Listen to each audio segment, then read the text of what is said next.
me go, there's no doubt. Gotta get out of this small town. You took my heart from me, now you're everywhere I see. Set me free, let me fly, let me find new kinds of highs. We're just wasting here, waiting for another year. We both know the score, we've been here once before. So many words unspoken, you took my heart, it's already broken. You don't have to wait, I can take the pain. I will surrender, let me go on a new adventure.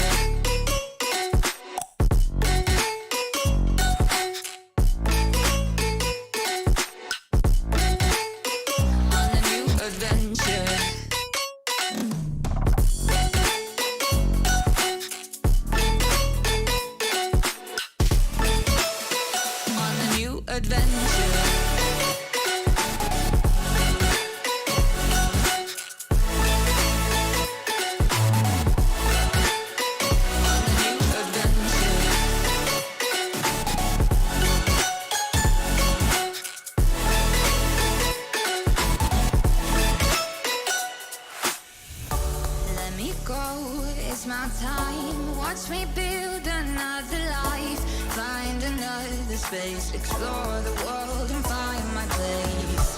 Hope you find some peace of mind. Hope the night was worth your time. Threw my heart away, we won't see another day. We both know the score, we've been here once before. So many words unspoken, you took my heart, it's already broken. You don't have to wait, I can take the pain.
Adventure.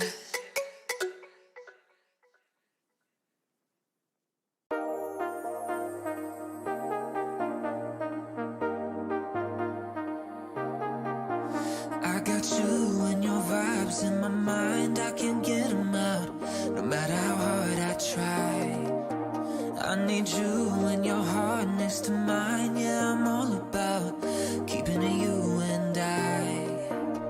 When you're here, you spark chemical reactions. Your aura strikes like lightning. Got no words, I'm just drowning in attraction. Only one way to describe it. It's electric, can you feel it? You got the only touch that takes me high. It's electric, I'm up in my feelings. Got double vision 'cause of you tonight. It's electric.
think you do.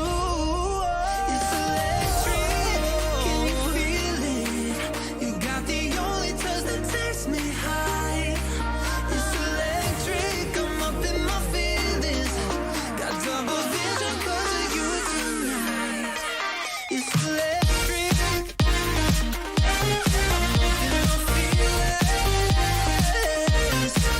It's electric, you spark with chemical reaction. It's electric, your aura strikes like lightning. It's electric, no I ain't got a chance.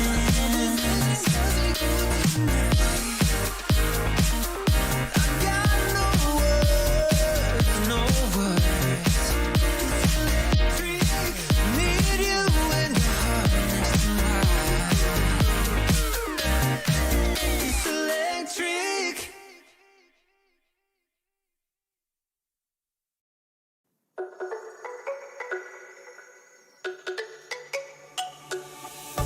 Let me go, there's no doubt. Gotta get out of this small town. You took my heart from me, now you're everywhere I see. Set me free, let me fly. Let me find new kinds of highs. We're just wasting here, waiting for another year. We both know the score. We've been here once before. So many words unspoken. You took my heart, it's already broken. You don't have to wait. I can take the pain. I will surrender. Let me go on a new adventure.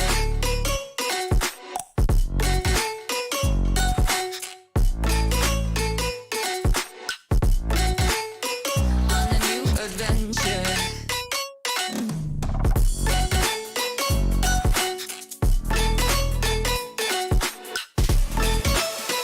On a new adventure.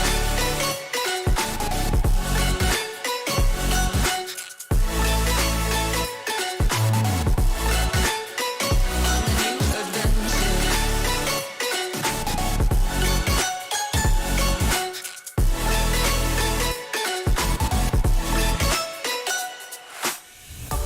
Let me go, it's my time. Watch me build another life.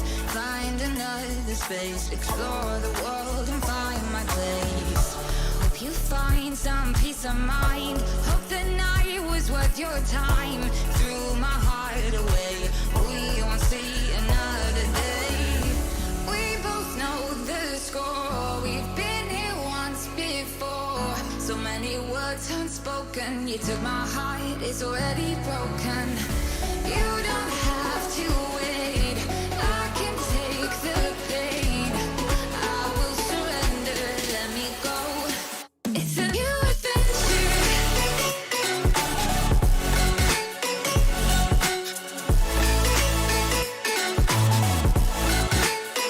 On a new adventure.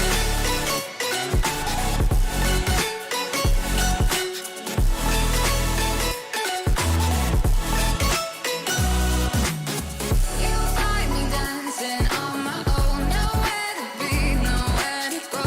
In the rhythm, I don't think of you. Don't call me up when you're feeling blue.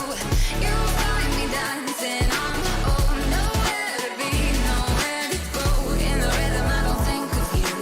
Let me go. It's a new adventure.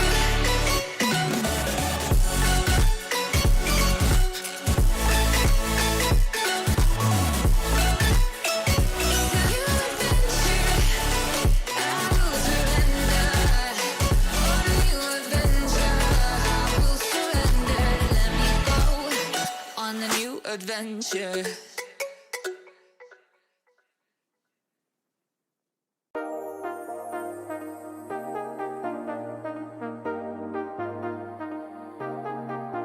I got you and your vibes in my mind. I can't get them out, no matter how hard I try. I need you and your heart next to mine. Yeah, I'm all about keeping it you and I. When you're here, you spark chemical reactions.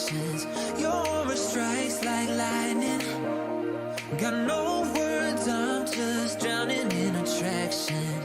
Only one way to describe it. It's electric, can you feel it? You got the only touch that takes me high. It's electric, I'm up in my feelings. Got double vision 'cause of you tonight. It's electric.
There's no doubt, gotta get out of this small town. You took my heart from me, now you're everywhere I see. Set me free, let me fly, let me find new kinds of highs. We're just wasting here, waiting for another year. We both know the score, we've been here once before. So many words unspoken, you took my heart, it's already broken. You don't have to wait, I can take the pain. I will surrender, let me go on a new adventure.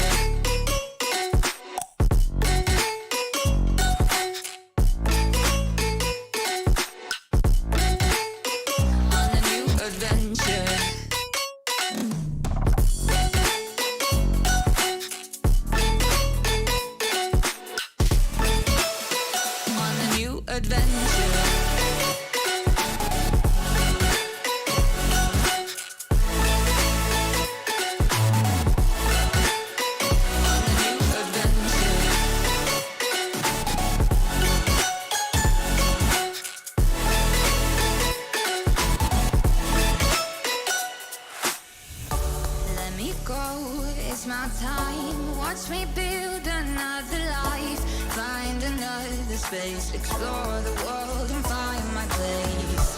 Hope you find some peace of mind. Hope the night was worth your time. Threw my heart away, we won't see another day. We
adventure.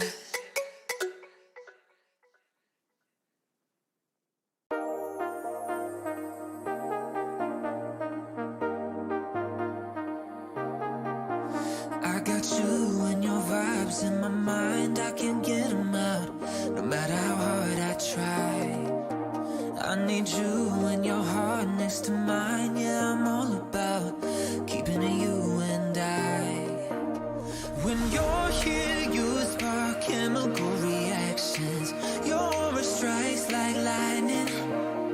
Got no words, I'm just drowning in attraction. Only one way to describe it. It's electric, can you feel it? You got the only touch that takes me high. It's electric, I'm up in my feelings. Got double vision 'cause of you tonight. It's electric.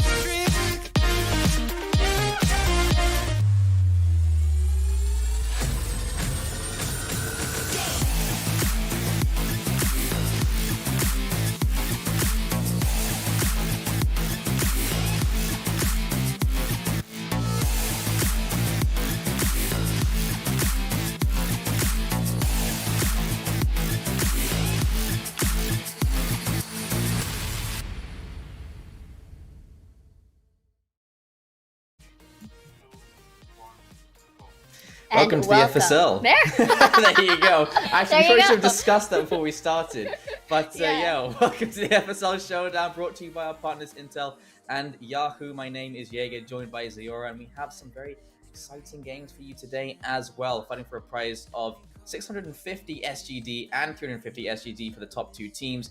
These teams are made up of a mix of the best teams in Asia, including Enigma Galaxy, RTS, X10C, and the still reigning Alter Ego as well. So VLT in there as well, Velocity. So the format for today is going to be round robin, and each team will play each of the other teams on randomized maps, and the top two teams will go head to head in a best of three tomorrow. I think that covers everything, right? Yeah, Got everything.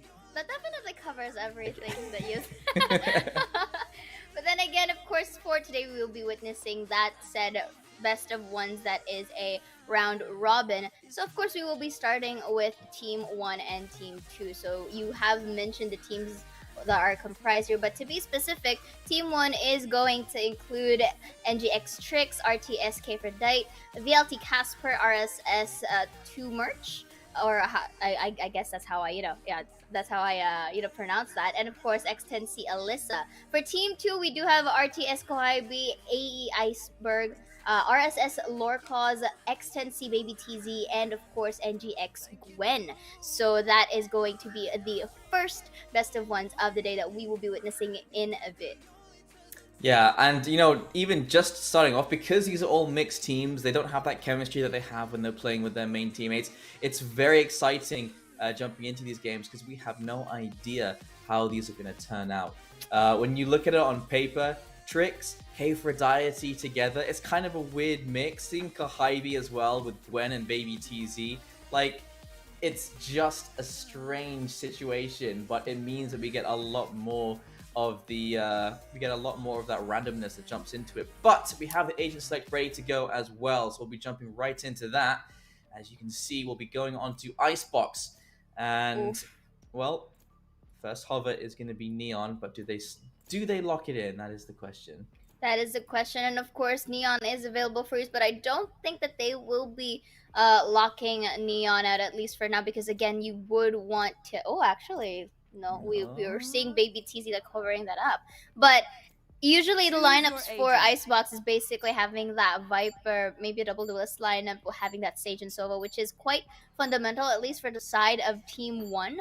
For Team 2, however, they have yet to decide on their other duelist here, but it looks like they're all set and ready to go. The only difference that they will be having is none, because it is a mirror fight for both of the teams. That was a little tease, to potentially use Neon in the long run. But then again, you have mentioned it, the randomness of things. Yeah, and I would Tricks and Kfred together, if I'm not mistaken, from way back, they're the respective IGLs of their team, right? I think that's how, as far as my memory assume you're goes. right. Yeah, I assume according to my memory. I may be right, but if I am wrong, I apologize, and I'd love to be proven wrong anyway.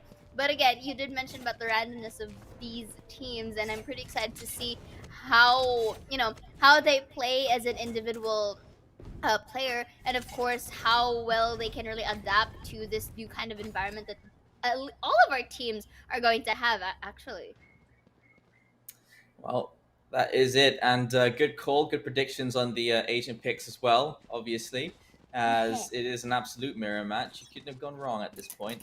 And now, it looks like they're going to be going towards this A site. They do want to get a little bit of information, starting things off with a Sova Dart coming out. And already you can see the players pushing down from mid and from B long as well. Trying to get that information early, but it looks like a fast push into the site. Let's see who's going to lead the charge. Gonna lead the charge right here. They're already starting up with towards a livable whiff there. Lisa secures that kill, taking Kohaibi down. Supposedly the duelist here, but Baby TZ will be going for a trade, making a double with that sheriff here, and the spike has been planted. Walls are also up on the floor, getting that leer here to deny any vision. Casper having a little bit of a trouble taking down Baby TZ. Baby TZ from from bottom rather, will be taking it down. A little bit of a duel fight here. Two Merch gets one win for the trade for the team. Merch will be getting a 3K of her own from Rafters. Merch already should know that the stage is under Rafters here. A little bit of a whiff there, but Lorca secures round 1 for Team 2. That's a very good position. That ice wall means that you don't really get spotted before you're exposed from on top of the rafters, and as well as the fact that your head is covered, so there's no way for them to get a head onto you either. So in that particular situation, Lorcos did a good job of closing out that first round. But let's see if they can convert it. Attacker side can be very difficult to string together rounds. Defender side, you can expect a little bit more from them. Let's see if what's on paper shows up in game as well. Let's see if it does reflect right now. So we do see K4Didi here, and of course, as well as the Soul from Team 2 getting their respective recon bolts. But K4Didi spots out a lot, was able to not survive, as Kohaibi does get the better weaponry here, taking down K4Didi as early as possible. They were able to breach out this part of the site. Spike has been planted. You know that some are in Raptors. Maybe TZ with the better angle was able to get one. Dashes to safety, uses updrafts, and all of these skills combined just to not get that death on her name. Drix, however, will be taking Kohaibi down. Make it another here despite that low angle from under Rafters. They do have yet to defuse the spike. They got the Spectre. Tricks here uses the smoke, but Lorcos does watch that out and ends it with a 2K. Lorcos has been pretty good in really cleaning up these rounds. It's actually a bit of a shame there, because Sage had just used her heal in that situation. Could have actually healed Tricks, and that could have potentially made a little bit more leeway for them to re-enter that site. But Eliza had to heal someone that got taken down anyway, so unfortunate there. But a great start here from Team 2. And as you said, Lorcos, clean up crew, absolutely. 4 kills to her name now, no deaths, and doesn't even need assists. Every time she sees someone, they die. So you have to be a little bit careful of that particular conundrum coming your way, as Trix will start things off with a kill, gets aggressive, and K4Didi to double up as well. That's a good start to this round, immediately trying to capitalize on these rifles. To be fair, again, you did say that they are capitalizing these rifles, and of course this also gives them the opportunity to take back at least 1 point for themselves in their name. And Trix just popping off with the 3. Is it going to be another one? No, it's not going to reflect. But Alyssa, this time, it looks like the stage of the respective teams are the ones who's actually going to clean up these rounds, at least for the first 3 rounds that we've seen. And it's really good for Team 1 to really get that round back, so that their economy is not really going to be that much of a damage. But right now, our attackers, they too also have their own rifles equipped. You can see here, gorgeous ping for Kohaibi, as well as her teammate on Team 1 as well. It's nice to see there's like a mix of different pings that come into play as well. it's not something you generally see. Trix looking to get aggressive yet again, as a couple of missed shots, not going to be what you want. Gwen's going to take down Trix, and already the 4 versus 5, the aggression does not pay off. They've actually left the A site completely open, but that does mean they have higher retake potential. Indeed, so that's gonna be a shock dart here. Let's see if there's like a lineup that through, but Baby TZ will be taking down K4Didi as soon as that shock dart actually was deployed. So right now Baby TZ spots out Merch in an interesting angle. Alyssa for the trade. Kohibi will refrag for the team, and only Alyssa already spotted the location, was not able to tap Kohibi down, and Kohibi takes a point for the team, getting back on their sides, getting 3 points for their team. That flick from Baby TZ onto Too Much. That is a very, very fast response, and they are going to go for a half buy here for the side of Team 1. And Team 2, well, they are not actually building too much economy up so far. Baby TZ not going to be spending on this round, knowing that her money's going to be going all the way down to 0. Might as well go for that ult and pick up any weapons that you can on the way, but you go up against an eco, but that's a good start. Baby TZ will take off the head of Trix, and that is going to be an entrance towards the B side. Definitely, and make it another for Baby TZ. Up drop, and then just take a quick peek, and then you spot out ahead, take one, make it a 3! Is it going to be a 4 here? Is it going to be sprayed down? No, a little bit too greedy back there, and Casper was able to not let that 4K on the hands of Baby TZ. Lord Cause for trade here. Merch is going to spot out Lord Cause. Beautiful tap there with the Sheriff. It's going to be another one here. The shock dart, however, is going to take some help from Kohibi. A little bit tapped there, but Iceberg, once again, with the rifle, was able to refrag for Lore Cause, and that they just gained their fourth point now. This has been a very, very good start for Team 2.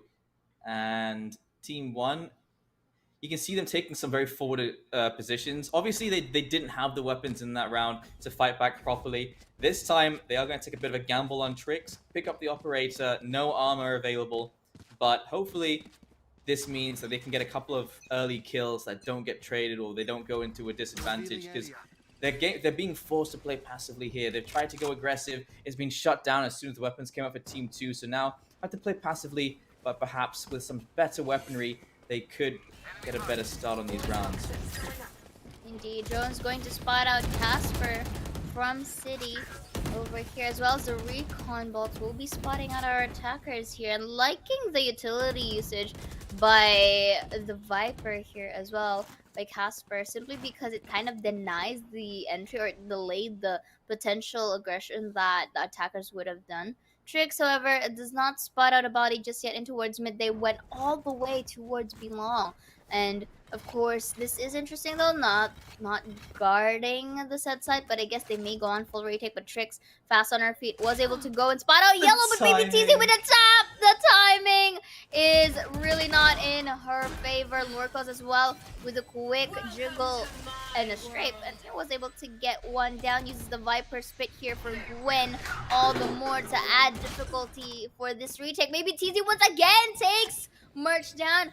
Or those agents are actually peeking from small file. Alyssa takes one, destroys the Viper split, but is going to be greeted by 3. And Baby TZ actually takes Alyssa for 3rd kill. Casper for the trade, not getting that 4th. Looks like it denies the ace right here, but Casper a bit of preoccupied from Kitchen. Iceberg takes her down.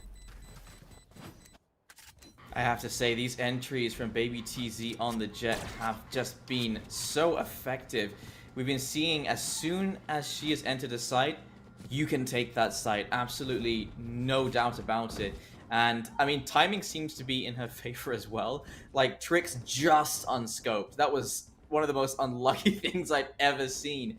But Baby TZ, you know, if you let down your guard even for a second there, she'll absolutely take advantage of that. So this time, Team 1, what's the response? A full stack on the A side, with all 5 players from Team 2 pushing here as well. And Trix get aggressive, already spotted one, but Kohibi again, a fast response and a fast kill. But there you go, Eliza will find one response, but still 3 going their way. A res comes into play as well, and too much, gonna be too much to handle Kohibi as she looks for the final kill. Ooh. Make it a triple here, really getting Alyssa from the off angle here. And it's really nice because their entries are really working in their favor, at least. And of course, I do see the attempt that Trix was trying to do, trying to at least get them, get Kohibi off guard from below belt. But unfortunately, it didn't really push through as when they were fighting it off with the aim duel. And the fact that Kohibi also has her team as well to refrag for her if ever she was able to lose that fight is also a thing. So basically the aggression that's coming in from Team 2 is just phenomenal at the moment. Very nice deny of the recon bolt there using the cloud burst from Trix. Lorcos, however, will be taking March down and the drone will spot out 4. Let's see how Team 1 responds to this. What a cheeky angle for Baby TZ to be on, but I think realizing that she's overstayed her welcome will instead throw over towards the second floor tower here as Lorcos is going to find K for Deity, and there's Iceberg as well. These entries are just too strong. 2 kills, 3 kills already, they only have 2 players left.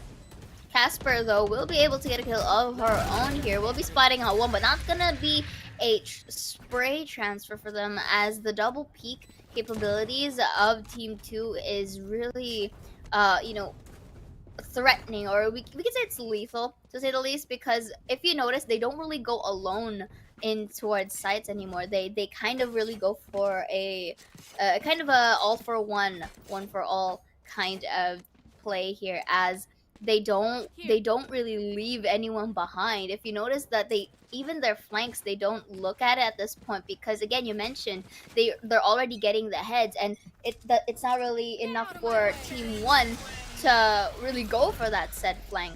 But right now, that's gonna be a Viper spit coming in from Casper to try and delay the push, but maybe TZ fearlessly going down the cake, but Casper is able to deny that fact. The drone is not going to see Casper as well. K490 will kill her own Lorcos for the refrag. Trix will be taking down Lorcos from Vest or Belt. Iceberg for the trade. Kohibi with the kill of her own from spawn will take Trix down. Kohibi has to go on towards mid, will be greeted by Elisa and make it another for Iceberg, as unfortunately they weren't able to double peek that, and makes it a 2nd point now for Team 1. That's where the teamwork and the chemistry comes into play as well, isn't it? But there you go. Team 1, they managed to find a 2nd round. Every round they get here on the defender's side is very important, as you very well know. You've cast a lot of these in FSL. When it comes to the women's games, Icebox can be a one-sided affair until the massive epic comeback on the 2nd half. So don't write off Team 1 just yet. Every point they're getting on this defender side is very important. Exactly. So again, Trix here this time on towards B. I still like it, however, how Team 1 does not like neglect the sites, even though they do have the choice to restack the site and just, you know, go for the trade. But Trix, however, is able to get Gwen off guard here. Timing was in her favor, at least, but I like the retreat that came in from her here, just so that she won't get refragged afterwards. So it kind of forced, or it kind of gave a different type of strategy for Team 2 to just, you know, go back for a bit, wait for any certain amount of push to come through, or any potential flank that can come from Team 1 here, just so that they can, you know, even out the manpower here. Already losing that controller can be a bit of a problem, because you don't have too many options to deny side except for that blind coming in, and too much. Almost looked like she was going to make that, but does manage it. Unfortunately, Kohibi knew exactly where to aim because of the heal coming in. Oh, it's the heal, yeah. It's the heal, exactly. And I like it how they still put Kohibi still push that, and, you know, really not wanting to get that death in vain. And right now, that's going to be the Hunter's Fury from the default plant. Will be taking down Lorcos. Go high before the trade, but they do know where the location is at. With only 4 bullets to work with, Trix takes Go high down. A little bit of a low HP there, and beautiful double peek from Casper and Trix getting their 3rd point. That was looking much better. A good response. Too much seems to be waking up now as well. So is Trix. I think Baby TZ might be a morning person, as well as Kohaibi. 12 and 10. Of course, that is just them being consistent. They are some of the best players here in Southeast Asia. And Baby TZ, I don't think she generally plays Duelist. So this is interesting seeing this side coming out of her as well. Mm-hmm. So, you know, again, it also comes with the randomness, doesn't it? Like, maybe they too also have some things to, you know, some strategies or some roles that they have in their minds that they haven't actually shown in towards our, you know, tournament scenes. So this is like also a good opportunity for us to get to know our players better too. And Baby TZ starting it off once again, taking down the Reina in the early phases of the game as well. This is really advantageous for Team 2 at the moment in terms of manpower. Alyssa, however, will be reviving Merch. Liking the placements of this smoke as well. It kind of delays the plant, but at the same time, ooh, I was about to say that it will give time for the attackers to plant, but at the same time, Trix has been a threat towards this op. So let's see if it is going to really make like what was that? As soon as the smoke disappears, K4Diet's on a huge flank here as well. And it's just a cleanup, isn't it? Casper, good job there on the double kill, pushing in towards yellow. Doesn't even need her teammates behind her. Came down to individuals in that particular scenario, but 4 and 7, they're closing out that gap that looked impossible to make up just a few rounds ago. Exactly. So like at least they were able to really jump from a 7-2 now to a 7-4. So the viable scoreline for Team 1 is to get this round, just so that they can have that 7-5 scoreline, so that when they do switch, they do have a more you know, possible chances of equalizing the scoreboard. So right now Kohaibi uses the Empress here as well. They kind of toned down a bit, at least for the past 2 rounds, on how they push. Baby TZ, however, will be taking Trix down. Trix, who has been very much lethal in towards that fight. K4Diety will be trading it off. Lorcos will be reviving Baby TZ just so that they have a complete man advantage here. Do take note as well that 2 Merch is also low on HP. Should be getting that kill. But that was, yeah, the timing. Baby TZ wasn't able to see Casper in at least by an inch right there. So there is the opportunity of stealth for Casper, to say the least. But take note, there is also that probability of getting double peeked just like that. But no, Baby TZ goes in with the Blade Storm and repositions quickly from under Nest. I'm not sure if the others are expecting this, but when you go down, that is where Baby TZ goes. That's gonna be a triple here.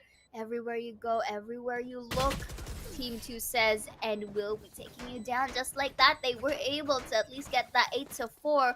All the more, you know, really doing their best to stabilize their, you know, their gap that they currently have.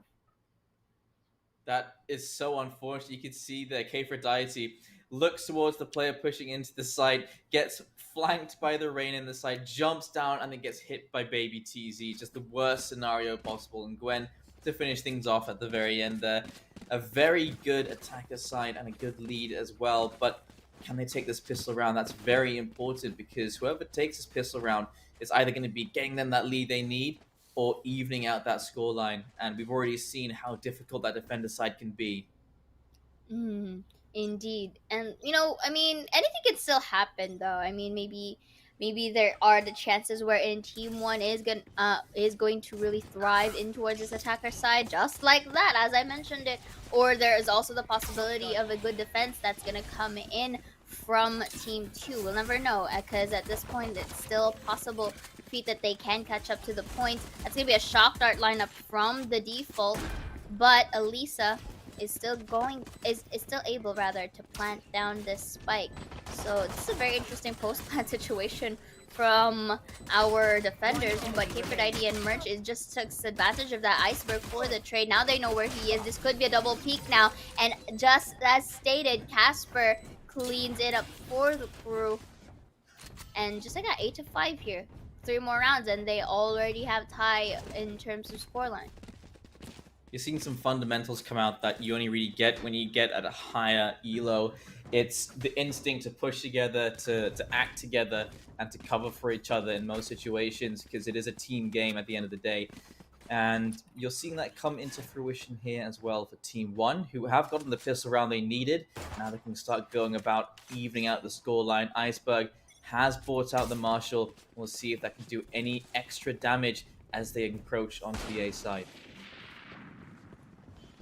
Indeed, and again, this is another attempt of Team 1 to try and crawl their way towards a site.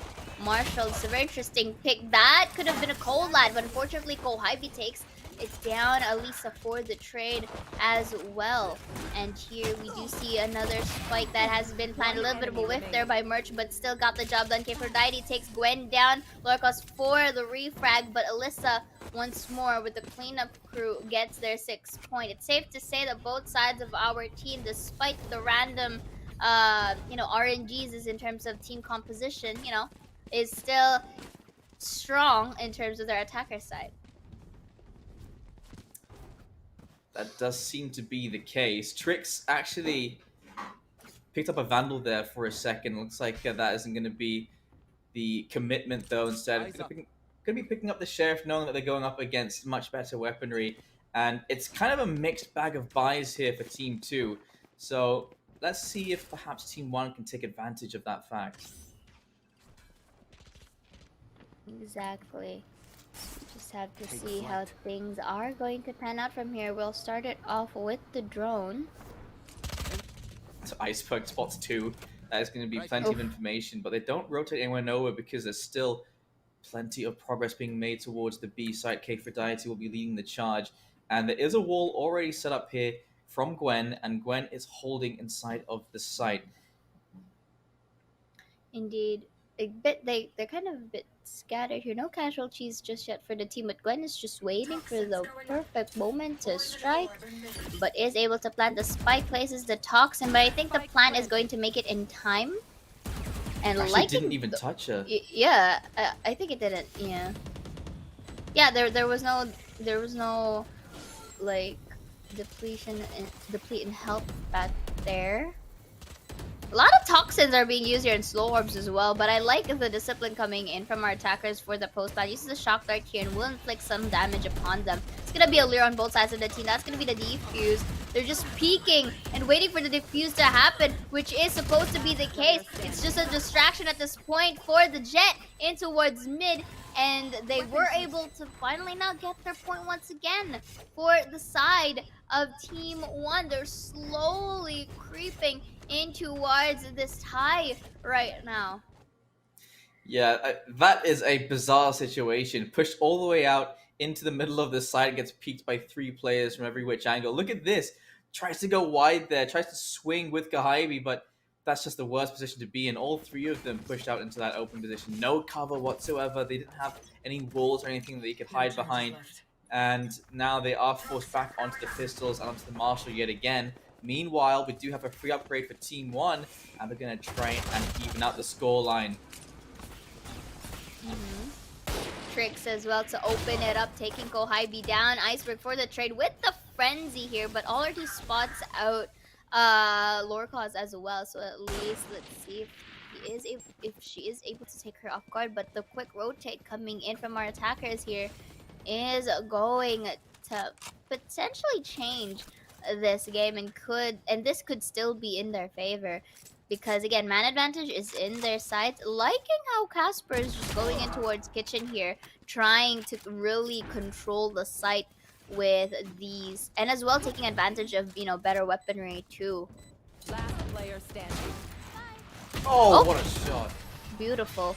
But that double peak right there cleans up this round, and just like that, Jaeger, I told you anything can happen, and it's a tie already for both sides of the team. So now we should be getting a full gun round from both sides. Plenty of Vandals, plenty of Phantoms. The operator in the hands of Baby TZ, that could be very deadly as well. They need to figure out how to play around the long-range weapon, and war has already gone up inside of that A site. They could get a clue to that, considering it's across the line in their spawn, but it looks like they do want to commit to the A site, where there are no smokes currently on that B site, but Baby TZ is there, and that's perhaps a scarier prospect, as they will start things off with a kill from Trix onto Kahaibi, and that is going to be an opening into the A side. Spinning exactly right here. So right now, Gwen is going to be detected by that drone. Use the Hunter's Fury here. Try to get some damage. Is able to do the cha-cha here and still saves herself from demise. Gwen here will be taking a quick peek from the wall. Takes Aphrodite down. Despite getting that Hunter's Fury damage. Baby TZ4, a pixel inch. Misses the shot again for a second attempt there. Was not able to get Merch as well. That was also a close call for Merch too, but they are already running towards B long. I have seen this technique, but this time Iceberg wins the fight. A little bit of a run and gun back there and still able to get that 2K. It's not going to reflect this time towards Merch, but Baby TZ is able to secure Casper. Merch for the trade above the stage wall, still has that spike and is rotating back towards A. This if ever Merch was able to plant down the spike, this should be able to be a full-on retake for our team 2. I don't believe that she's I gone for this play. I can't believe she's tried this. I mean, you'd want to do anything, right? And you know, it's just you know, I mean, anything for potential clutch you'd do. So right now, Baby TZ uses the Blade Storm solely for Merch. I like the dedication in here. Spots out one. That's gonna be a third. They should have crossfired, but on an off angle. The timing. Lorcause is able to get Merch down. Not really anticipating that they will be coming from the same angle.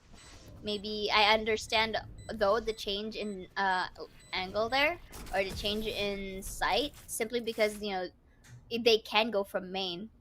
Yeah, just because as well, you expect at this level that if someone's going to be peeking from screens, it's going to be a double peek if they're coming together. But because it was 2 individual peeks, it's natural to think, especially at high levels, that they're coming from somewhere else. Otherwise they should have peeked together. So, you know, you can't blame her for that situation. A very nice try, and that is going to be Team 2 extending their lead. They don't give up that lead just yet.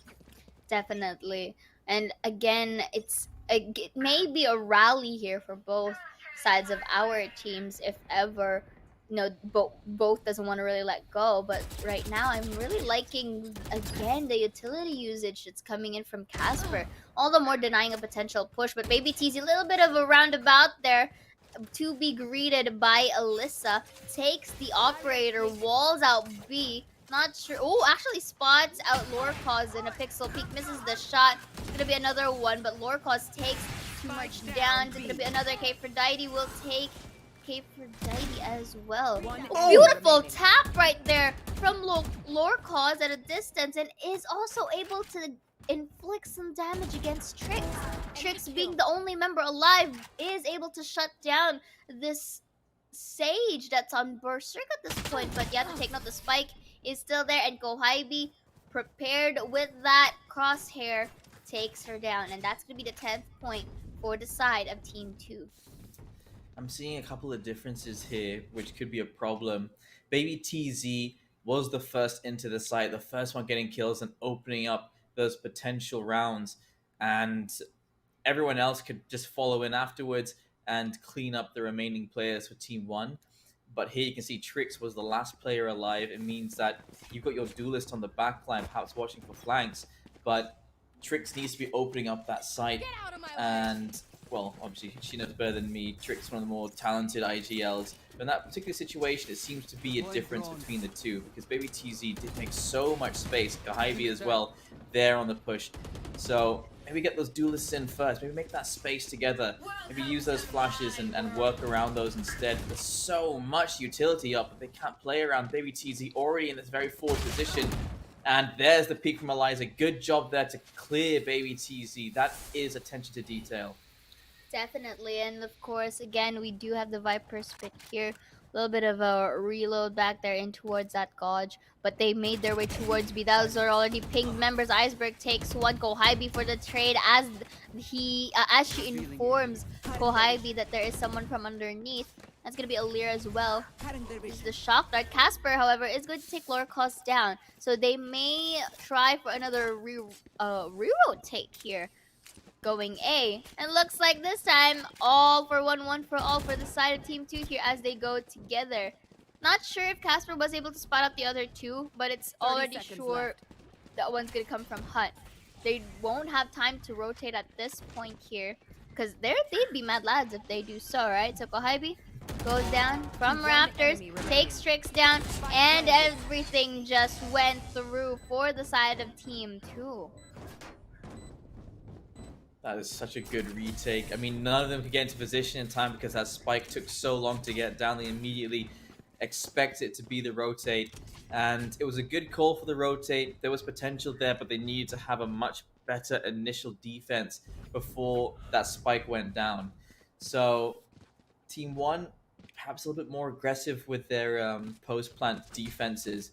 And Team 2, well, they just have to keep doing what they're doing because it seems to be working. Baby TZ on 20 kills right now. A positive KD, although has almost died as many times as she's gotten kills. But that's plenty of assists as well. They're all working together. It doesn't feel like a team that's been slapped together. It feels like a cohesive team. And Lork's already getting shut down at the start of the round. That's a great response. Trix opening it up, and that's what you want to see. Definitely, but March as well will be taking a kill of her own as well from B. Looks like they're really trying to dominate B's site here, but Baby TZ is going to take one only to be traded by another, and Iceberg is going to take her down as well. Kohaibi, being the only member alive, uses the Leer, but they do already know where she's going to come from. The spike is planted, but that wall bang from Kohaibi, and again another beautiful transfer from Yellow is going to take that clutch for a match point for her team. What a monster. You always Beautiful have to remember. Monster.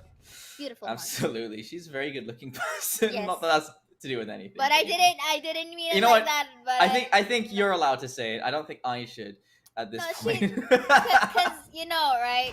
Let's face it, Kohaibi is an amazing player. You know? Before Ayumi came along, Kohaibi was the queen of Southeast Asia, the best female player in the scene. She could play with the boys no problem, and she made a name for herself very strongly. And here you still see flashes of that greatness all the time. And speaking of greatness, again with the utility usage of these teams, it's as if, as you mentioned it, they weren't like slapped together. It's like all of them are just really stuck into a same goal, hence these performances. Both sides of our teams though is going to have a very interesting fight here in towards this match point. We do see the attackers having a slight disadvantage in terms of manpower. That's going to be a res. Beautiful transfer from Casper, denying that advantage. And all the more actually turned it into their favor instead. Now they will be doing it once again for that rotate. Let's see if the clutch happens through once again. Looks like we do see Kohaibi staying in A for now, and for now a potential fake. But look, here, you know, they don't get to see the mini map. We do, and we do see here that they are gonna fully plant the spike. That's gonna be a bit of a off timing for Merch. We have a wall bang from Gwen here as well. We'll be placing Alyssa in a very low HP. Takes that quick peek there. The timing, however, this is just And here we do see Kohaibi from below, spots out the gun, whips a bit, but still gets the kill. Casper with the 3 takes Gwen, but does no, and fakes out the defuse, and Kohaibi cleans it up for the crew. And with that, with a 8-13 scoreline, we do see Team 2 win this first game, our first match of the day. Back-to-back 3Ks from Queen Kohaibi to finish it off. Team 2 well played, and it just looks like the union of Baby TZ and of Kahaibi were just a little too hot to handle. But to be fair, you put two of the best players on one team. Like what can you really do in that particular situation? And really nice try there from Team 1. They get the score close, right? 5 rounds, the difference there. But I mean, at the end of the day, Baby TZ, Kahaibi, they were making the space both on the attacking side and the defending side. You can see equal amount of first bloods there as well. Trix doing absolutely everything she could to keep them in the running, but it's just too big a difference. So a nice play there, a nice attempt from Team 1, but Team 2, they'll be getting their first win of this round robin, and we still have plenty of games to go. We still have, for today, we have 6 more games for today, and tomorrow we'll have 3 more of those best of ones, and then a best of 3 at the end of the day. Remember, it is the 2 top players with the most wins. I'll be going head-to-head in the best of 3 for that 650 SGD. But if you get to the top 2, you are basically, it's confirmed you're getting 350 SGD. So you get rewarded for just getting to the top 2, but you want that 650. You want to start the year off right with a couple of wins for yourself. So very important, and I can't wait to see more of what Team 2 has to come. Of course, and with that, of course, before seeing it, we'll be heading on to a quick break, so sit back and relax. We will be right back.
There's no doubt, gotta get out of this small town. You took my heart from me, now you're everywhere I see.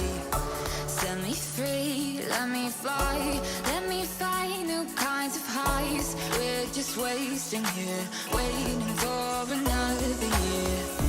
We both know the score, we've been here once before. So many words unspoken, you took my heart, it's already broken. You don't have to wait, I can take the pain. I will surrender, let me go on a new adventure.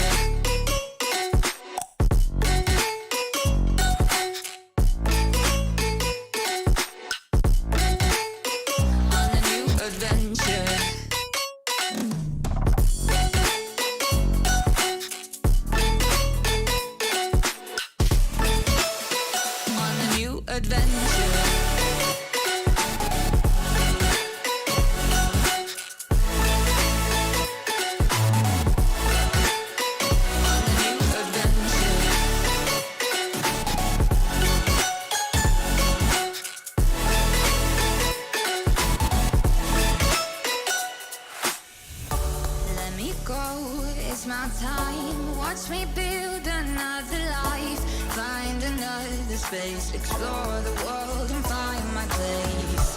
Hope you find some peace of mind. Hope the night was worth your time. Threw my heart away, we won't see another day. We both know the score, we've been here once before. So many words unspoken, you took my heart, it's already broken.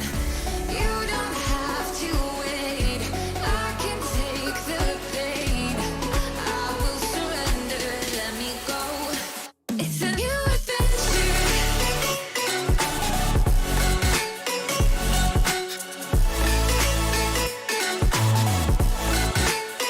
On a new adventure.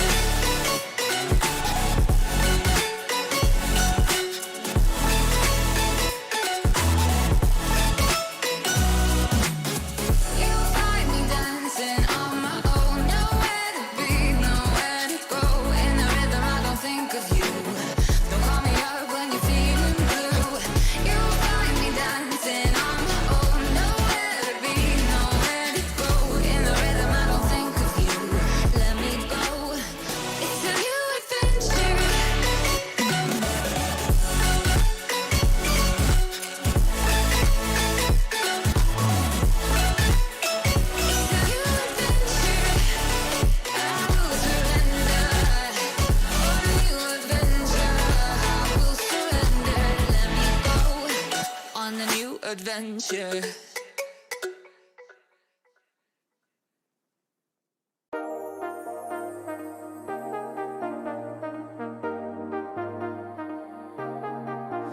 I got you and your vibes in my mind, I can't get them out, no matter how hard I try. I need you and your heart next to mine, yeah, I'm all about keeping it you and I. When you're here, you spark chemical reactions, your aura strikes like lightning. Got no words, I'm just drowning in attraction.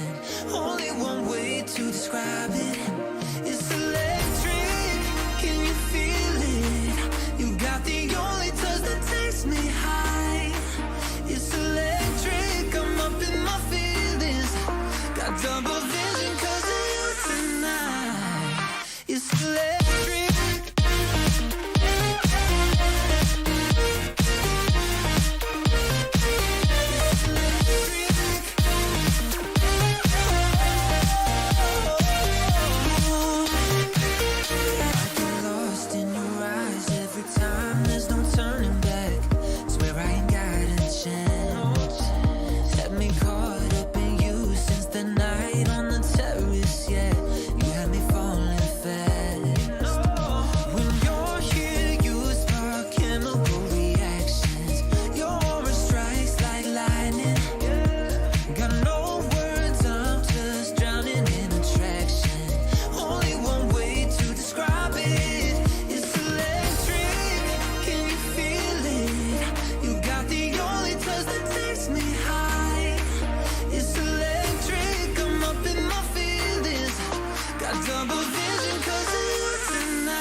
There's no doubt, gotta get out of this small town. You took my heart from me, now you're everywhere I see. Set me free, let me fly, let me find new kinds of highs. We're just wasting here, waiting for another year. We both know the score, we've been here once before. So many words unspoken, you took my heart, it's already broken. You don't have to wait, I can take the pain. I will surrender, let me go on the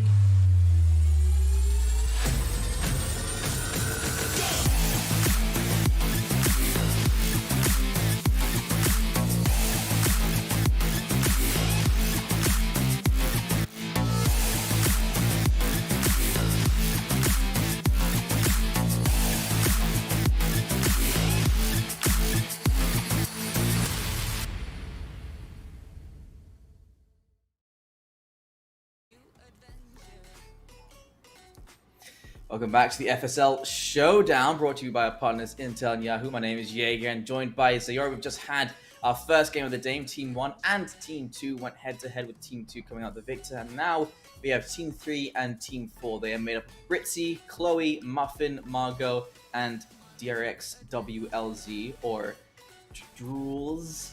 And for Team 4, we have Ginny, Primey, MochiX, Aluka, and Oreophilia.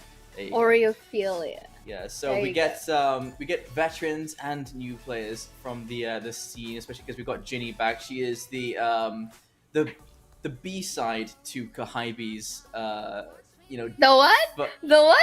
you know, like an A side, B side CDs. That's what Ginny is. Oh, to like the Kahaibi, disc because, A, disc B. Okay. Yeah.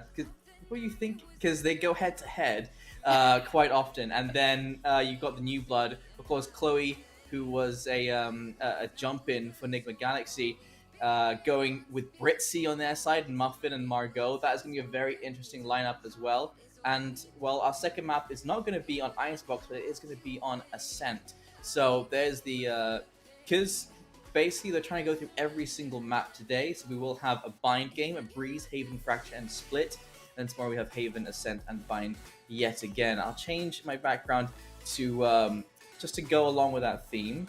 So A part of me wants to actually go through it, but your background is already it's like you're in a coffee shop, so don't even worry about it. It looks classy. So yeah, going into this game, it's looking very exciting. Again, it's another situation where it could go either way for these players, because it's impossible to predict which way it's going to go because of the different talent and the different roles these people play, as well as the fact that maybe they're not going to play in the roles that they're used to. So you may see some surprise standout players that you're not really used to seeing in those situations as well.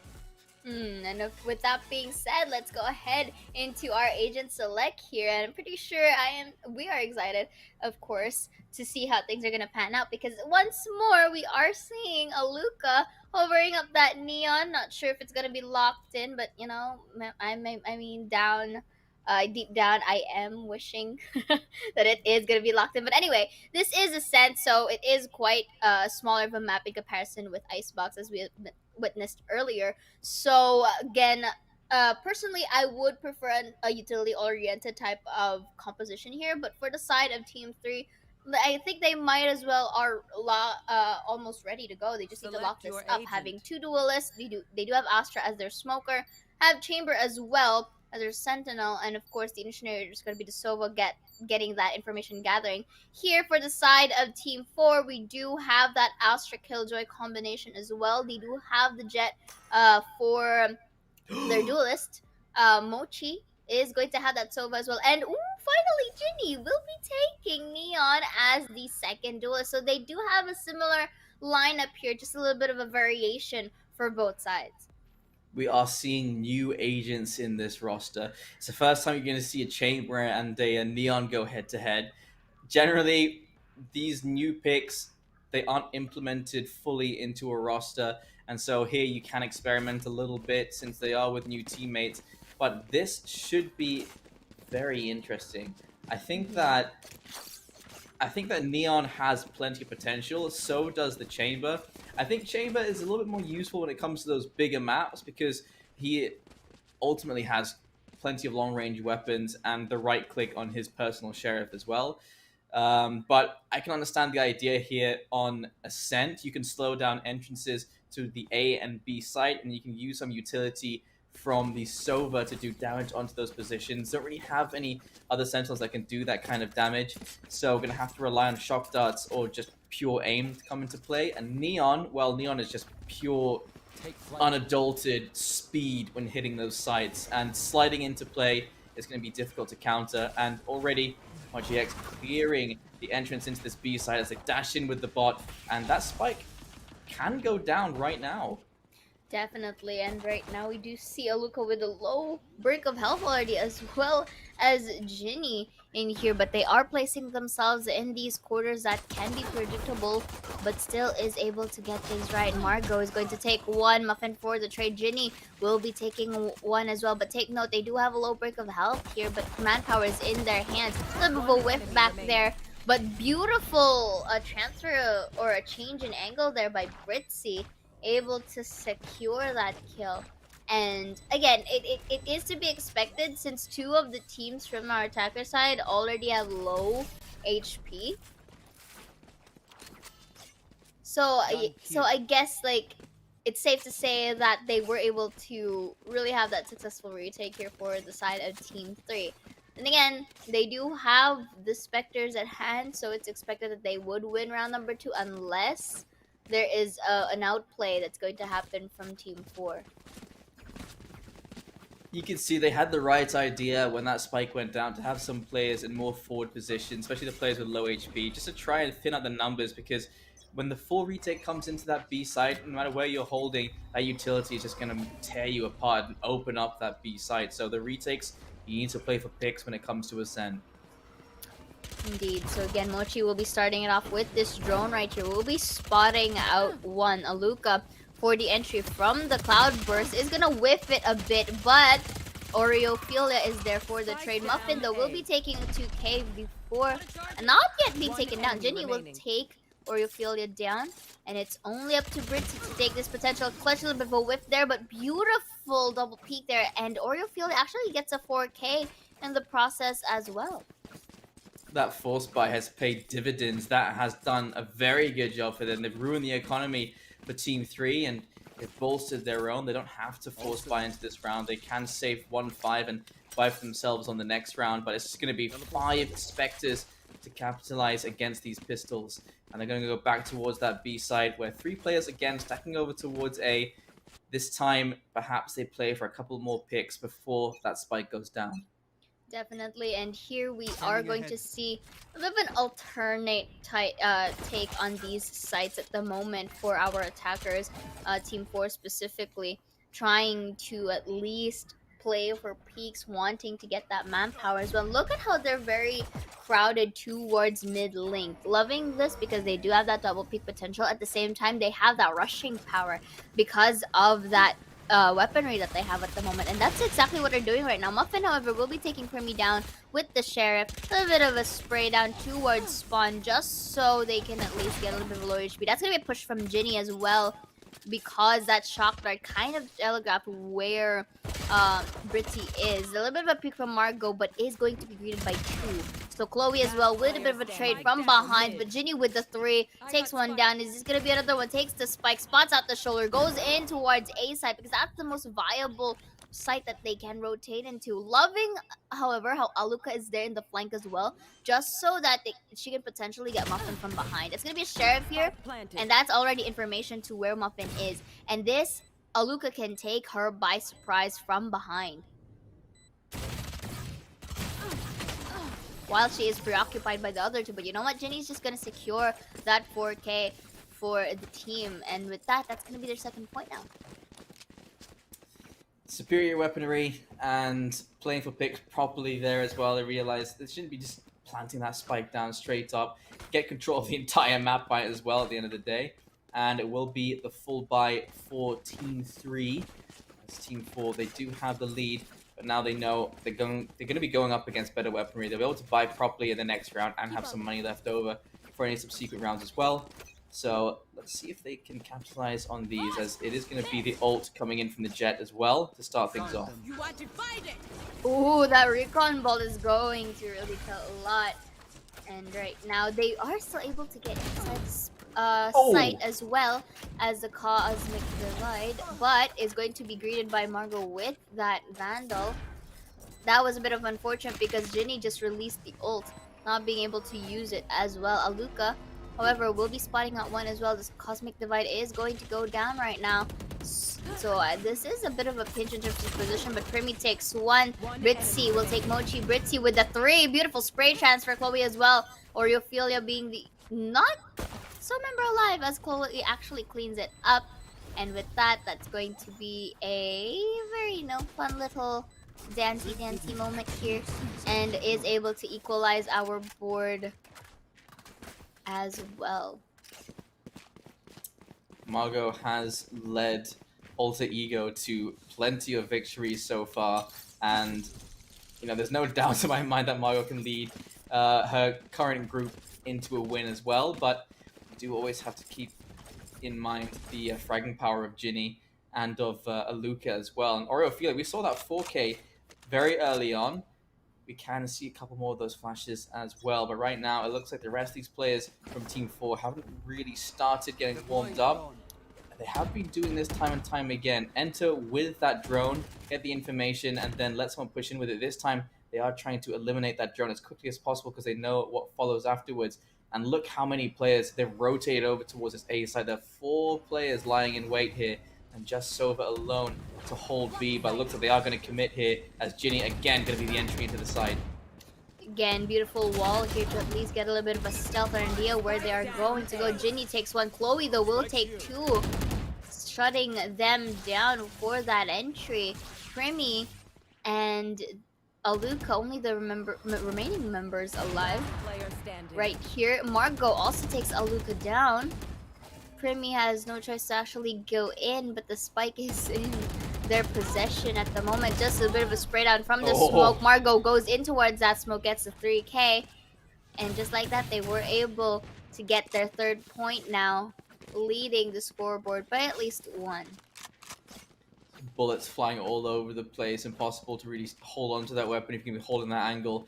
And let's keep in mind as well, Chloe already has the tour de force available, so if instead she wants to hold that mid position or just wants to hold straight up towards any site, that weapon has such a fast attack rate for a sniper in this game, and it makes things very difficult. And plus, combine that with the slow that comes from each kill, it can make entry very, very difficult into any side. Indeed. So right now, our attackers here just forced with shares. Beautiful tap from Ginny here, and I'm loving the pre-aims or the crosshair placements of Ginny. But however, again, Chloe is going to greet Ginny down, and that timing is for her to take. Chloe, however, is a bit of a pinch right here. Muffin takes one. Aluka for the trade. That's going to be a Marshall kill back there to equalize the board. And Primi will be using the lockdown here to delay the potential retakes that can come from the team. Aluka with a quick peek is going to take Chloe down. Britzy for the trade. Make it a double here. That's going to be a Blade Storm. But Duels is not going to let Aluka out of Boathouse as she cleans it up. And here we do have the 4th point now in possession of Team 3.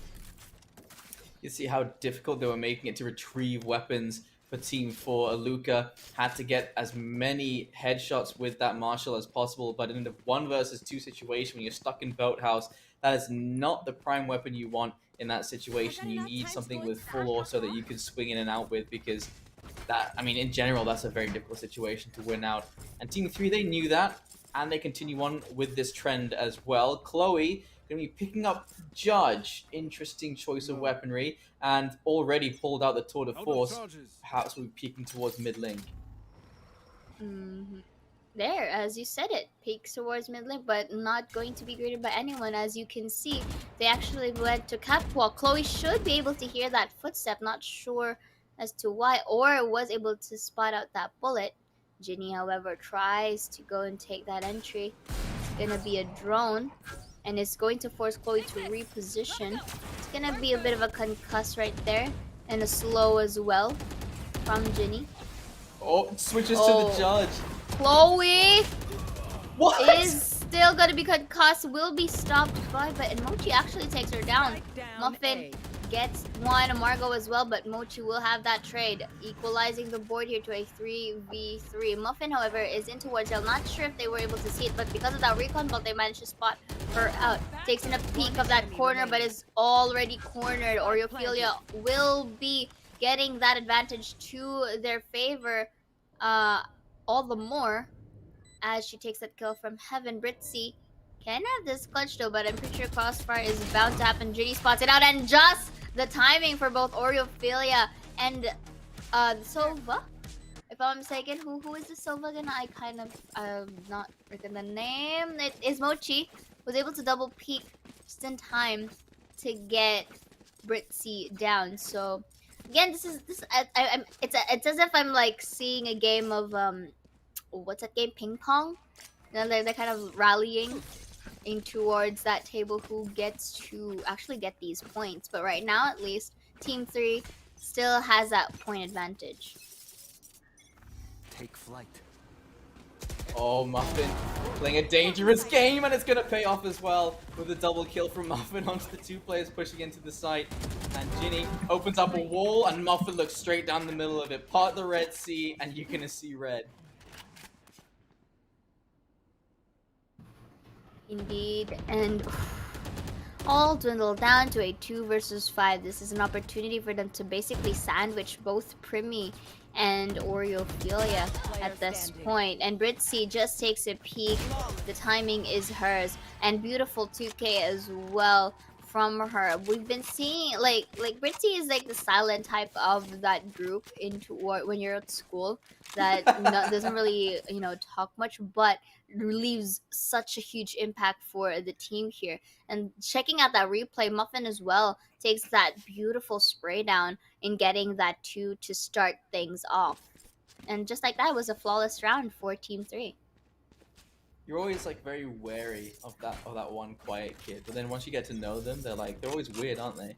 They're always like weird in a good way. It's you. Hey, that's why I said hey, because hey, why are you talking about me like that? But anyway, Chloe here opens up the game, taking Ginny down with the operator. Margot as well with a kill of her own. Aluka for the trade here, taking down Chloe.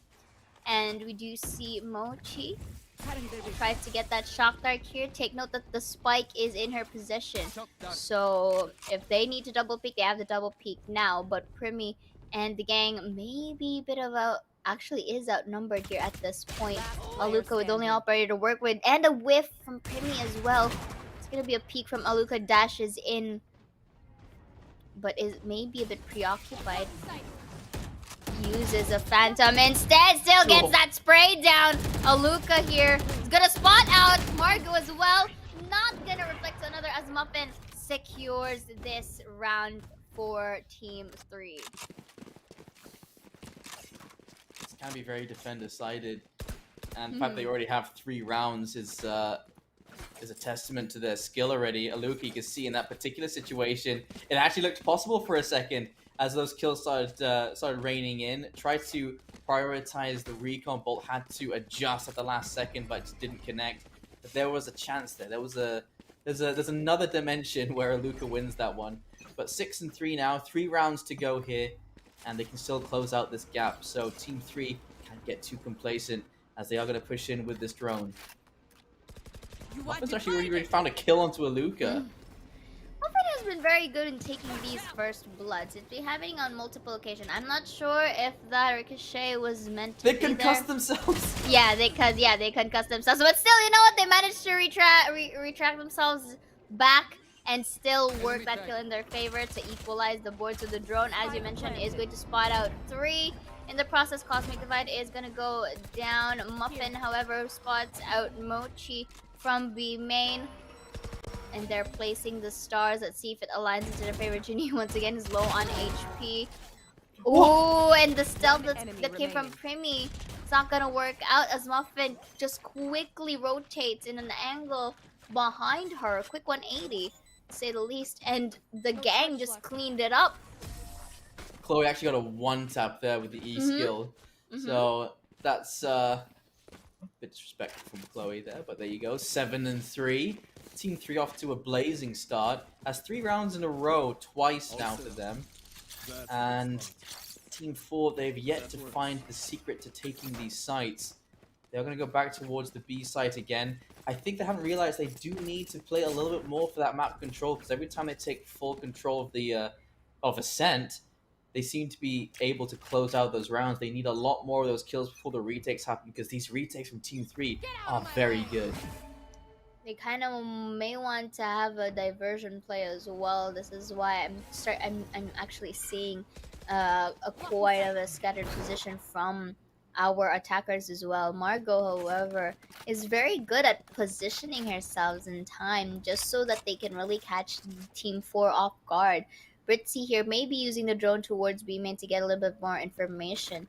And liking it how Margot doesn't really neglect A main, but will be spotted by Oreophilia to start things off. So that's going to be a lockdown here in B site. They may be using this as a diversion, but take note that the spike is planting towards A.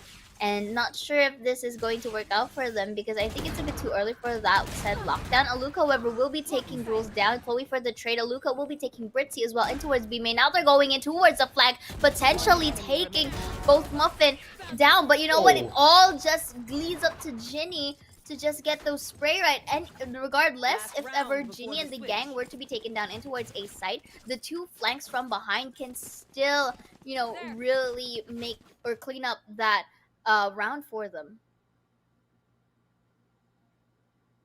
Nice attempt there, the retake. The retakes on that A site, very difficult when the numbers start running out and there's so many angles to watch. Ginny finding both of them, a great finish there. And now the last round of this first half, do we see it go another 8-4 like we did in our first game, or is this going to be Team 4 bringing them within 2 rounds of Team 3? Let's just see, because again, their the viable scoreline here is going to be basically 7-5. Chloe will be detected, but Aluka just traces her off because of that drone detects Chloe, just takes her down. And of course, with this is an opportunity now for Team 4 to go in. They watch the flank. That's gonna be a whiff from Premi, not having the best of aim at the moment. But Muffin takes one. Margot again taking Aluka down from Garden. The clutch can still be there with only 2 members remaining.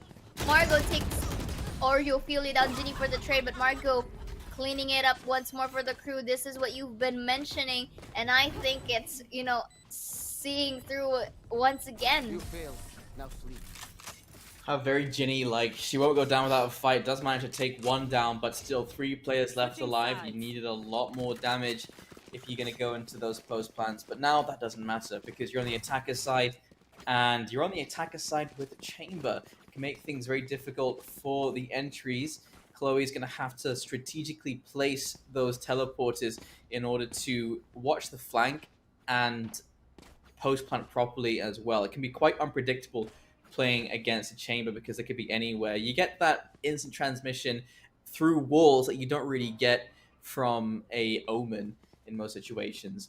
So there are some very smart ways to play with a chamber on the attacker side. Meanwhile, for the defending side, you can use Neon defensively as well. Those walls can create a slowdown. Those concussors can be very annoying when you're trying to hit a side as well because it does bounce twice. You can clear the entirety of A long, and they're going to go straight for what looks like a market play here. Indeed, and already at the very first round of the half, so they can really take them off guard. But that's going to be a bit of a whiff for both sides, but Margot still loads onto that spray transfer, and Muffin as well. Despite Grimmy getting the first peak advantage, still is taken down. That's a bit of a time before Margot takes one down, but still gets the job done. And it all boils down to Oreophilia being the only member alive, but will be spotted out by Chloe in towards Market. And just like that, they get themselves a 9-4. That is not good news for Team 4, but Team 3 will be happy with that.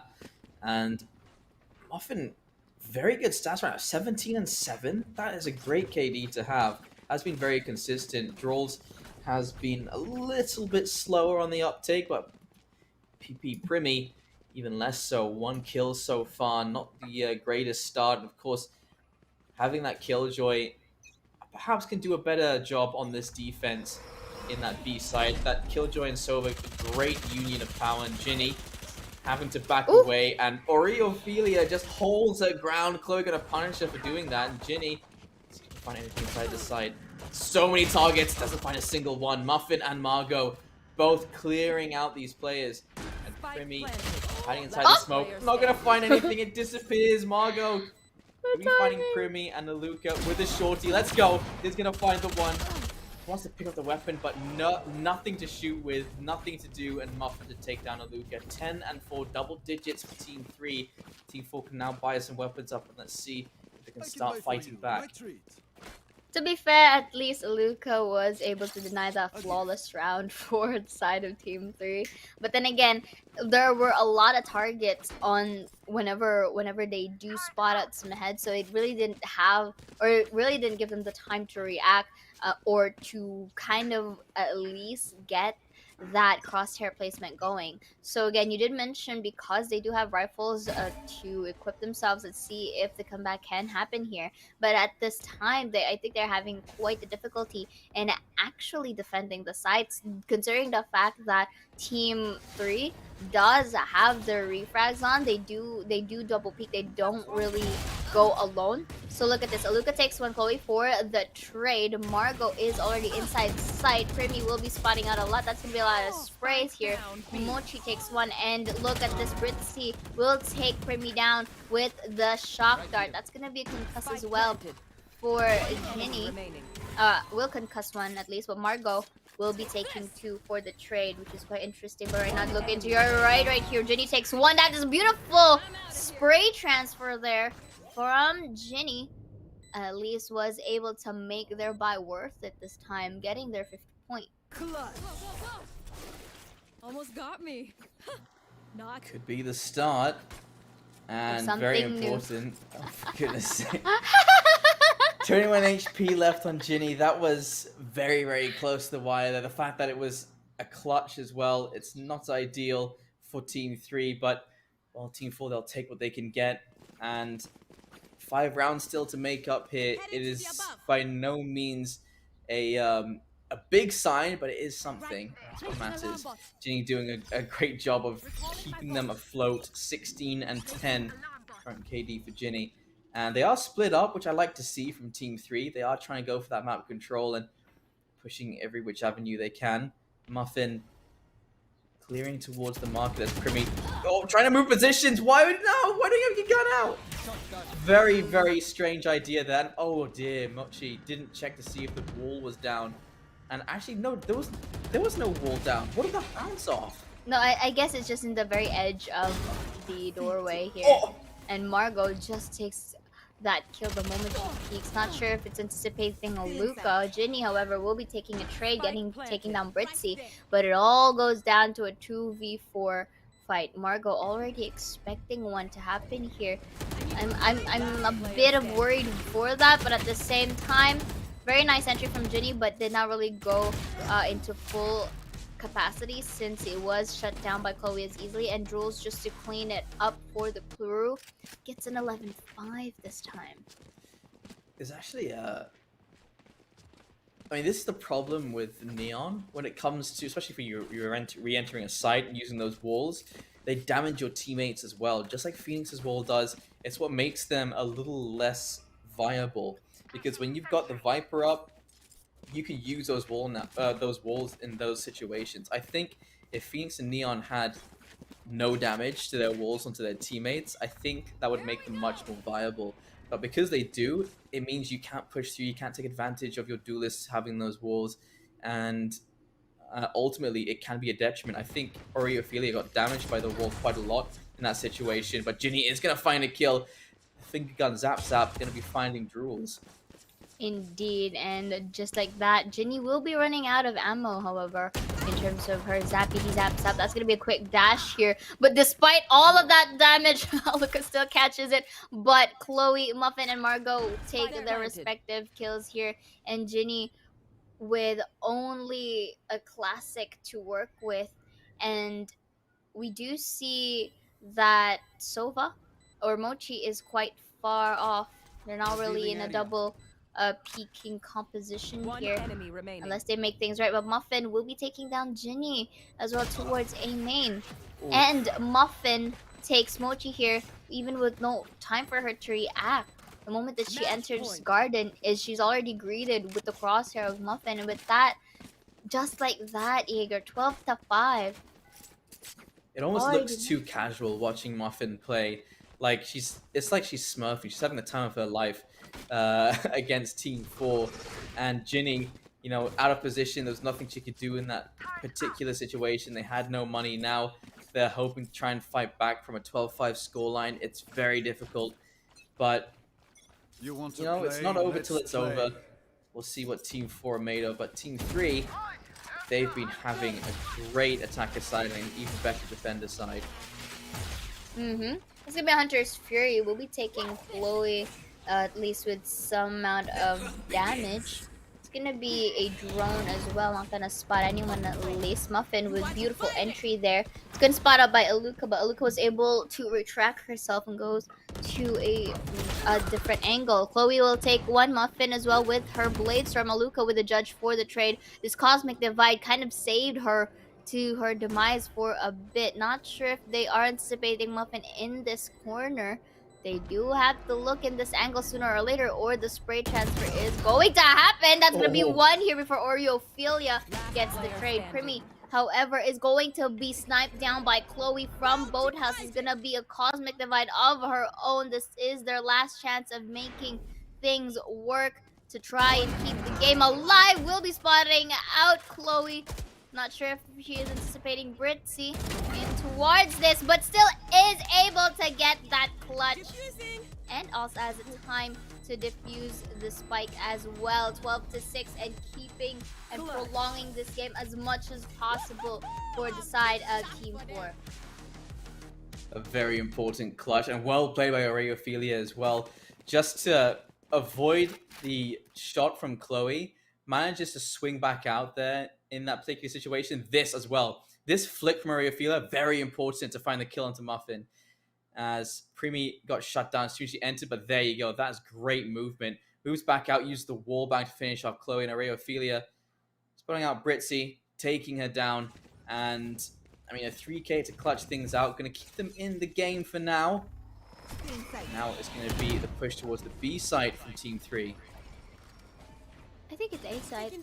Sorry, the A side, you're absolutely right. Then again, I like it how Ginny's like anticipating a recon bolt on towards that wall, but it's not really going to show into how beautiful concuss to delay the push. We'll be spotting out Muffin in towards Generator. That's going to be Hunter's Fury as well. This is going to be different, but Ginny was able to get that spray down through. Aluka with the judge kill gets one, or Phil as well with the kill of her own. Britzy and Jules gets one, but Mochi with a 2k is still able to clean it up for the crew for their 7th point. Really making things work for them, starting it off bit by bit, but at this point they're hanging out by a thread here for the side of Team 4, and they're just making things work as much as possible. Oh, I actually did that in one breathing. Congrats. Well done. There's the breathing technique coming in from JAEGER as she is training to be a demon slayer. No. And Britzy gonna be picking up the Marshall. They're going for a half buy because finally Team 4 have broken their economy. So they are going to have to slow down. That rush was very uncharacteristic. It's not what's gotten them this far.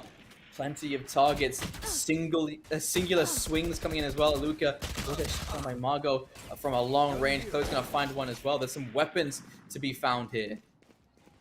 Indeed, and right now they're just crawling up towards Market. Ginny, however, will be denying Margot in towards the potential frag. A bit of concuss, but the timing is still in the hands of Jules, taking her down. And now it's only up to a 3v1. Whips it up a bit for Chloe here, and Oreophilia gets the kill instead. That's going to be a Stars placing in towards Market to at least give them a little bit of a leeway. This is a 2v2. Now look at how they're positioned, right?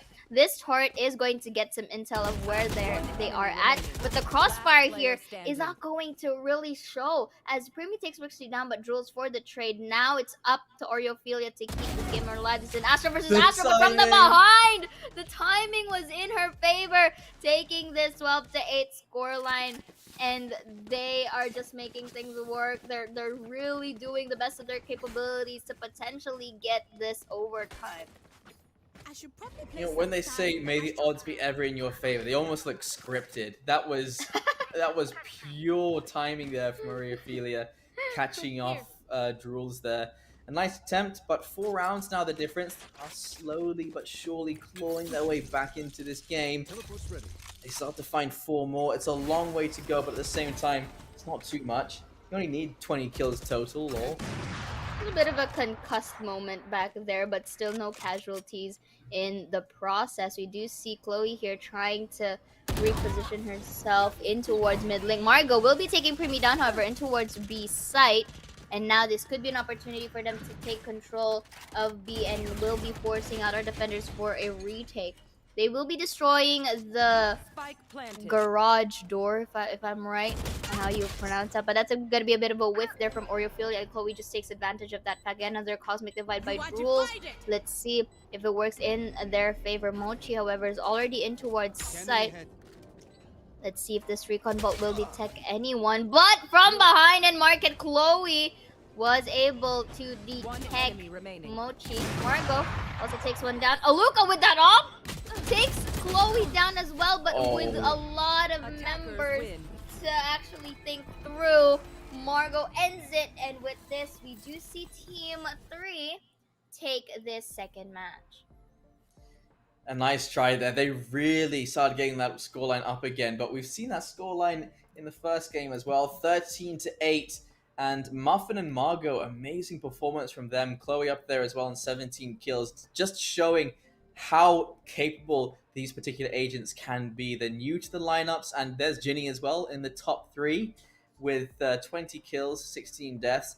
That is the power of Neon. That's the power of Chamber. You can get them into the top 4 in the right situation. So therefore, for teams that are researching on where to go from this point on. But that is going to be it for our second game. We do have Team 5 going up against Team 1 in just a moment as well. That is going to be on Bind. That's, of course, for Team 5, that is Ayumi, Millis, Polly, Envious, and Ivor. We've already seen Team 1 play already. That was a 13-8 on Icebox, but a 13-8 on Ascent. Will we get a 13-8 on Bind? Well, we'll just have to see. But we'll be taking a short break before that happens. So, ladies and gentlemen, don't go anywhere, because we'll be right back.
I got you and your vibes in my mind, I can't get them out, no matter how hard I try. I need you and your heart next to mine, yeah, I'm all about keeping it you and I. When you're here, you spark chemical reactions, your aura strikes like lightning. Got no words, I'm just drowning in attraction. Only one way to describe it. It's electric, can you feel it? You got the only touch that takes me high. It's electric, I'm up in my feelings. Got double vision 'cause of you tonight. It's electric.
go, there's no doubt.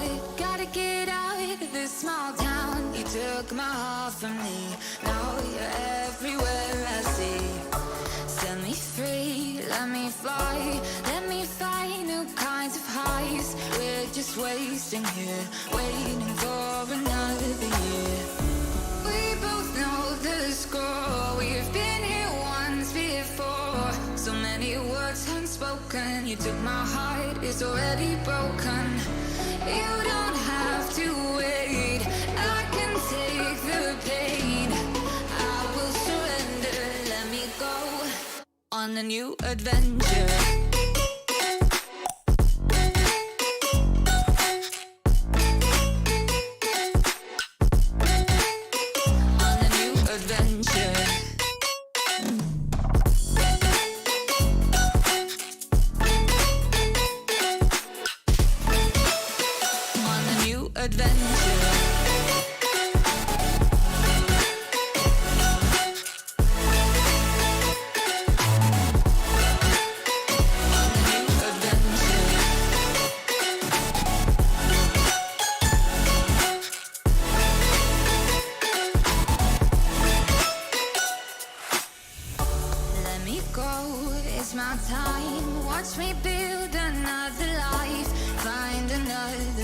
Explore the world and find my place. Hope you find some peace of mind. Hope the night was worth your time. Threw my heart away, we won't see another day. We both know the score, we've been here once before. So many words unspoken, you took my heart, it's already broken. You don't have to wait, I can take the pain.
Adventure.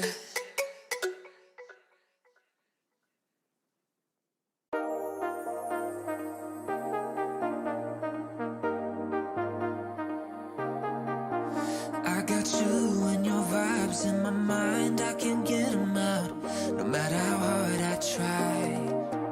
I need you and your heart next to mine, yeah, I'm all about keeping it you and I. When you're here, you spark chemical reactions. Your aura strikes like lightning. Got no words, I'm just drowning in attraction. Only one way to describe it. It's electric, can you feel it? You got the only touch that takes me high. It's electric, I'm up in my feelings. Got double vision 'cause of you tonight. It's electric.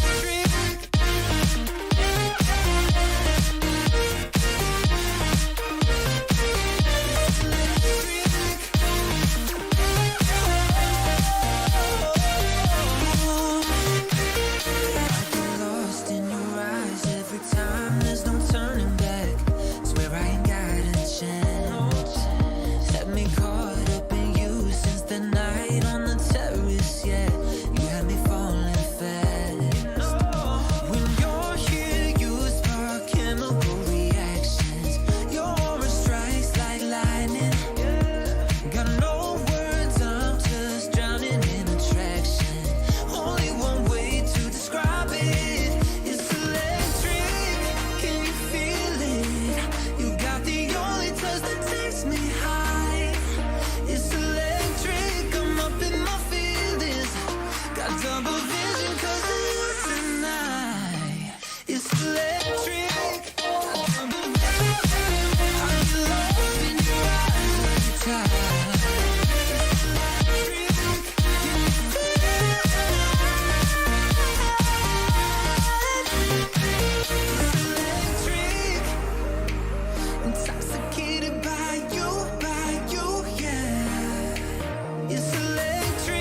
go, there's no doubt. Gotta get out of this small town. You took my heart from me, now you're everywhere I see. Set me free, let me fly, let me find new kinds of highs. We're just wasting here, waiting for another beat.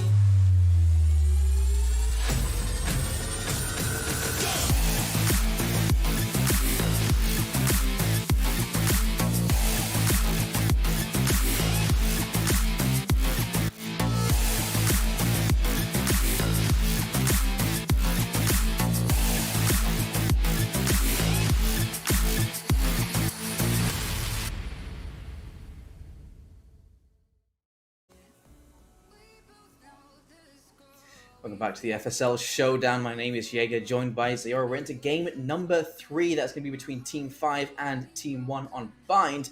It's going to be between Ayumi, Millis, Polly, Envious, and Ivory versus the first team we saw, Trix, K4Deity, Casper, Too Much, and Elisa. So those are going to be our matchups for the third game. They started off with a loss for today. Let's see if we can get their first win against Team 5. Or if we're going to have another 13-8 blowout, which has been the case for the first 2 teams. And now we're ready to pick our agents.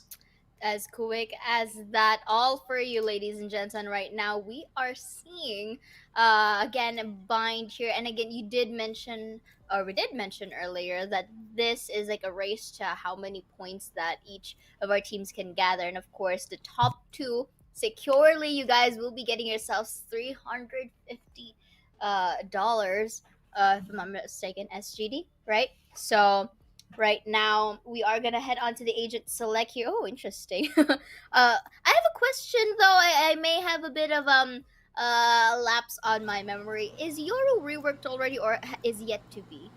Yet to be. We All are on right. our way though. So we're still in the very first skill sets of Yoru, because again, for those who haven't seen how Yoru is going to get reworked, it's basically going to be a game changer here, because we just saw towards that leak or that video that you can use your skills despite being in the ult. So that's going to be a lot more interesting. But right now, focusing on the agent selects is still, again, utility oriented. Both of our teams have their respective duelists.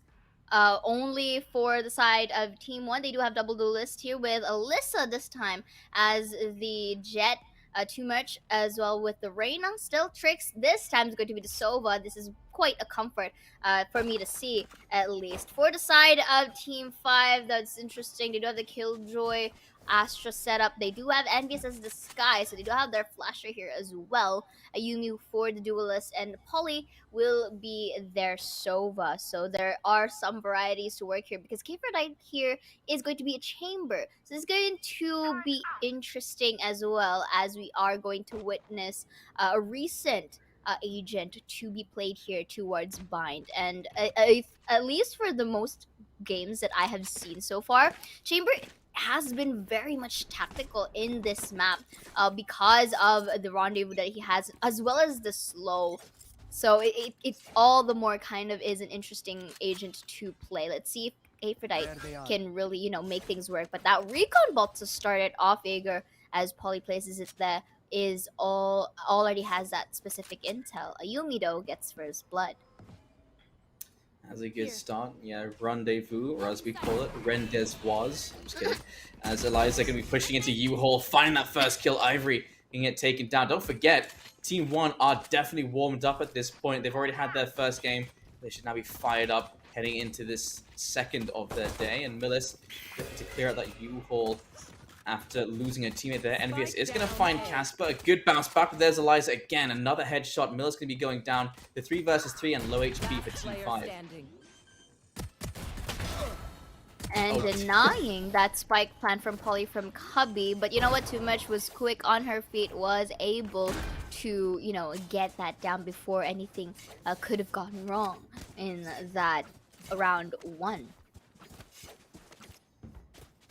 And it's a nice attempt at the retake there from Team 5, but Team 1 just so much control of the site as quickly as possible.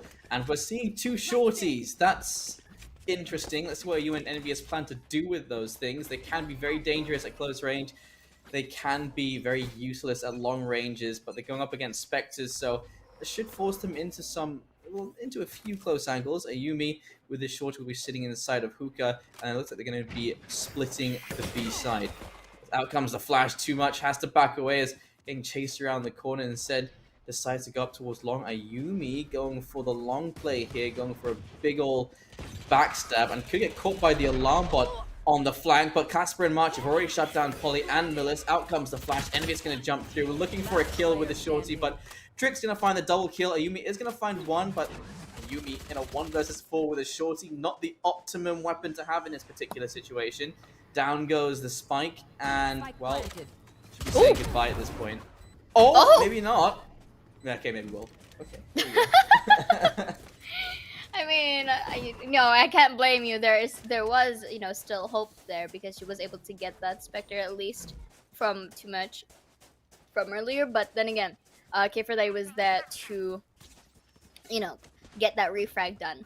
But now, again, second point for our attackers side. So far, they've been very much aggressive in towards the first 2 rounds of our game, as to be expected for Team 1. Since they, again, you mentioned they had warmed up. They are kind of ready for these duels, unless of course, you know, Team 5 is also practicing. But then again, we do see here a kind of split push for our attackers. At the moment, Envious here may go for that flash. That drone, though, is going to be a distraction. Envious, though, was able to get Alyssa down. Millis for a trade of her own. Not really working on their best, you know, plan there for the side of Team 1. But Kfrday is crawling, walking her way towards Lamps. Not sure if the Astra was able to see her, but Ayumi takes too much down, who teleported Casper for the trade. So it's a 2v4.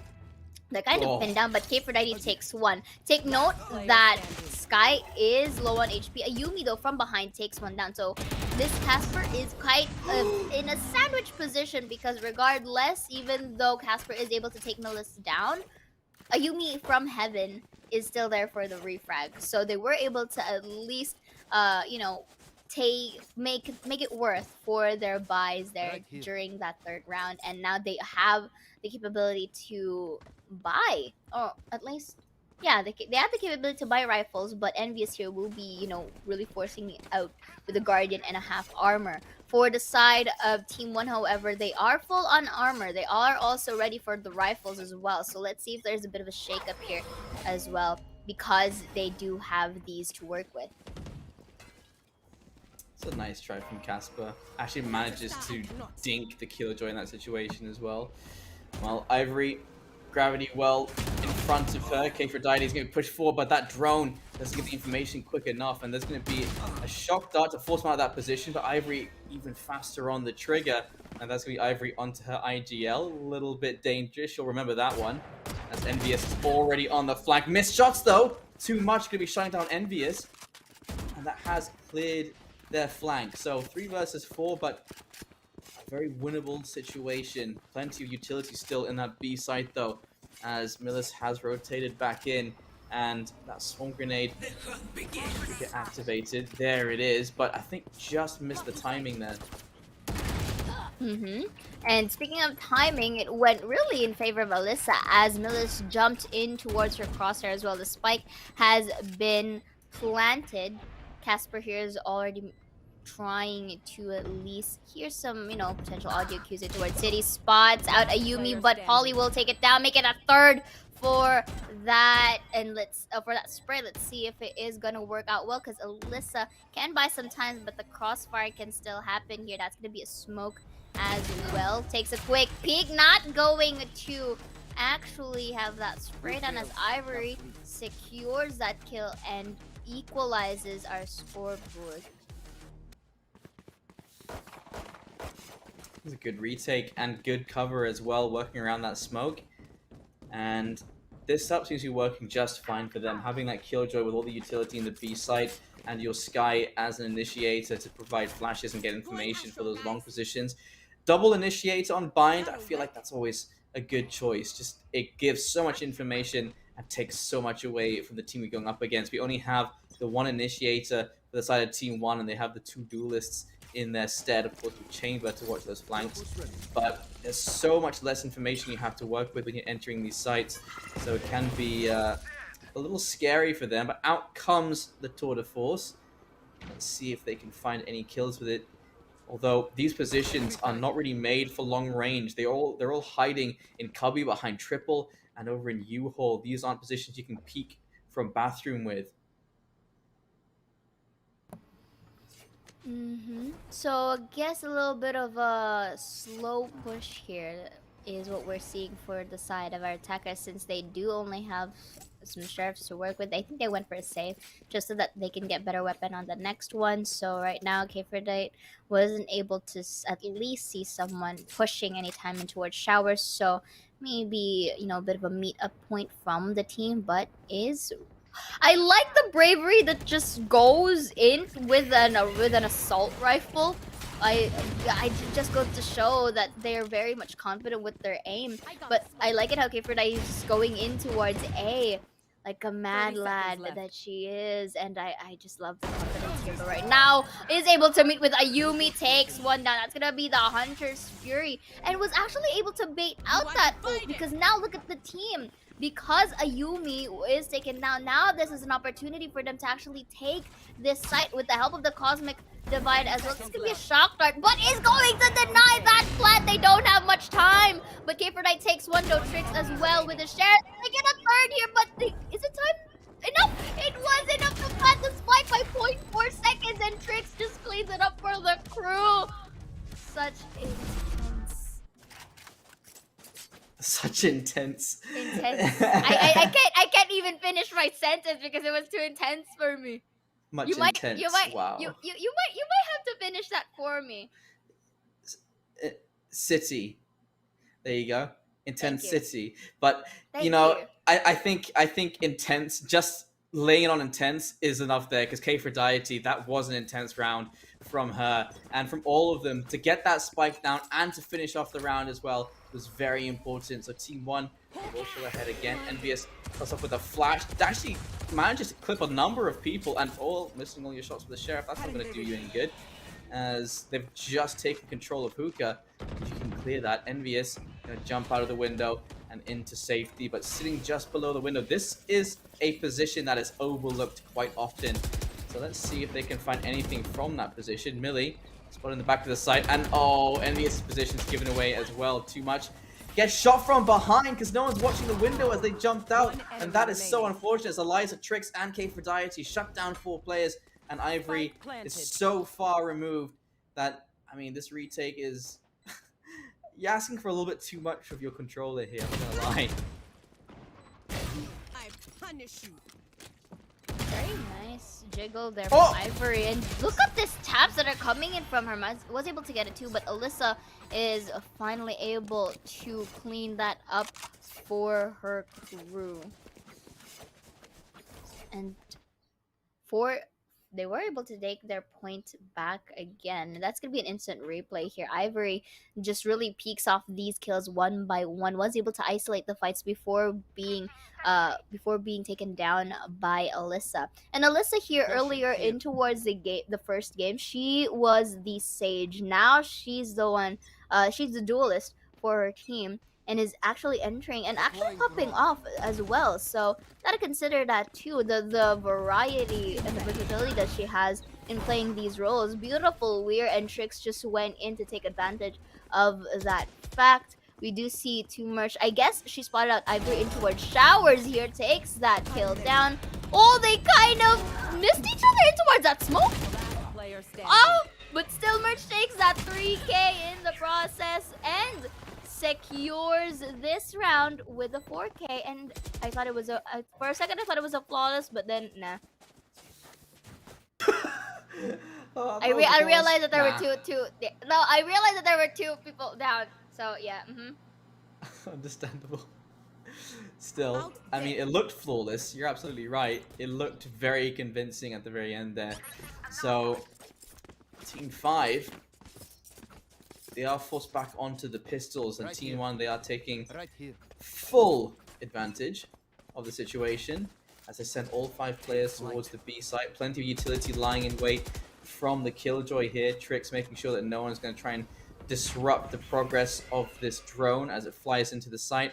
Doesn't get too much information though, so they know at least that hookah is clear, but so many unknown factors. Cubby inside the tube in the back of the box over towards elbow as well. Getting cleared close deep here. There's the turret cleared out. They do have that information. There's the teleporter put into position as well, as Eliza is going to find Millis inside of the smoke. Jumping up on top of the tube. Will find the one. That flash going to force out, but too much. Good use of the dodge there from the orb. Tricks and Eliza both finding the kills. Nice shot from Polly as well. That's with a Marshall on Too Much's head.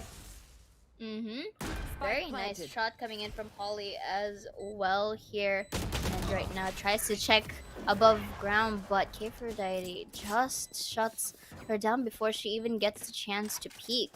And right now it's 2-6, really looking well for Team 1 here. The fact that they were able to warm up as well. And in terms of how they really place themselves in post plants, it's really nice because they are disciplined. They're kind of waiting for these peaks to happen, and they're not being a bit too greedy about it as well. So it's for at least for the side of the synergy here that's coming in from Team 1. I think they kind of managed to work it out in at least for this attacking side. Oh, Ayumi though, the higher angle, was able to get Alyssa down, who was supposed to enter. Using this recon ball over here, but is denied by Polly, so they should have an idea that someone is in towards that corner. Respective shock darts across the floor. Ayumi, beautiful repositioning to get to merge down. Polly as well, just entering there. But Ayumi as well with a quick peek was able to get Aphrodite from showers. Very nice. You know, the viability of an operator on Bind does come into question quite often because there's so many close angles that are very hard to go long range with an operator. But Ayumi, close quarter combat seems to be the answer. You don't need the operator for all the long range fights, just the fights that you want to take. And Ayumi finds those 3 kills, and just in that single round went from 5 to 8. That is a quick jump in performance. Now situated over in the B side and peeking up towards long. Sitting in the middle and position given out. Tricks, may think twice about peeking down that position as the drone is going to clear them out. And they know that Ayumi is just going to hold that position. So they're going to have to try and avoid B long for now, unless they can make some space with their Astra. Meanwhile, Aphrodite out with a tour de force, hoping that someone peeks from U-Haul, has to switch over to the Vandal, and spotted, has to back away. Very good information gathering happening here from the defending side. Oh! But Ayumi still with the operator, very much a threat for the side of Team 1. Millis will also take too much down. Ivory as well with the kill of her own. Elisa will be spotted out here by Envious despite going up that boxes, and to secure it, takes down Casper, who attempted to refrag but wasn't really there in time. So Laser was a bit of a I guess I kind of jinxed it a bit in terms of like them getting all that aggression because they toned down. It kind of gave an opportunity for Team 5 to just really play for these peaks because they know that they're defenders, right? So up until that spike is planted, they have the luxury to wait. And Ayumi, as we've observed it, she's just waiting for these heads to come across her crosshairs, and the timing as well is starting to work out well for the other members of Team 5. Seek is out, going to be providing information to the side of Team 5. A close shot there from Ayumi towards Aphrodite, who has to try and back away. Too Much is running straight through the market as well. They're going to hit this B side. It's a crossfire from Elbow and Cubby. And right now, we do see some utilities flying across the board in towards B. Should assume that they will be taking this take. Drone is not going to be taken down by Mills, unfortunately, here, but is able to take down Casper. Aliso and Aphrodite with a trade of her own. Ivory with a 2K here from Garden uses that smoke to hide some vision and gets the opportunity to reposition, but Ivory will be detected. But because Kibernite went down alone, that gave an opportunity for the turret to detect, and Millis just went for the push.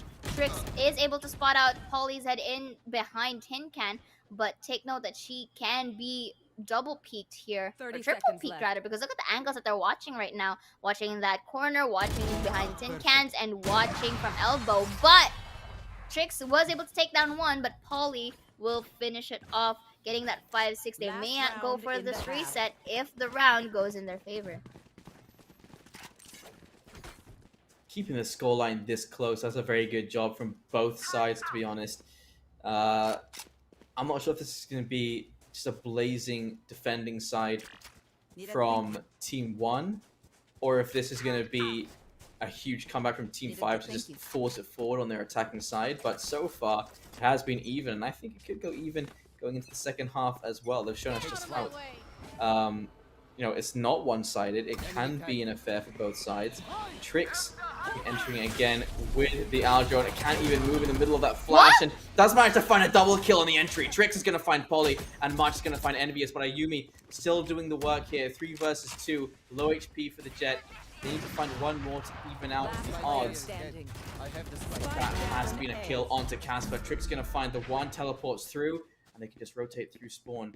This does give a chance for Trix to make some space for herself, but this is going to be a difficult scenario in general. And oh, both of the swarm grenades go off. Lyra down at 35, making things even more difficult for herself.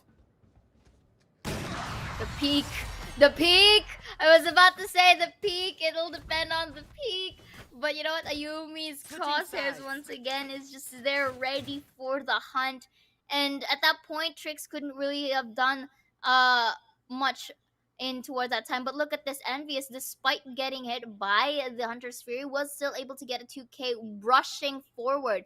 I mean, of course, they didn't quite expect that to happen through, so it's quite understandable. But this peak, however, just a pixel, and Ayumi just fires the shot enough to take her down, and that's gonna be the reset here. But again, because it's a reset, it's still anyone's game. You know, maybe Team 1 can be much can perform better, or can really bounce back, because now they are at the defender side. But we have yet to see that, because Team 5 was able to catch up. Ahead.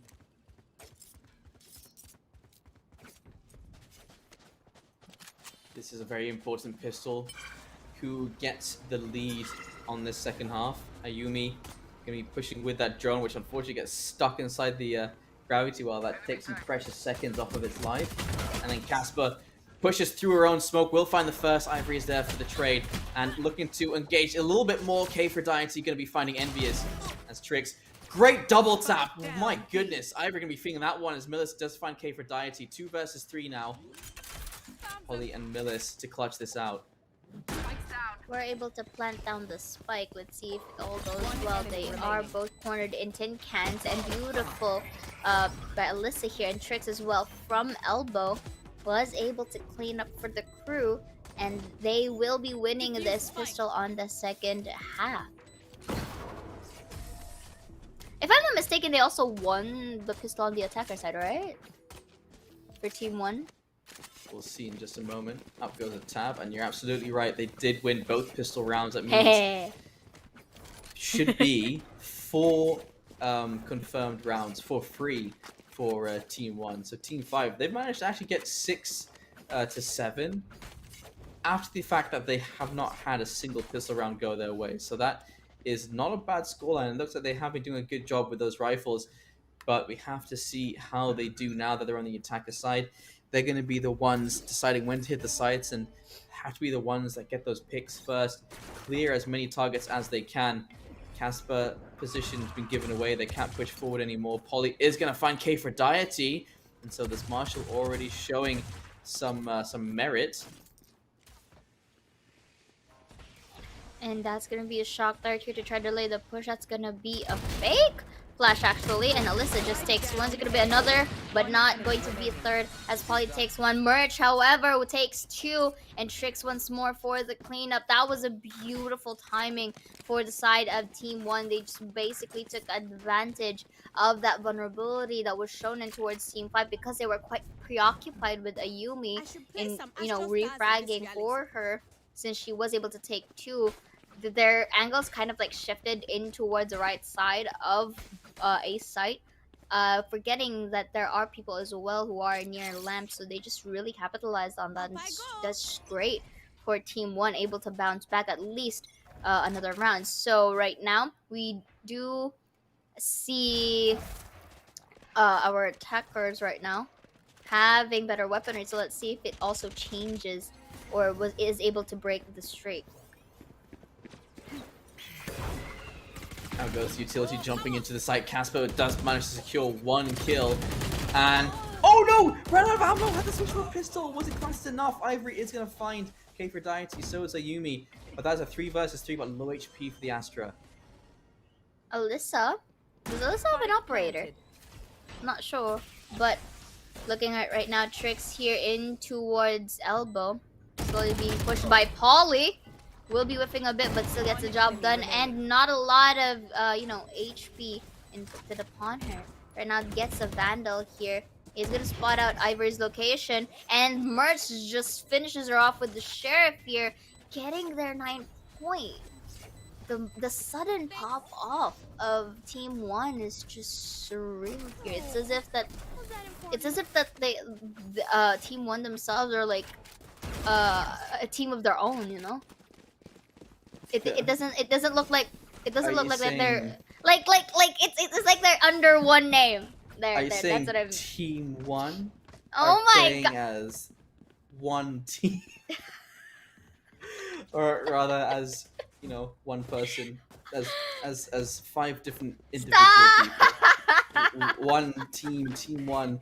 Well, anyway, 6-9 the score line, and let's see. As they want to hit the A side, got Sova looking towards the showers, and maybe looking to take a quick little bathe. Polly, see if anyone peeks into that. She's looking at the altar orb there.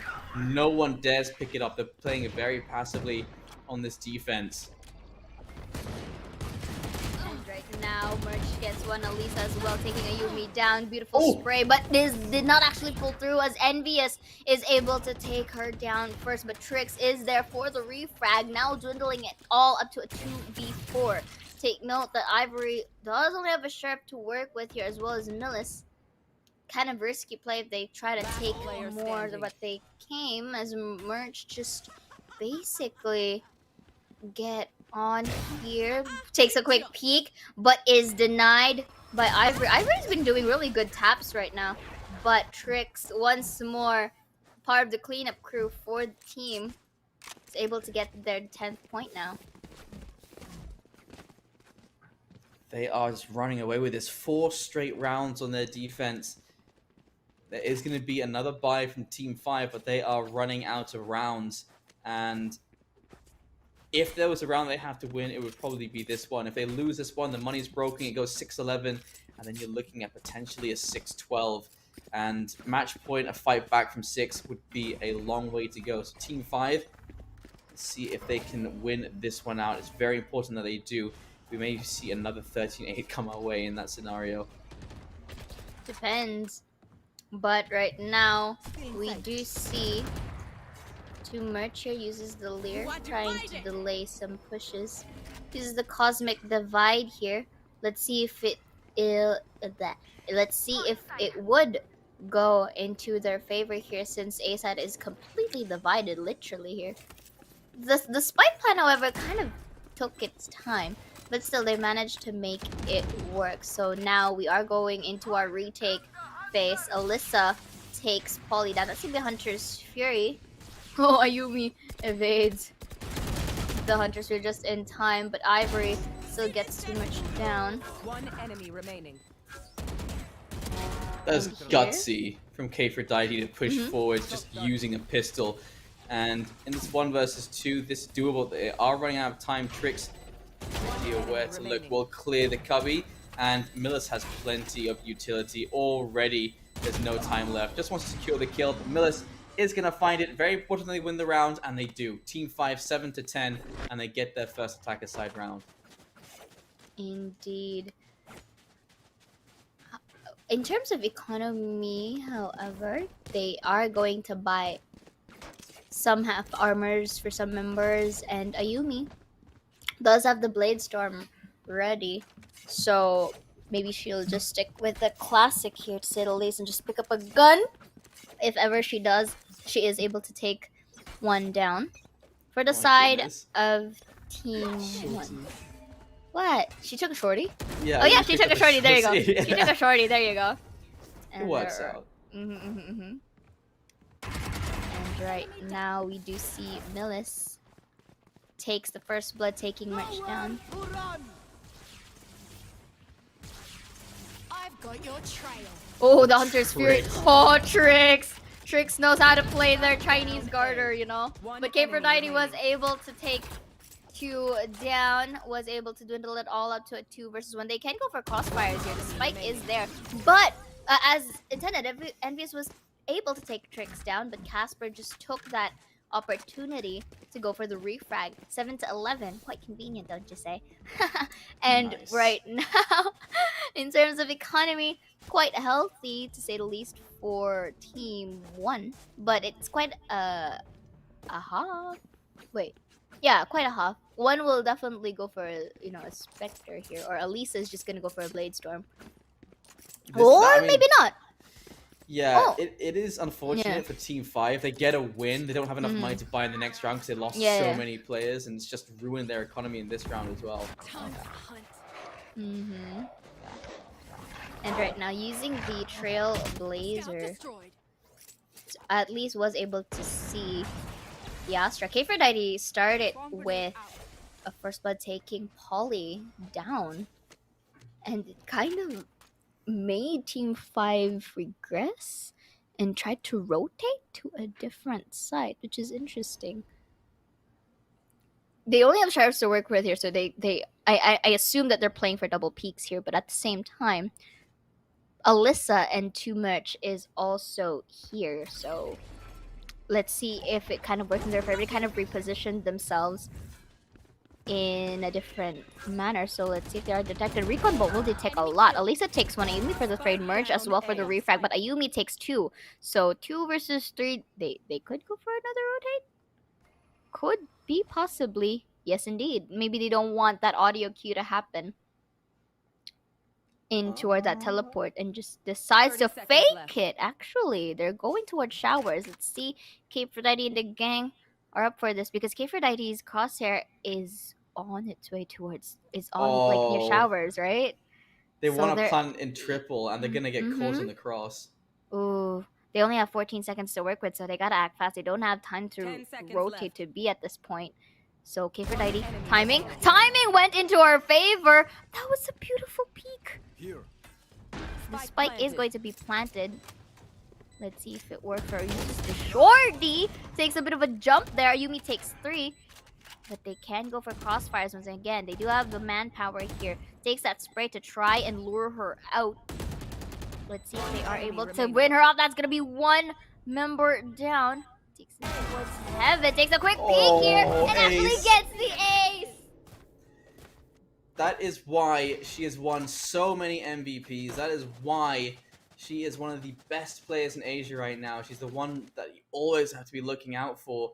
Ayumi doing what she does best. And what an ace. 5 HP and a dream. This is a what moment, and you know what? I love it. Ayumi here is just popping off for the team.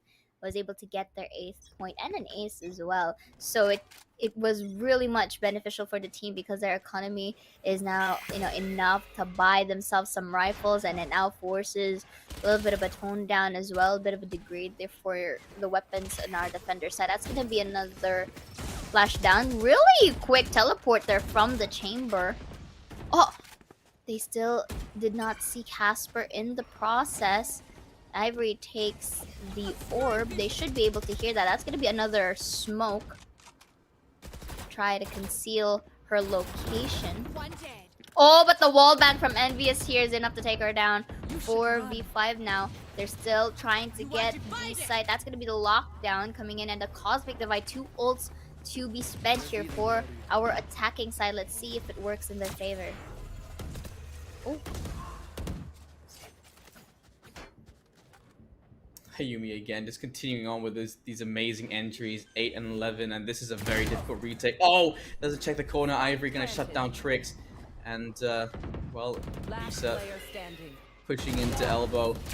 Can't find Ivory. There's Ayumi fighting too much as well. Ayumi really coming to life on this attacker side. And Ayumi, you know, it makes you wonder, where's Ineri in this tournament? I don't think she actually joined. She is the one that people generally look at. Exactly. I mean, like at the back of my mind, I've been thinking about it. I thought I was the only one, but apparently, we kind of sink in that thought process. But right now, here 9 to 11, at least it's safe to say they kind of like broke the 8-13 streak that we have, since for the first 2 games were like 8-13. So our team 5 is actually trying, doing their best to really make this tie possible. So let's see if team 1 is able to really bounce back, because right now in terms of their position, they kind of stacked up B at least.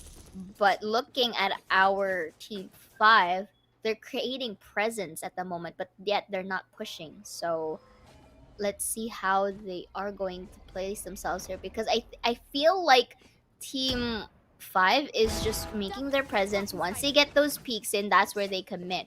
And Alyssa, though, just kind of denies that fact, the fact that the jet or their supposed entry is already out of at least this match. So look at these slow peaks that are coming in from them, and I'm liking still how Merch and the gang are just patient enough to wait for the peak. But Ivory gets Casper down from Lamps.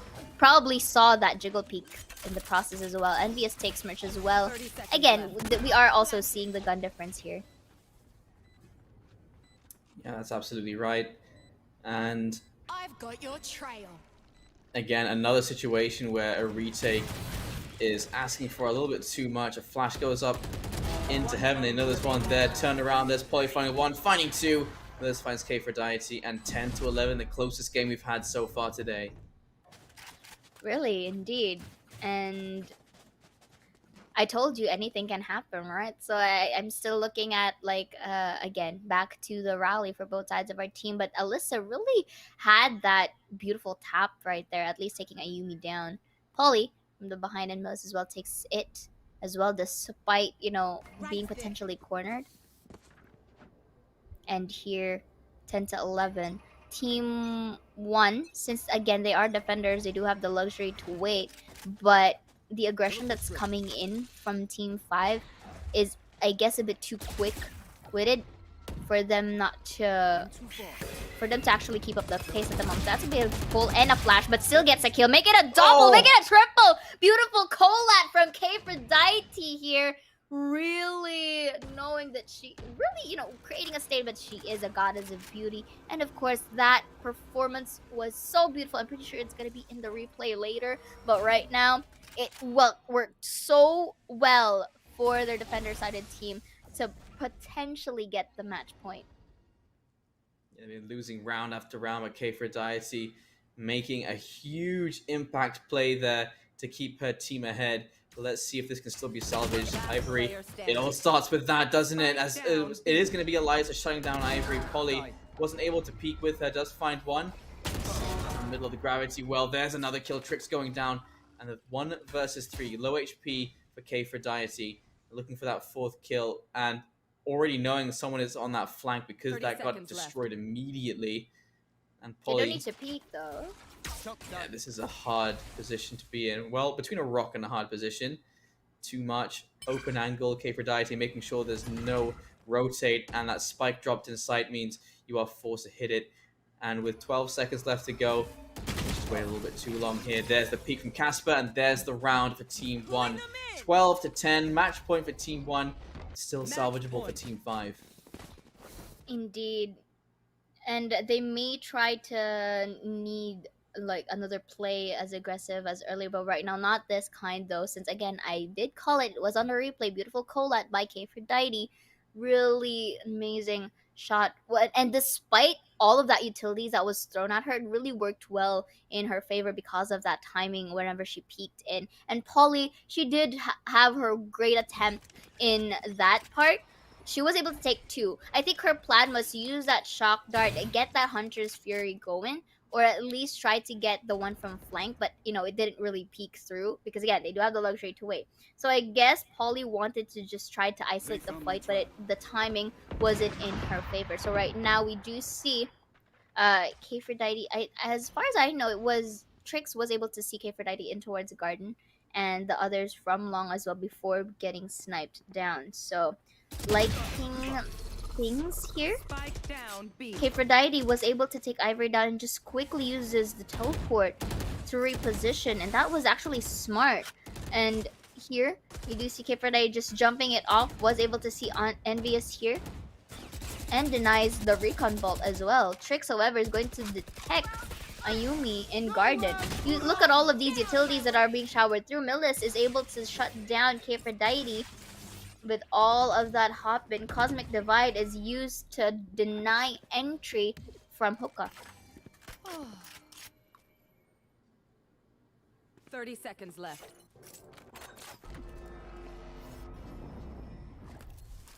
Pull cat. Okay, well, that flash has basically cleared the site. There is the 4 versus 4 and the 4 retake. There's the Hunter's Fury. Very little time left, and Casper trying to take advantage of the chaos will get shut down by Millis.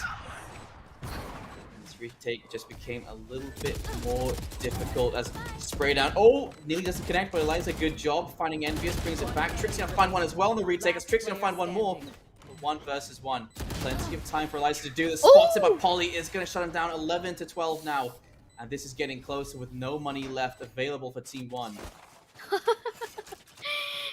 And a little bit of a banter there from her fellow teammate as well for Polly. But again, in the replay here, we do see Kfredite really doing her best to just buy some time and be a distraction. And here in towards the last segments of the game, there were some trades respectively. In this specific fight, though, Polly was able to spot out the shoulder of Alyssa in time and just really held on to that spray. Hence, she was able to get that damage done, and it reflected. So right now, Trix, really nice deny of that recon bolt here, denying any amount of information. Alyssa, updraft here, maybe uses as an audio cue bait. We'll just have to see. Because again, they do only have sheriffs to work with here. I guess they wanted to save, if ever so, an overtime could happen. We'll just have to see. I'm not sure, but I think... No, I don't think they saved. Oh, or at least it's for Alyssa with the sheriff only. So right now, you see merch. Oh, the stars. Planning to smoke that out. There you go. Uses the updraft and is able to detect people, and as well as dash in for a Yumi. Millis tries to secure lamps. Ayumi takes one Envious as well for a kill of her own. From behind, though, Merch is cornered there, but Kfredite takes one, but is only the remaining member alive for the team. Was able to get a shot, but Ayumi secures a 4K, and now an overtime is going to be happening here. JAEGER, this has been the closest fight that we've seen today. Closest fight I've seen in a while, to be honest. After they managed it, both of them get exactly 6 rounds per half. It could not be more even. Now, it's the question of who can win 2 rounds consecutively. So far, it has been Team 5 who have been stringing together more rounds in a row. We see, like, every so often the Team 5 will go for 1 and then 3 and then 4 in a row. There's potential there, but I'm not sure. This is, again, it's so evenly matched. There's no way to know which way it's going to go. It might rely a lot on luck and individual plays coming into fruition. Kfredite, another one of those 3Ks to finish off a round. Perhaps Ayumi, one of those aces. Okay, so right now, Ivory opens it up, taking Alyssa down from lamps. Casper will be planting the spike. Let's see if it goes in fruition. Trix, however, Watching Lamps very quickly, but Ivory still quick on her feet, was able to take her down. I don't like this idea of them really contesting Ivory one by one because Ivory is just capitalizing on her advantage at the moment. But Merch here may be catching her off guard right now. That's going to be triple for Merch, but Polly is there to clean it up. It's a 13-12 now. Right here. And just like that, Team 5 was able to at least, you know, turn the tables around, at least for this Switching one. If sides. they are able to get Match this point. match point, then that is a complete turnaround. It is their attacker's side. It is where they've been, where we've been seeing some amazing individual plays. Ayumi on 26 kills right now, Polly and Ivor on 21 each. There's a lot of pressure on Team 5 right now just to finish this off. And Team 1, they really don't want to give them that opportunity. Exactly. Merch here takes a quick peek in towards Showers and is able to get Envious down. Okay, Aphrodite tries to be a little bit of a swift Oh. here. Oh! Takes a peek here as well. Will be tagged, but Aphrodite uses the teleport to reposition. At least they know that someone is in elbow, to say the least. But they regress. I like it how Team 5 is just, you know, really proactive around the map there. They don't really stick themselves into one map or one side alone. Like, if they have the opportunity to rotate, they're just doing that right now. Too much. Oh, spots the barrel, but messes up. Miller's going to take full advantage and gets a double kill on the entry. What a great recovery there from Miller's to even out the score. I mean, sorry, to even out the numbers. Left 3 versus 3 now. Miller's took a little bit of damage in that situation, but better than being in a 2 versus 4. On target. Indeed, but Trix, however, is able to take Ivory down, who we mentioned has been really doing wonders for the team.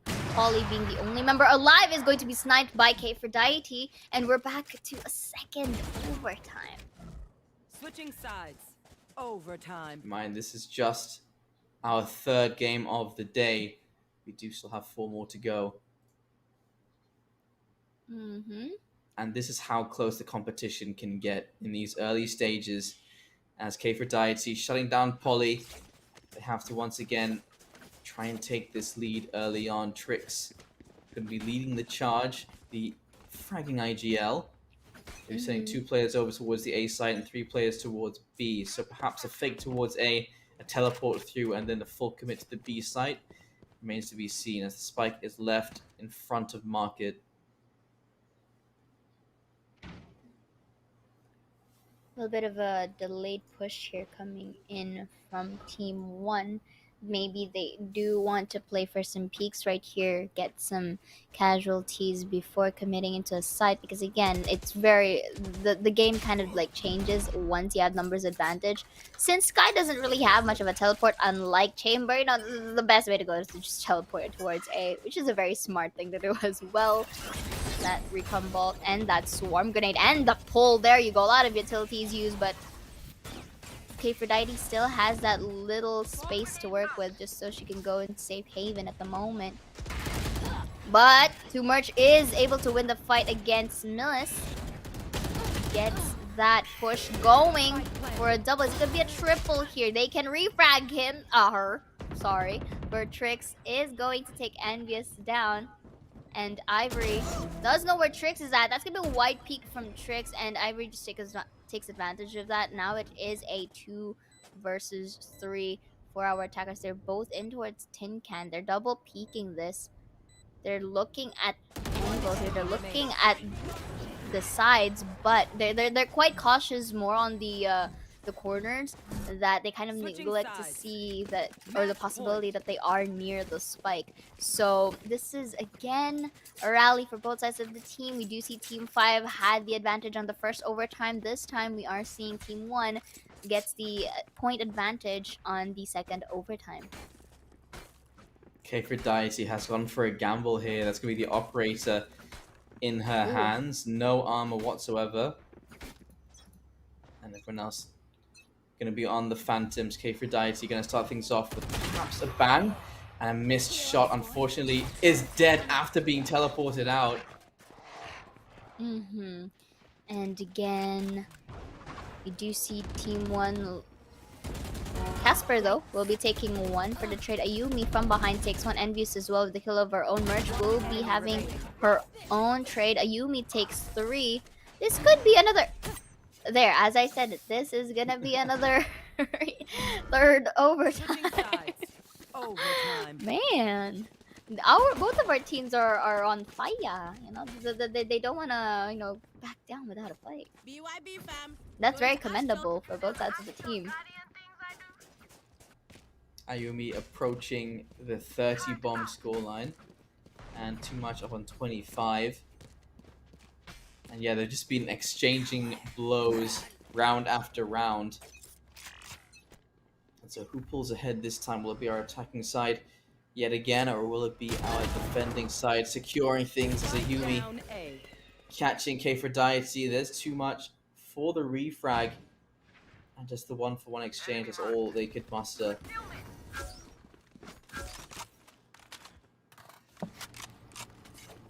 Very nice way to equalize our manpower here for both sides of the team. But right now, Team 5 is just really holding their ground at the moment, not wanting to really have more casualties. And this time, we do see Team 1 already double peeking, already in unison, going in towards Hookah. It's gonna be a pull. It's gonna be a quick dash in. And Millis spots out Alyssa, but Alyssa takes 1 down. Casper for the trade, but Millis will be taking Casper before, as she also dies with the help of the Swarm Grenade. It's gonna be a lot of recon bulk here. Polly takes with the Shock Dart, and a Vandal kill with a tap as well, but Trix is gonna go for the trade. This is a 1v1 between Trix and Ivory. Let's see who gets the upper hand. It's actually Trix getting her by the side and takes that 15th point. Match point. Teammate versus teammate. I bet Ivory's going to be remembering that one as well. So 15-14. Ayumi on 30 kills now, doing such a great job for her team. Actually, the kills of the entire team seem to be a little more outbalanced towards them rather than towards Team 1. But now Team 1 have to get 1 defender side round.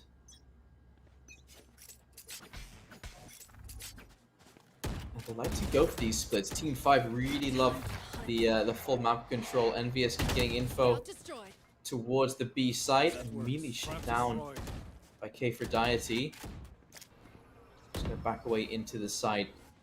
And no rotations have been called yet. Team 1 not falling for anything until the site starts getting taken over. What a shock dart straight onto K4Diety, down to 60 HP. That's actually gonna take him down.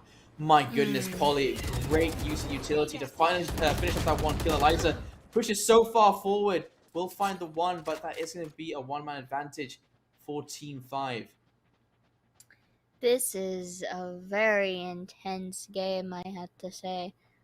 14-15 here, and the Dream. Ivory will be taking Rich down, all the more increasing their manpower here.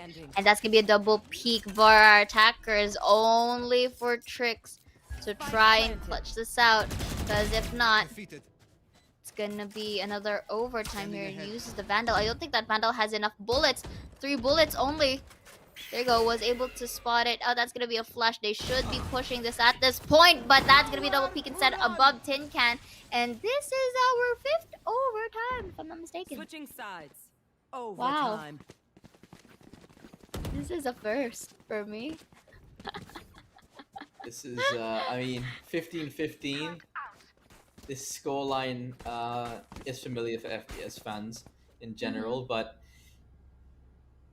this is just so back and forth. Every single time, it's like they can both win attacker side rounds, they can both win defender side rounds. They seem to be learning from each other.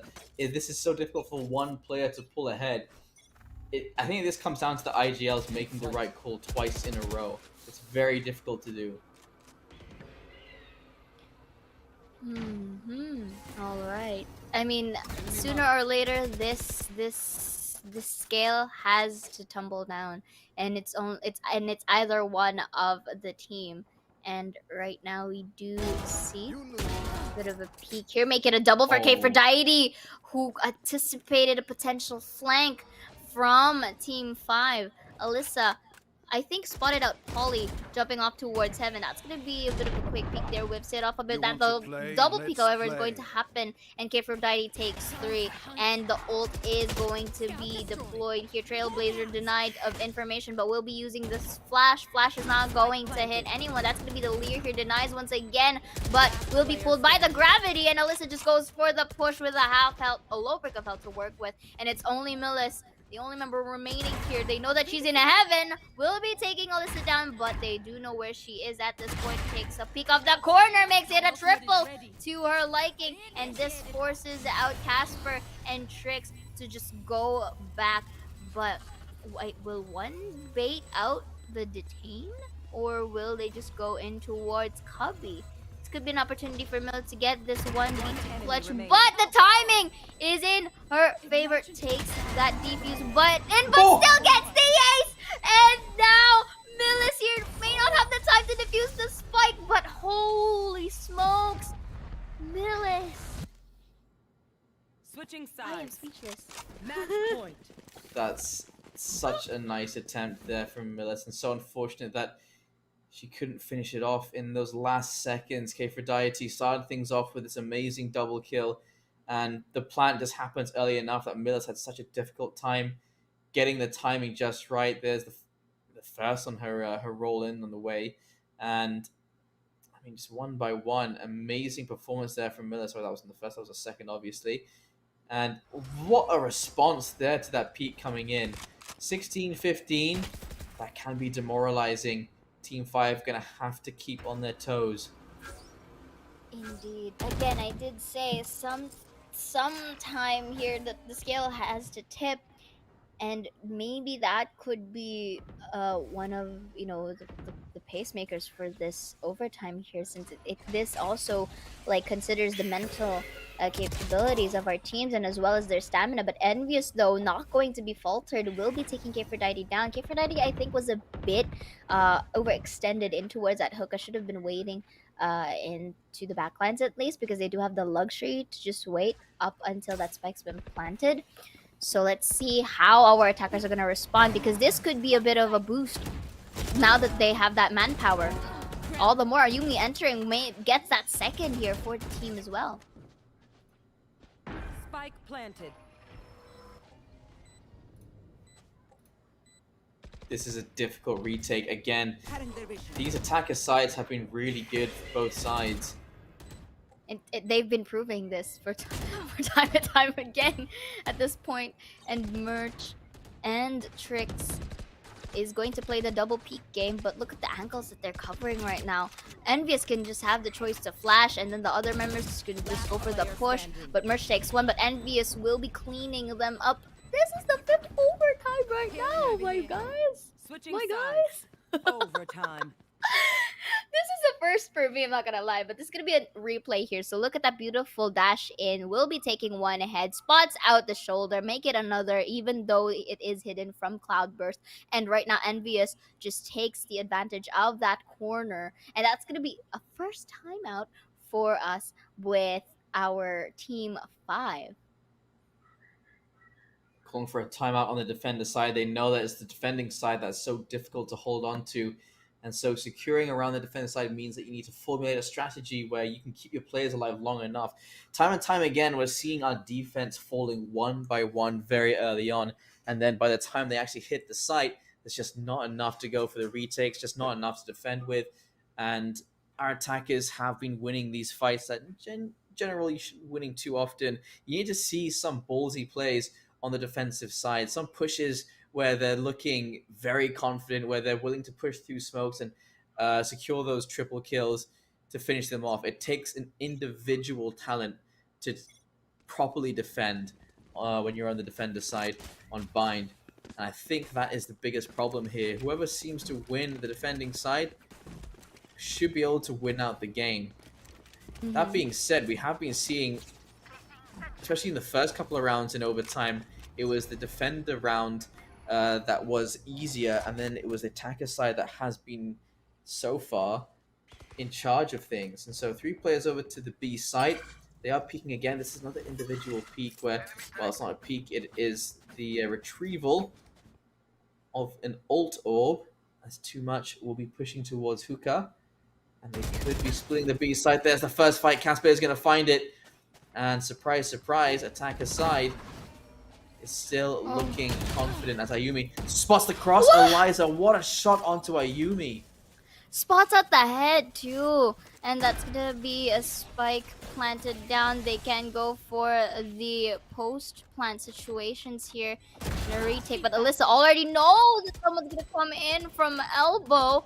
2 versus 5, holy smokes. And Ivory only has a slimmer of ult to work with. Elisa from the edge will be denied by Polly here, but they know where they at. Denied the flawless, but that's going to be a respective kill to equalize it to a 2v2. They baited out the audio cue here.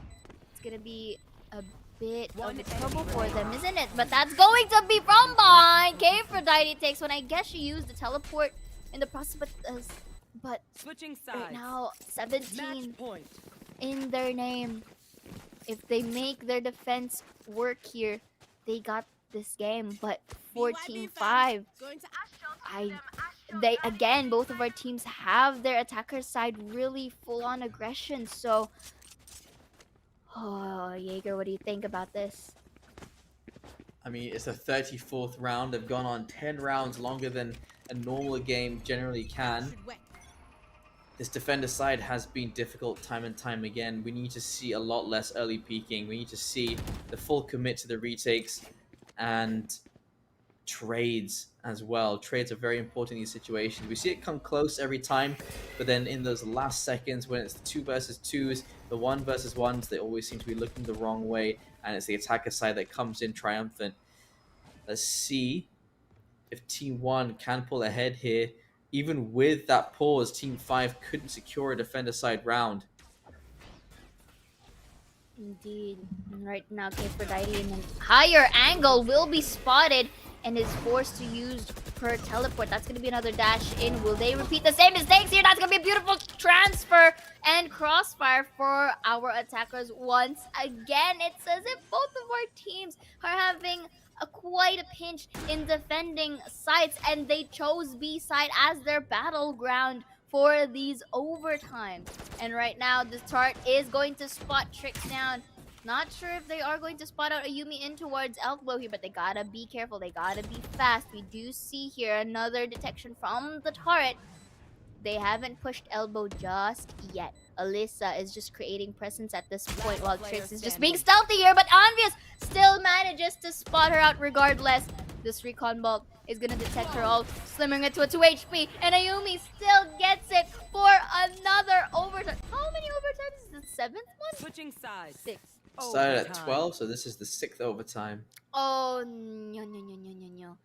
This is the longest overtime that I have casted so far, and you know what? I am proud. I think the furthest I've ever gotten to was 21-23. I think that was the final score line. So we're going for a record here. Let's see if we can hit. I think the longest in Southeast Asia is 33-35 or something like that. So Oh no. This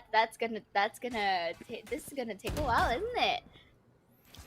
Like the sudden barrel. gun is spotted right there.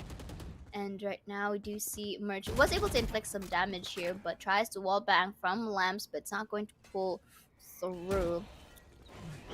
I like it how Yumi just destroys the recon ball and decides to hide from the smokes.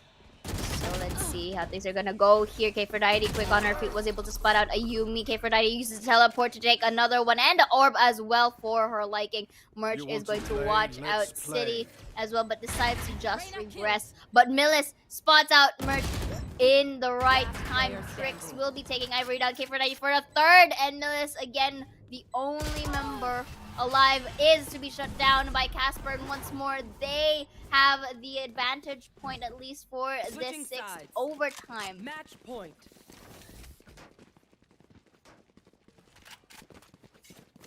It's a match point on the defender side yet again. And these attacker sides have been getting win after win after win. And we have not had a defender side win in goodness knows how many rounds now.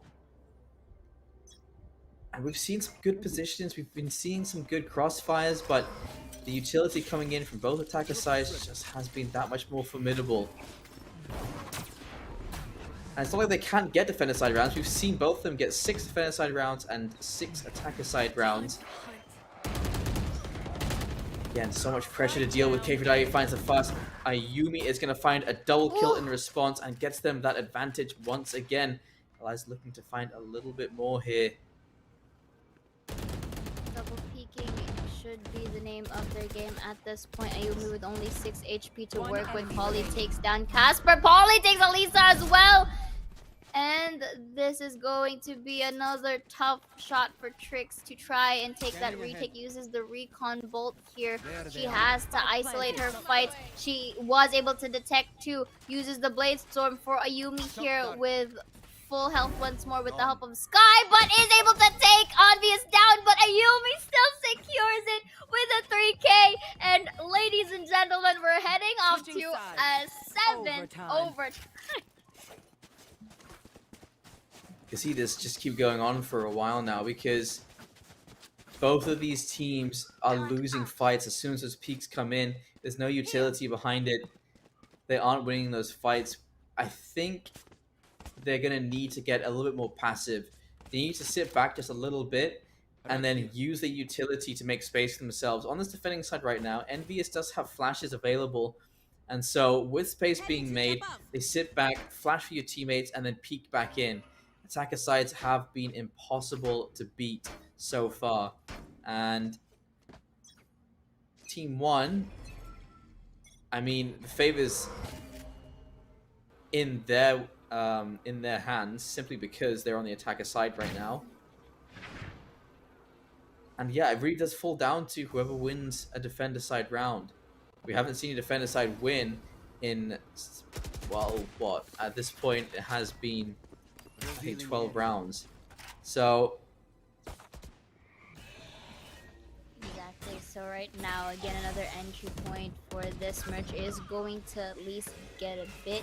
Actually, no. K4Daddy though will be starting it off once again with that first blood merch again. Will the kill of her own will be getting those taps at play. Let's see if it works. But Polly will be getting those bullets on the hands of Trix, and Alyssa takes one as well. That's a quick of a peek. Millis didn't have the time to react, and once more for this 7th overtime, we see a flawless round for Team 1.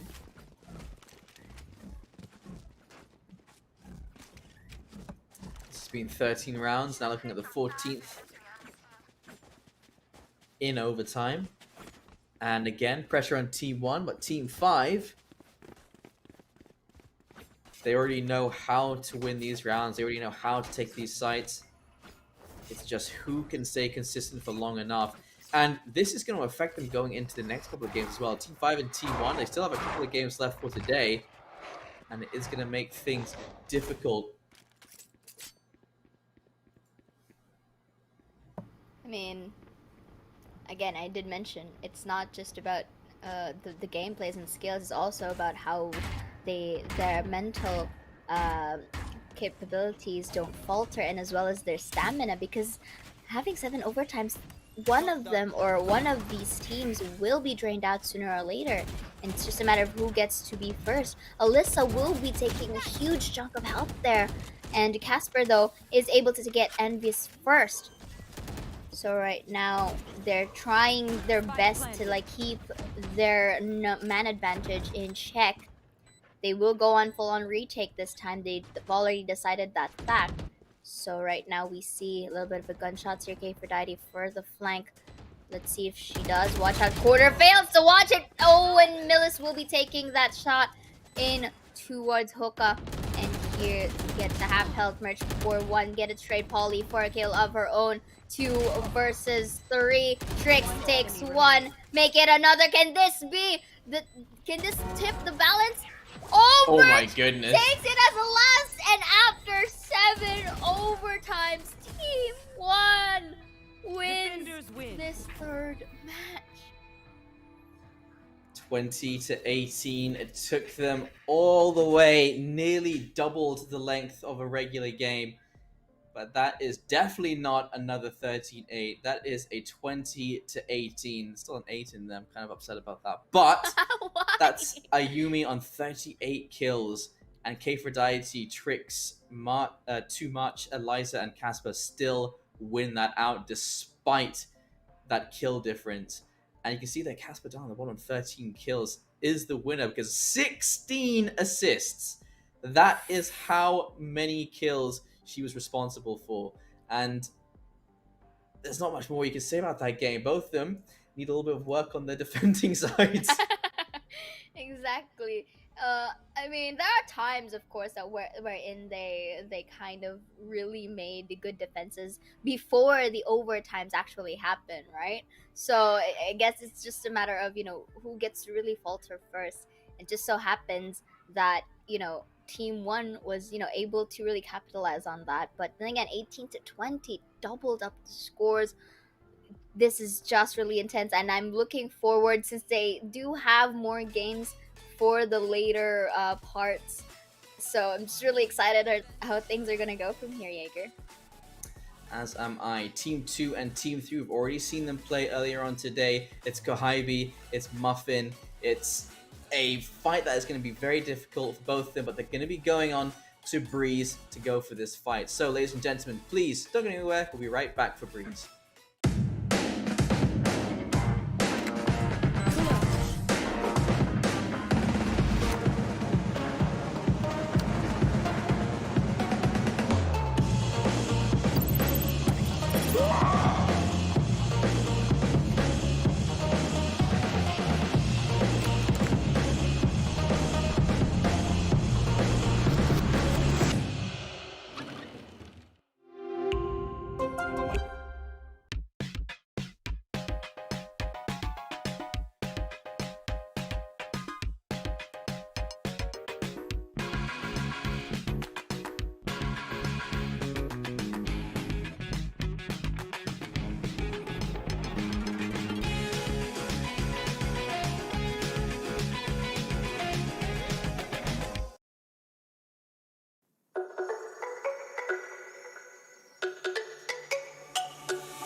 Let me go, there's no doubt. Gotta get out of this small town. You took my heart from me, now you're everywhere I see. Set me free, let me fly. Let me find new kinds of highs. We're just wasting here, waiting for another year. We both know the score. We've been here once before. So many words unspoken. You took my heart, it's already broken. You don't have to wait, I can take the pain. I will surrender, let me go on a new adventure.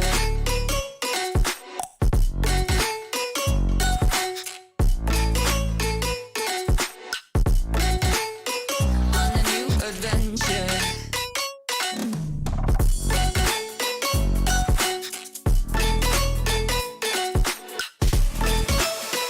On a new adventure. On a new adventure.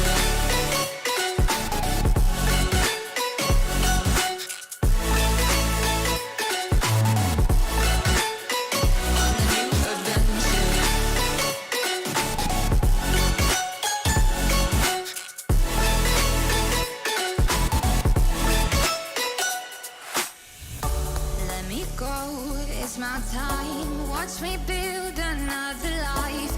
Find another space. Explore the world and find my place. Hope you find some peace of mind. Hope the night was worth your time. Threw my heart away. We won't see another day. We both know the score. We've been here once before. So many words unspoken. You took my heart, it's already broken.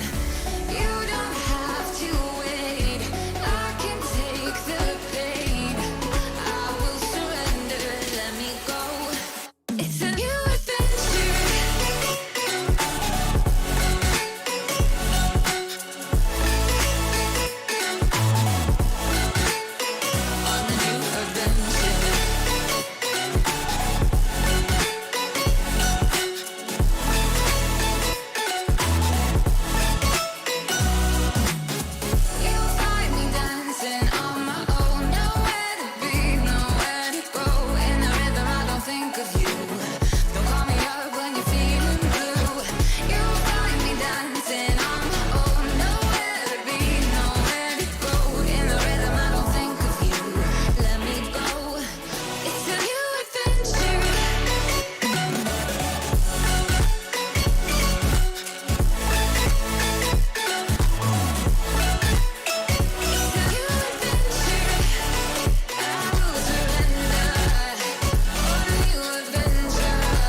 adventure.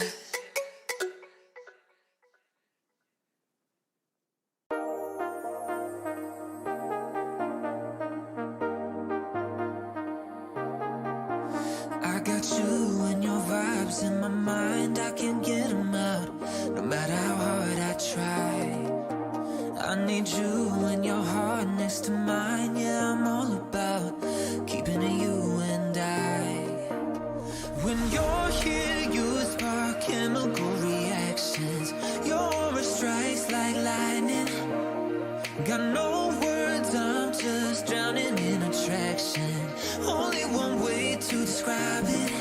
It's electric, can you feel it? You got the only touch that takes me high. It's electric, I'm up in my feelings.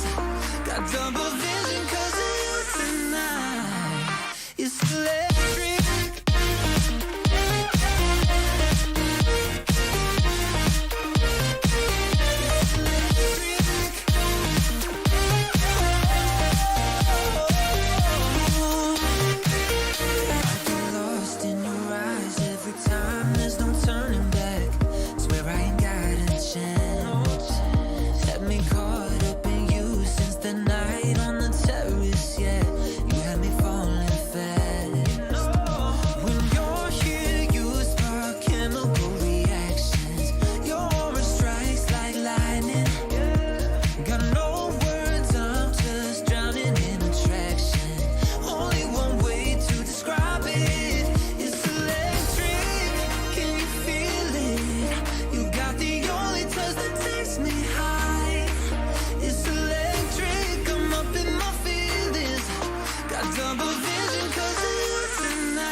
There's no doubt, gotta get out of this small town. You took my heart from me, now you're everywhere I see.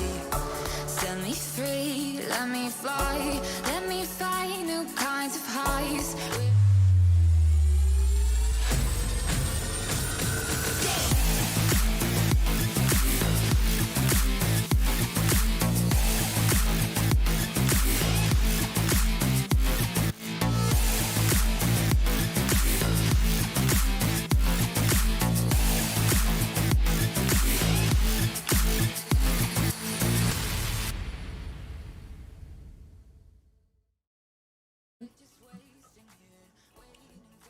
Welcome back to the FSL Showdown. We're back for our fourth game, but it feels like our seventh game considering how long that last game took. 20-18 between Team 1 and Team 5.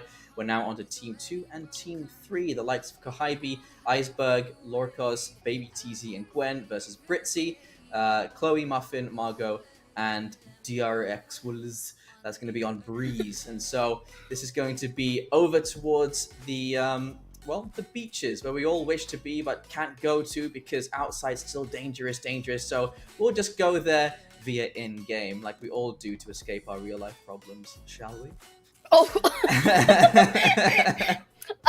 I'm gonna give you some head pats back there, Jaeger, but for now, again, I kind of agree with your sentiments, you know, because again, we're also like introverts, so you know, we don't really know how to socialize with other people. But then, of course, with that being said, we're gonna go ahead into our agent selections here for teams 2 and 3. So we're gonna go into the map Breeze. As Jaeger has mentioned here, Kohaibi will be using the Sova if this were to be locked in. Iceberg will be using the Chamber, Gwen for the Viper, Baby TZ as the Duelist once again, really doing wonders for the previous game. Laura caused the Sage from the Icebox, now Arena from Breeze. I've been seeing some Chamber users in towards our respective teams. It looks like it's very popping off and working well with them. And for the other side, for Team 3, quite similar, only the difference as they have 2 Sentinels to work with here. They have the Cypher and the Chamber and a Sova, so they have a lot of information happening here. But Drools, I don't know how to pronounce it, please correct me if I'm wrong, will be using the Sky instead, which is more viable to say the least, because having too much of the Sentinel may not really work out for the team. So Muffin will be sticking with the Jet. Oh, it looks like they will still be sticking to a double duelist lineup. This is a similar lineup, I guess, that they had from the previous map, if I'm not mistaken. Only the difference is instead of a Viper, there was an Astra and a Killjoy and whatnot. But you know what? I think it's all different. But with that being said, we have already seen our respective lineups, and it is a mirror match for both sides. Ooh, interesting. They have a similar take on how they take Breeze, which is nice. Oh. I think at this point, if there's any place where Chamber has to be a mainstay, it is on Breeze, because all of your utility has no limit to how far away from it you have to be, so you get information whenever they cross those, as well as for flanking when you're on the attacker side. You can have those down and provide that information, as well as because those teleporters, they give you a fast rotation in between those sites.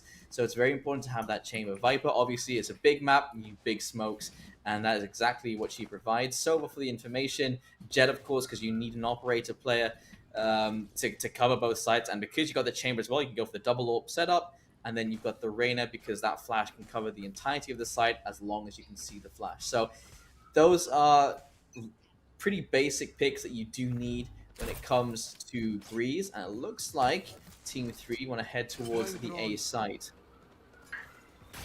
Indeed. So right now, oh, the drone.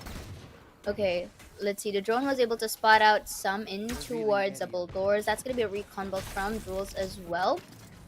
See, some utilities are thrown in here. A lot of misplays here, but still managed to get the job done. All equalize it to a 3v3. Now we do see some low health here, but will be healed momentarily.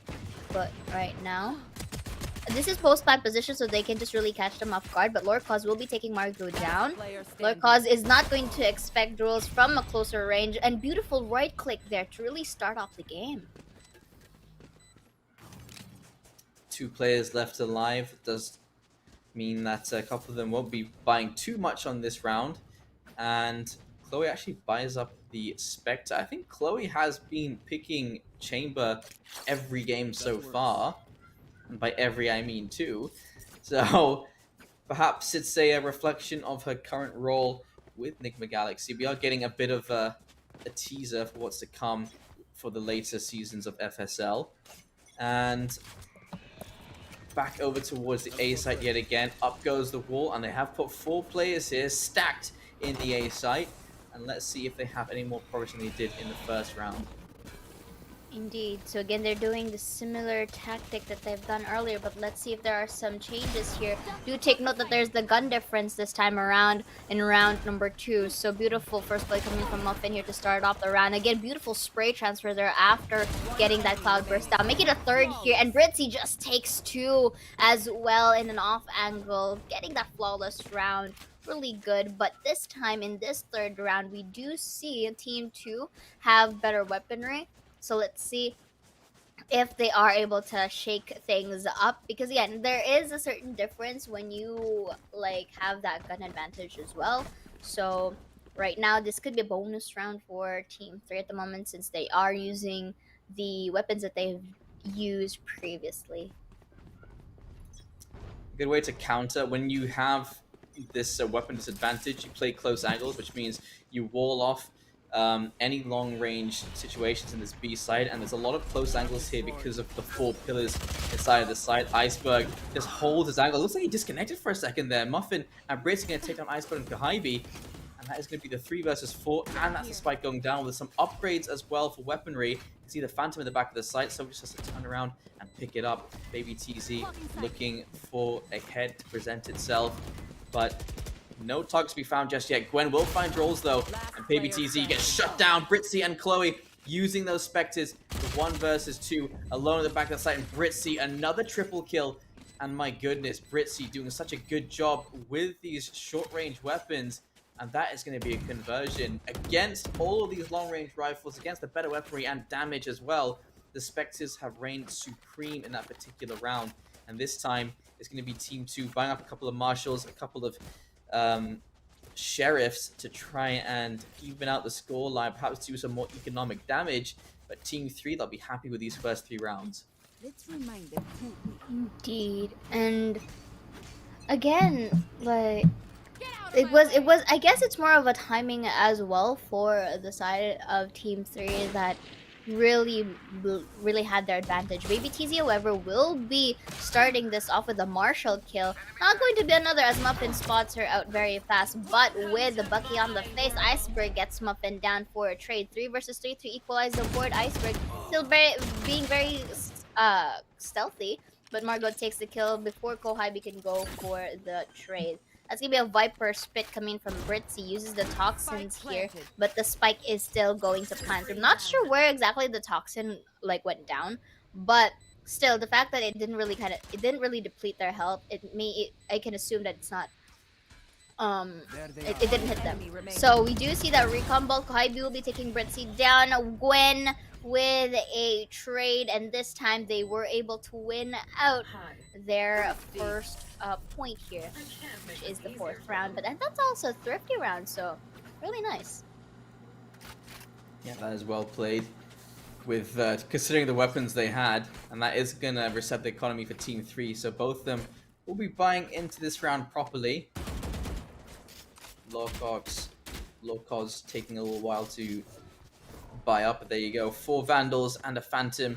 We do have the Operator in the hands of Chloe, and they do want to hit the A site again. So a little bit more presence towards mid, towards the B site, and playing very passively inside of A. Wall goes up at the start of the round. Out comes the blind, and Chloe being very careful, dancing around that flash, or rather that blind.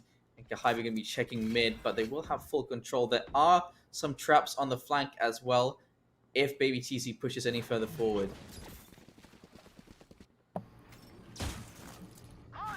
Again, they're just really taking advantage of them really dominating A, at least. But Iceberg will be taking Muffin down, so that's a good way to start in terms of manpower. That's a very nice, an interesting shot card as well. Iceberg will be depleting some amount of health for Margot, but does look away for a sec, but still is able to get that kill and reflect it through.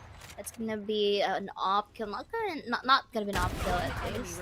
Oh, now there is, and Britzy also goes with a crossfire. Oh, and Iceberg takes 3, going to miss the shot. Oh! Ooh, and that was unfortunate. Could have just bought some time here, at least for Chloe. But is there time? There is time. 1.85 seconds. Let's go. And that's a clutch for the side of Team 2. It's free Operator for Iceberg to pass over to Baby TZ as well. And a nice attempt from Chloe to try and clutch that out. But Iceberg, a 4K. Brilliant job on that retake, making sure to isolate every fight, and that should have been the double peak as well from Chloe and Draws as well. 3 and 2 now, and they look like they want to hit the B site. this is how they converted the anti-eco round into a full gun round, and they could perhaps do it again here. But they actually take control towards elbow. Looks like they want to take control of tunnel and try and split this B site properly. Indeed. So this time they kind of take a little bit of a site in mid. Here. So they're opting for B, that's for sure. So we do see Oh. Gwen denies that. Baby T's as well with an op as well. Beautiful reposition just in the perfect crosshair placement. Margot will be taking a trade. Laura cause for the refrag. Muffin as well with the kill of her own, make it a 2K. Who gets to be the better judge? It's going to be Baby TZ ready because the timing wasn't in favor of Muffin as she was reloading, and Baby TZ already spots her out. And that is enough to equalize the board Need a drop. in towards our sixth round. Sixth round. There you go. Math go, Burr. Well, they do have the operator still in their hands. Not too much damage was done there. Nice attempt from Margot, but it's starting to look a little bit one-sided. Team 2 really, ever since those weapons came out, they've been looking very dominant. So Margot going to be pushing towards the double doors. Loco has already found the first kill. There's Loco trying to find another as well, taking full advantage of that position. Kahaibi going to be swinging in and getting a kill as well. And just one by one, they are being picked apart by Team 2. And that is going to be it. A fast round, an anti-eco, and the lead taken by Team 2. Slowly but surely, they say. But again, it's still too early since this is quite still a close scoreline. And we do see operators for both sides of our Jets. So let's see if they're... or who gets like the better kills here, and as well because at least for Team 3 they've been capitalizing a site just because they know that they still have the potential advantage. It just kind of faltered a bit into the previous round wherein they weren't able to really go for that post plant as intended to be. So that's going to be a beautiful start for Baby TZ to take down Chloe. And then another cloudburst here to at least try and fake out the reposition. Muffin for the trade takes down Iceberg from Cave as well. So our respective Jets got their op kills, but a bit of an advantage here as the Sova was able to take down the Reyna earlier. That's a smoke, but Britzy, no better, takes it down. Maybe it takes one to know one, as they say. Uses the metal doors just to take it down. Man, right, metal doors. I call it the events. Because Among Us. Anyway, and right now we do see Baby TZ, despite falling down off the ground, was able to take the Sova down. Kohai before another kill of her own, and Baby TZ to secure it, equalizing our scoreboard once again. Oh no, Fox- that's too Foxen? shallow. He just has to hold. She just has to hold. There you go. Another round in favor of Team 2. Britzy just underestimating the distance that Snakebite had to travel. And my goodness, just such fast responses coming in from Team 2. They are well in charge of things and really showing their dominance on this defender's side. The confidence to just hold on to that. As soon as you see the Snakebite drop, you knew exactly who was going to be in favor of that round. So back over towards the A site here for Team 3. And perhaps a little more awareness for where that spike is. Take flight. And right now get another drone to see if there is anyone in the vicinity. Get whips of it, but still this could be their portal of entry. That's gonna be a Viper spit as well for Britzy. Iceberg takes Muffin down, liking how BTC just goes for these op shots, potentially, you know, hitting someone in the process because he doesn't have ult yet. Beautiful tap by Iceberg as well, but is not going to see Chloette in the process, and Big Gwen just gets that 3K really smoothly and gets their 6 points now. Looks like it's starting to really show you know, a better direction for the side of Team 2. already at the halfway mark for this first half for Team 2. 6 rounds in their favor. Will we see Team 3 even things out like we did in our last game? It's hard to tell, especially considering how well Team 2 have been playing so far. Kahaibi with Operator in hand. It's a rare sight, but it is a welcome one. Kahaibi, of course, very talented regardless of the weapon. And Team 3, they are sitting on those pistols. Not an ideal situation, but I think those were the hands maybe TZ because she wanted to push forward. And, well, if you'd given an operator to them, that could have been a winning formula. Chloe immediately destroying both the operator and the drone that it came from. And Chloe, pushing forward, is going to get shut down by Lorcos. Muffin, meanwhile, clearing out the A site. That spike can go down. But so far, this buy from Team 3 is working wonders. Indeed, and Britzy, beautiful headshot there from the flank. And only Lorcas as the remaining member here has to watch out for 3 people. Take note. And Britzy does have... Oh, and... No, yeah, Britzy does have the spike there. Lorcas will be taking Muffin down. This should be an opportunity for them to get that double peek. The spike has been planted. Uses the Empress here. And it kind of really works out in her favor. Lorcas can have the potential clutch here. Denying a potential 4th point. Spots out the cave. Fakes out the defuse, but an off angle. It's... Oh! And Britzy just takes that headshot from behind.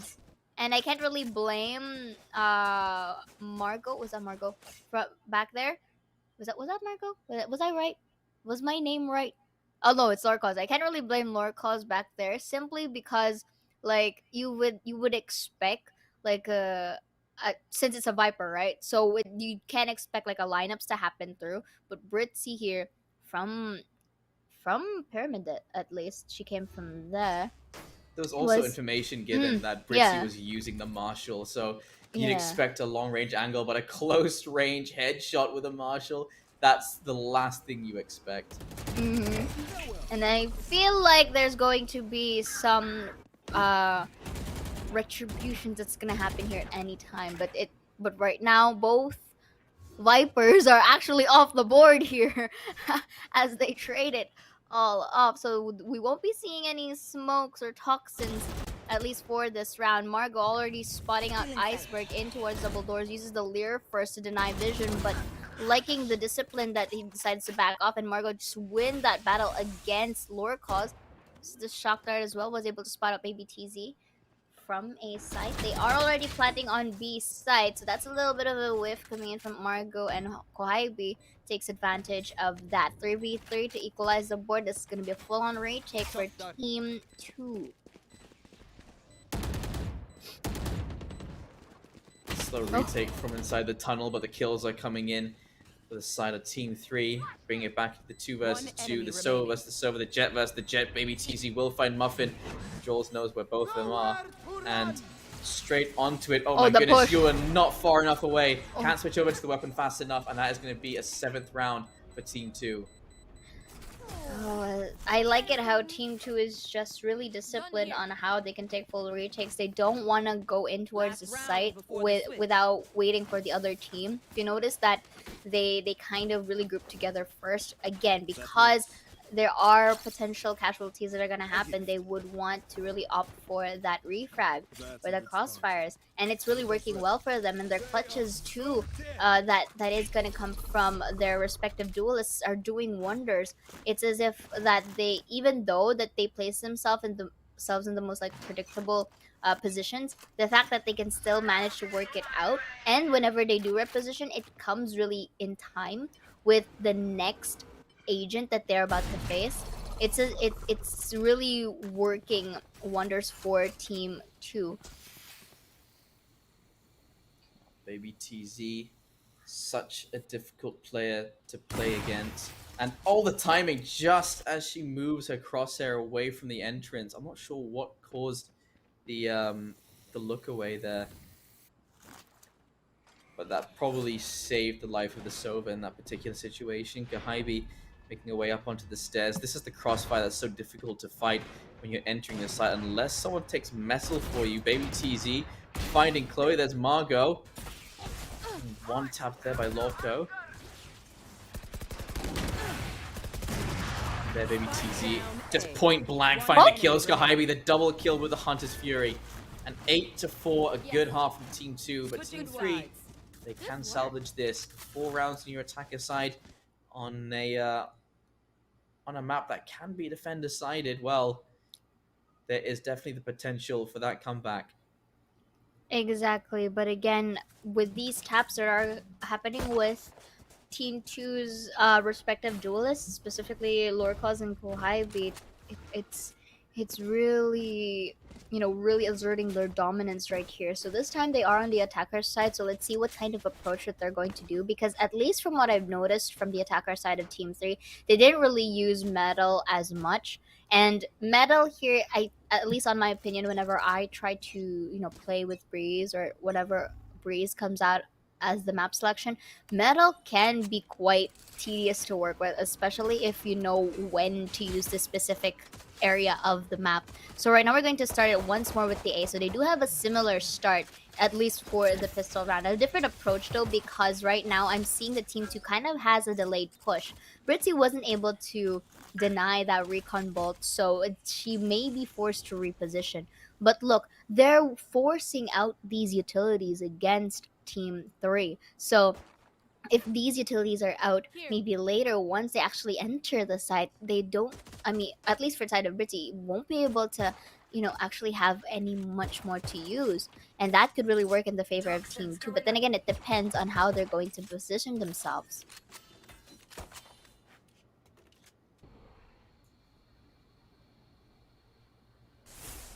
This is a slow push. Britzy's being very careful. Actually, not being careful at all. Peeking out by herself, trying to do some early damage. Britzy is going to find a kill though, and pushing through Baby TZ. The confidence to try and go for that play is a nice attempt, but 1 versus 3 now. Look to finish it off. There it is. That is going to be the first round in favor of Team 3, and this could be the start of something comeback. New. Again, no. Do you not like your High School Musical? I like it a fair enough amount, but it wasn't where I was going with that point. Oh well. Well, again, at least we've been saying this on multiple occasions that anything can still happen once the sides have been flipped, right? So it's just up to these teams on how they're going to play their cards. And here, because Team 3 was able to win their pistol round, and looking at it, they both the first and second half, they were able to win that pistol. So I guess this could be, again, this could be very beneficial for them, especially that they do have better weapon right now. Margot will be taking Baby TZ first, Iceberg for the trade, Chloe as well, and Kohaibi was able to take that Spectre off, but with a whiff, Margot just takes advantage of that fact. Only 2v3 now. Take note, Iceberg is also brink of health, uses the teleport, and is going to whiff, but Margot still gets that sheriff shot, and it's only up to Iceberg, but she is being cornered from behind as well. That's going to be the defuse. Has to force it all out, but Muffin still gets the kill regardless. And 8-6 in our scoreboard. We've seen this similar situation, and it's very much possible that it can happen again.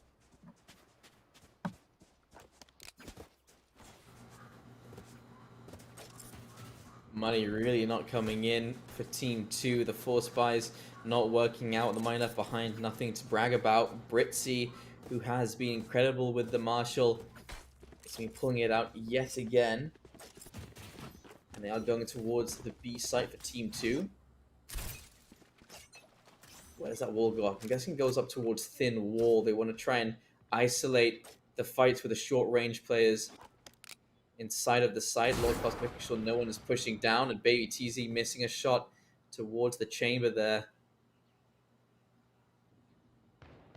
But they do want to take control of tunnel and this defense. Margot is going to find Loco, and that is going to discourage Iceberg from pushing any further forward. Going to put a trap down instead to make sure they don't push from behind. Muffin, great timing on the re-peek inside of the site as Chloe gets to good position as well. Gwen's going to find the one.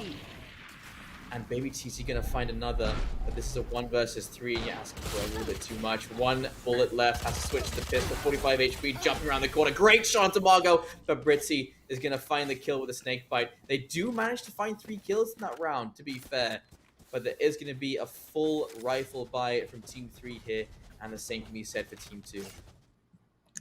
Exactly, and right now just one more round and we're going to see a tie once again. We're stuck with 8 to say the least again, so it looks like 8 would be the lucky number for the first day of this showdown here. And right now, unless of course I jinx it, you know, anything can happen, but here at least for the sides of team 2 and 3, and any team can still win this. So so far we haven't seen team 2 yet actually utilize a B site fully.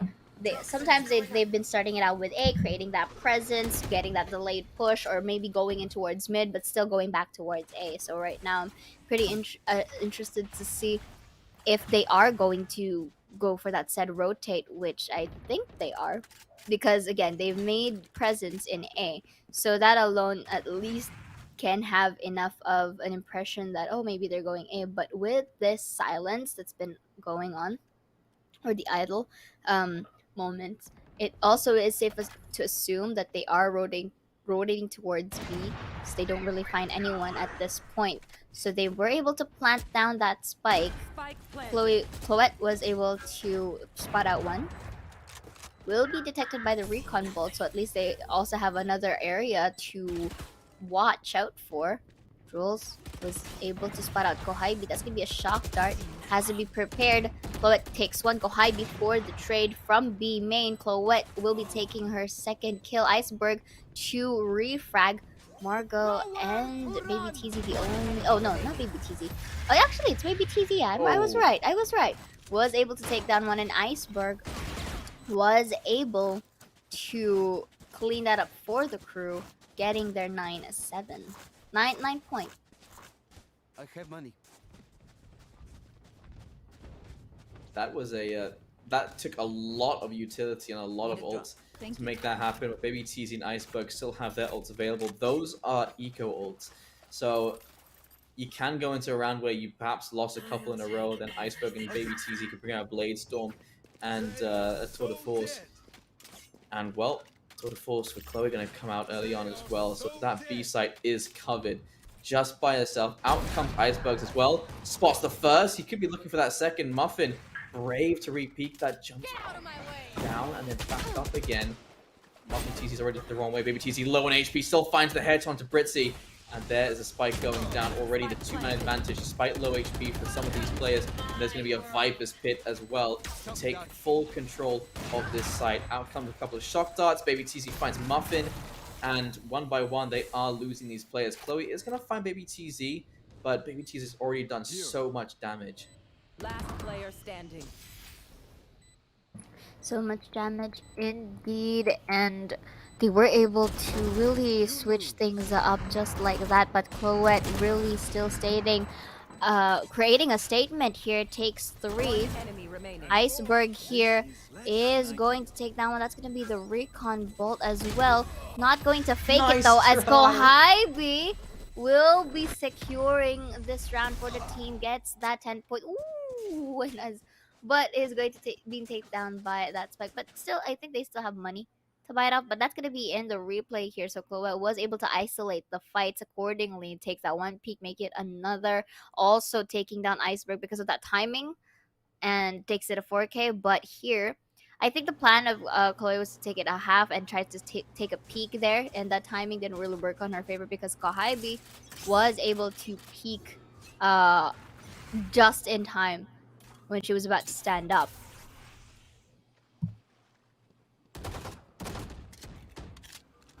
Fritzy taking a long range spray. Not gonna connect though. There. And oh, what a shot from Margot! Just one taps Lorco from a distance. Iceberg can't really do anything about that. Can't get a trade or anything. Out comes the drone and does confirm Iceberg's position, but I think they still want to commit to this A site, and perhaps not. Or perhaps they do. I mean, they keep switching around positions, but I think perhaps trying to sell a fake or just trying to get the right timing on this in case there's any more utility coming out of Team 3. Again, we are.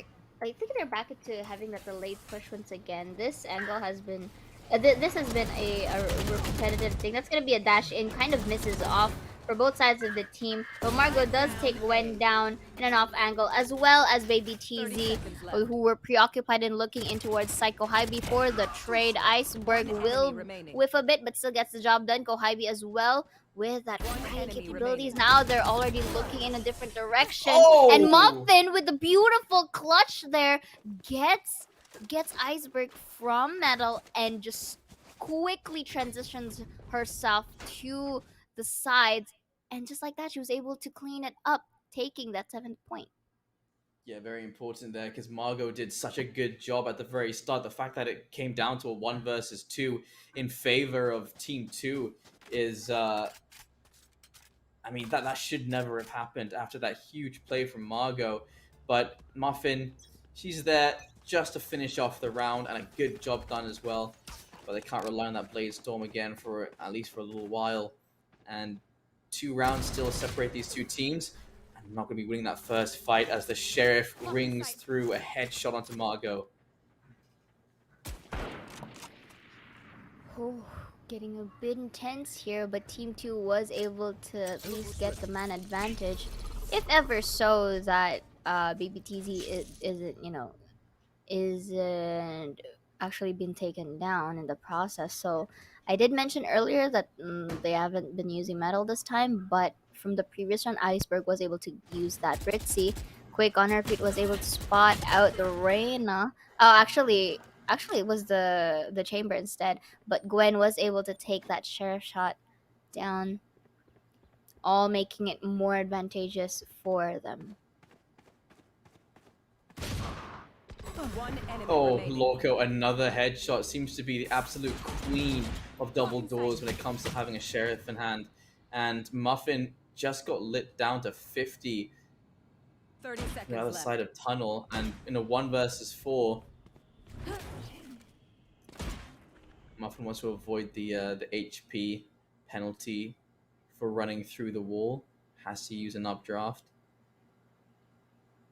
So many positions to check here. Iceberg is waiting for that position. Good shot from Muffin to catch Iceberg. Low HP for Viper and Jet. Reflexes of Muffin is it's as if plus 100 in towards her stats, and Muffin here may just go for some exit frags here. She does only have 11 HP to work with, so despite having Gwen and Baby TZ low on HP, there is still Lorco for that kill, taking it on the 3rd. And take note, it's a thrifty. You cannot peek Lorco from double doors. Yeah. Apparently, she will shut you down. And that's been proven 3 times in 1 round.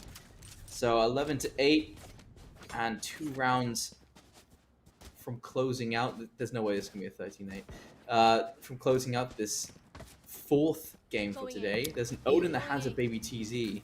Don't jinx it. You know, we've been through this, right? We said that it's not gonna be a 13-8, and guess what? It's a 13-8. So you know, let's let them, you know, do the flow. It's gonna be an interesting feat. Baby TZ, like, at least in my opinion, went to the dark side, you know, and went for that Odin. It's gonna be a dash in, spotting out rules in towards behind pyramid. Iceberg is gonna take 1, make it another. I think this Odin is just meant to be as a distraction at this point, you know, just to create these noise. And Britzy being in double doors once again. You did mention that Lorco is very much godlike in towards double doors, but with her gone, let's see if it makes the change. Oh, but Britzy still survive with a low break of health, and Margot is gonna spot out Gwen. Long range frenzy. And the dream, let's go. But will be sprayed down by Baby TZ with the Odin, and only Britzy, the only member alive, will be spotted. They may go for the hunt at this point, since two of them are low on HP.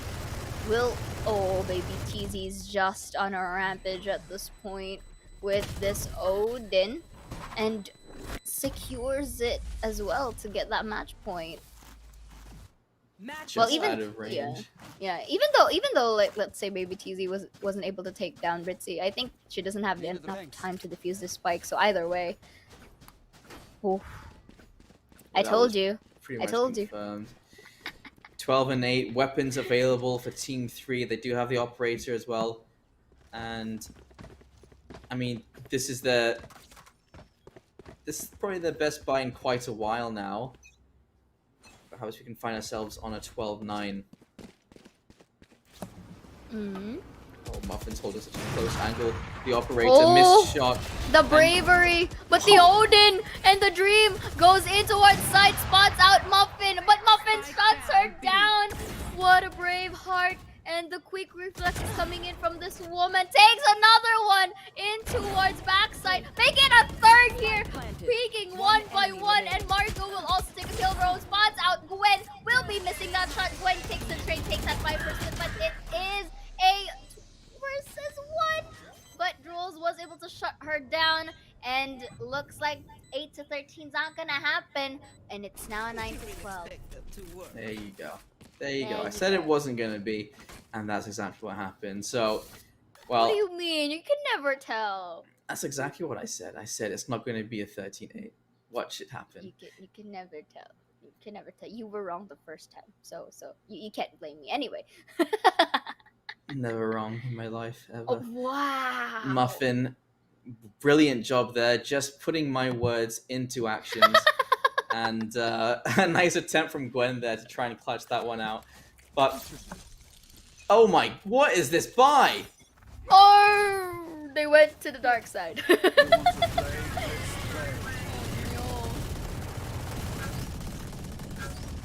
I am speechless. I am speechless. This is a very interesting buy from Team 2 at the moment. Let's see. They're using the drones to get up some information. At least from that spray down, I think Kohibi may have an idea on where it was, to say the least, just so that others can just go for the spray down. But this is making it all too difficult. Baby TZ, however, does have the Blade Storm ready, but her weapon is an Odin. Actually, all of them mostly has an Odin, I think. But this is such an interesting shakeup. They're using this Odin to create presence for them to rotate, but Muffin here shuts them down. Looks like Muffin here is also creating a statement that it's not just Lorco who's doing so well in towards double doors. They found my trap. Oh, Chloe. Yeah, 30 has to get around the corner. seconds Not really using her rendezvous much, Spike I have to planted. say. Like, there's a lot of situations there where just using a rendezvous would give her the space to get away, but more often than not, we're seeing her just running away, like, manually. Chloe will be winning that fight out against Baby TZ, though. Post plants are outside of the site. Nowhere to run! Oh, missed shot there from the chamber as well, and a Hunter's Fury straight onto the site. Great shot from Iceberg, but Muffin an even better response. And missed shots, my Ooh! goodness. What a spray down there to finish things off. 13 to 9, and Team 2 are going to be getting themselves another win. Indeed, again. So that is also, as you mentioned, another point in their name. And looking at the post stats real quick, ACS of Baby TZ 275, KDF 23, 14-4. Muffin as well too. So basically their respective duelists really done their part here, as well as Go Highway and Iceberg, topping off that charts, being in the top 4 of this match. They're doing really well, but you have to commend Iceberg as well for that huge amount of first bloods there, taking 6 on her name, which is really quite amazing. And although we did see some moments to shine for the other members, you can really see that there was a certain amount of disparity, and there was some amount of plays that was unexpected or sometimes didn't really or wasn't anticipated by them, but still at the end of the day we did see that team 2 was able to work things out for them, and again it may not be a 13-8 but it was a 13-9, so congratulations on that, Jaeger. Well, there you go. And that is going to be the 4th game. We do have the 5th coming up next. Team 5 versus Team 4.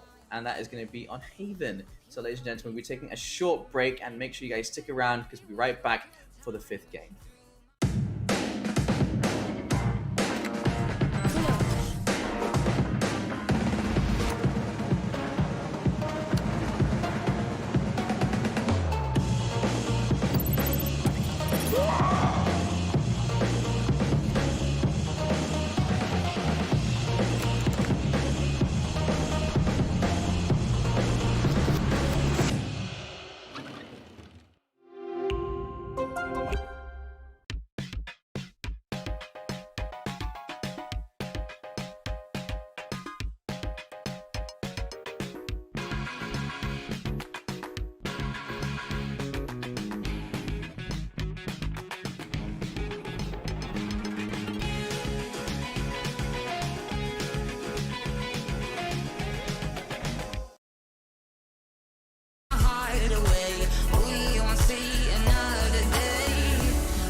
Unspoken, you took my heart, it's already broken.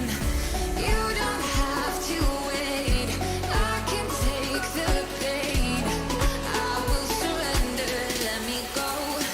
It's a new adventure.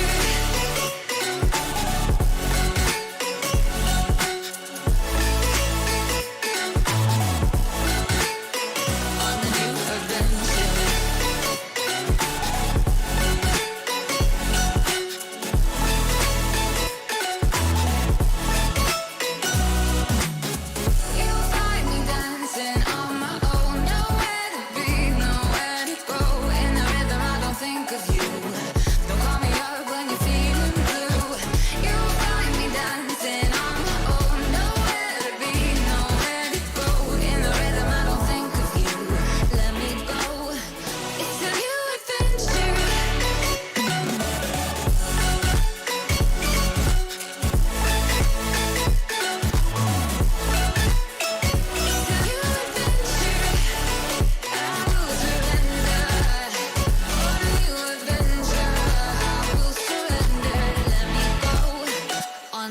Adventure.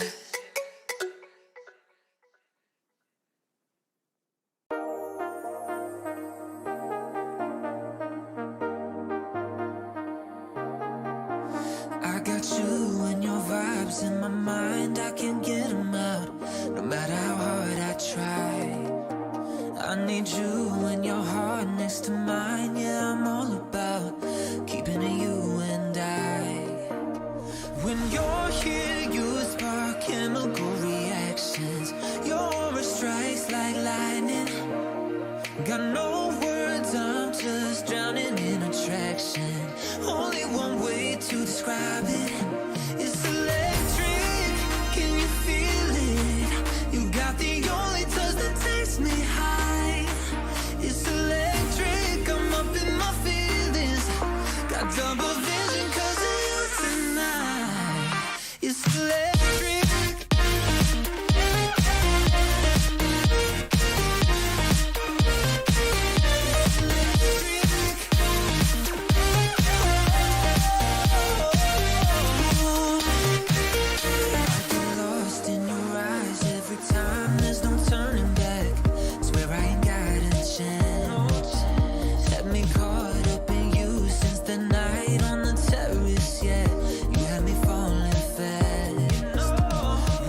like you do. It's electric, can you feel it? You got the only touch that takes me high. It's electric, I'm up in my feelings. Got double vision 'cause of you tonight. It's electric, I'm up in my feelings. It's electric, you are the chemical reaction. It's electric, your aura strikes like lightning. It's electric, no, I ain't got a chance.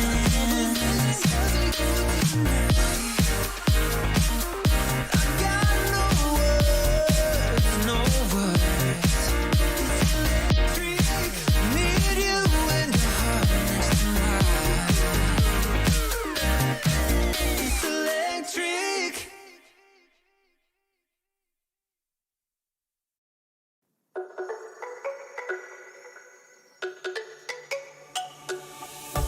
Let me go, there's no doubt.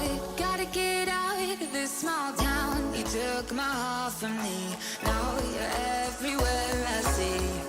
Set me free, let me fly. Let me find new kinds of highs. We're just wasting here, waiting for another year. We both know the score. We've been here once before. So many words unspoken. You took my heart, it's already broken. You don't have to wait. I can take the pain. I will surrender. Let me go on a new adventure.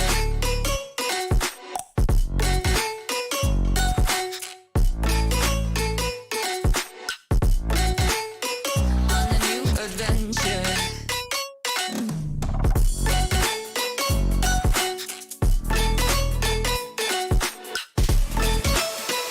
On a new adventure.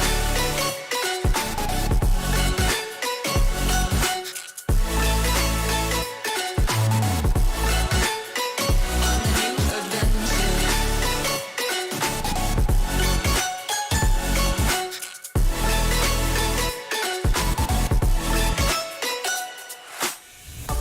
Let me go, it's my time. Watch me build another life.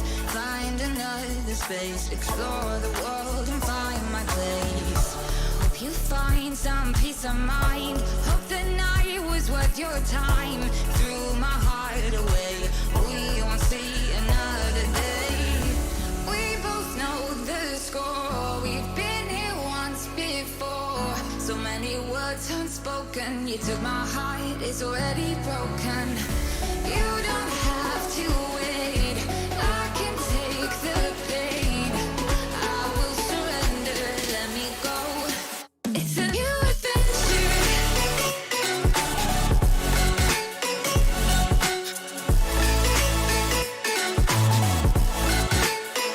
On a new adventure.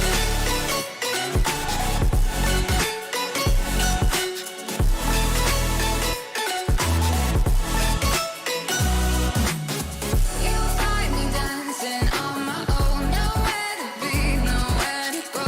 In the rhythm, I don't think of you. Don't call me up when you're feeling blue. You'll find me dancing on my own. Nowhere to be, nowhere to go. In the rhythm, I don't think of you. Let me go. It's a new adventure.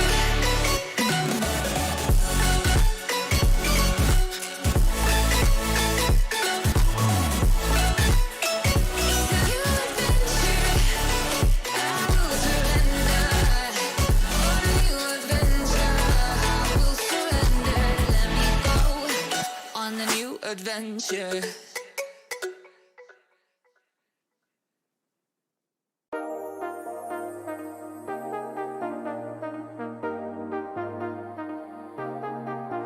I got you and your vibes in my mind, I can't get them out, no matter how hard I try. I need you and your heart next to mine, yeah, I'm all about keeping it you and I. When you're here, you spark in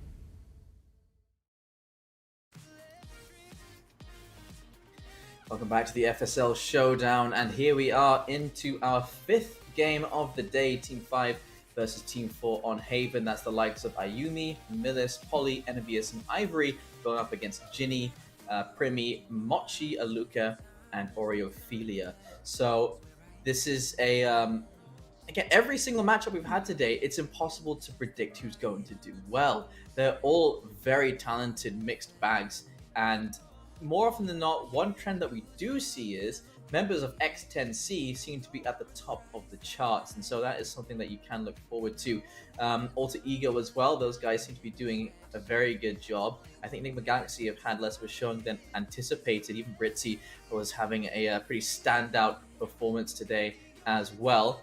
And we got like a couple of flashes here and there, right? Chloe, Luca, and them, they were getting a couple of really good plays. But, well, for Team 5 and Team 4, when it comes to Haven, I'm not entirely sure what to expect. One player I do remember standing out quite well is Ginny. Ginny had a fantastic performance on Haven individually, and so I think you can rely on Ginny to do a little bit of work here as well as we head into this 3-site map. And with that being said, let's look at the agent picks.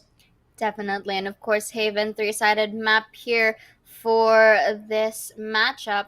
Pretty sure there is going to be, again, the Sova for their team. They can have the choice of actually getting the Astra Killjoy lineup once again, or can have the Astra alone or Killjoy alone. But I'm low-key expecting at least a breach or somewhere along the lines that can concuss, because that can really get your coverage done. Or if not concuss, just simply a utility or utility oriented type of play wherein you can really take a hold of the site and can narrow down the options, especially to those either for the retake per se, if you are on the attackers, and I guess I can assume that is on Team 4. So liking it how most of our games, Chamber is mostly present here. And this time for this game, we're not going to be seeing any Reina.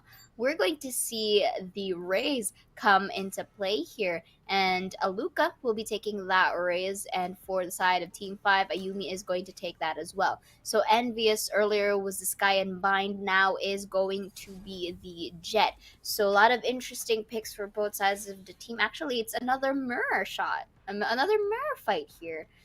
Wow.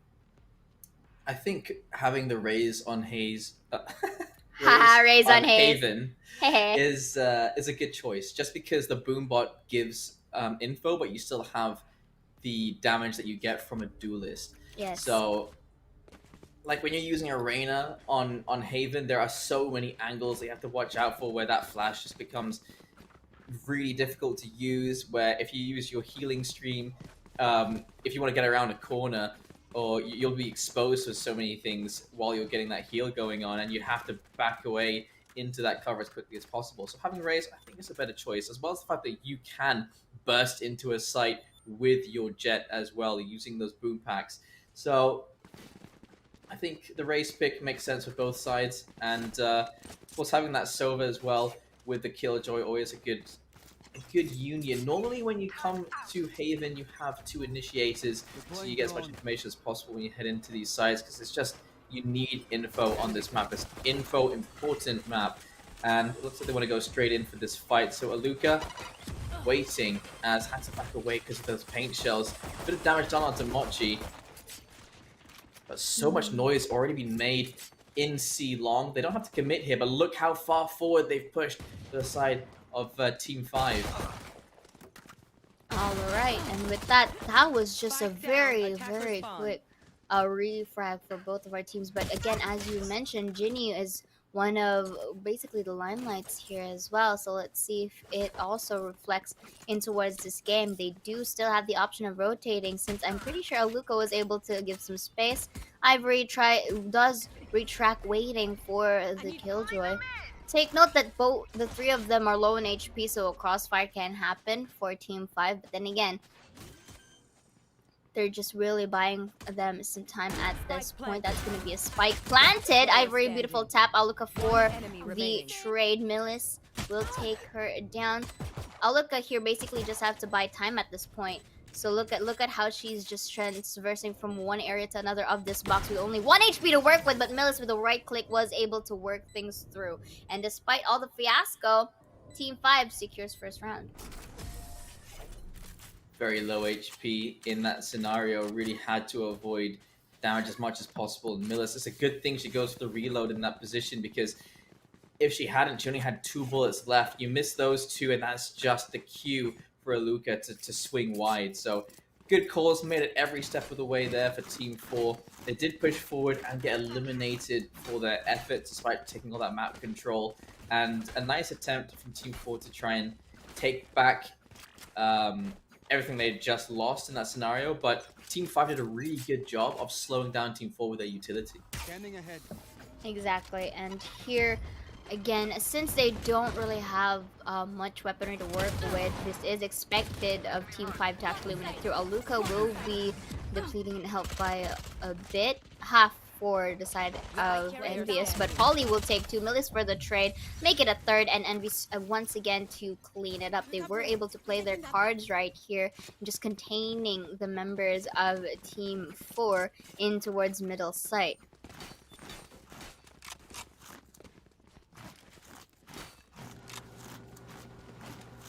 And right now, we are seeing, at least for the side of Team 4, they now have rifles to work with here. And they're quite scattered in towards our map. So I'm assuming that they may just go and play for peaks or double peaks, to say the least, since this is a bonus round for the side of Team 5. So they should be able to win this out. Unless, of course, you know,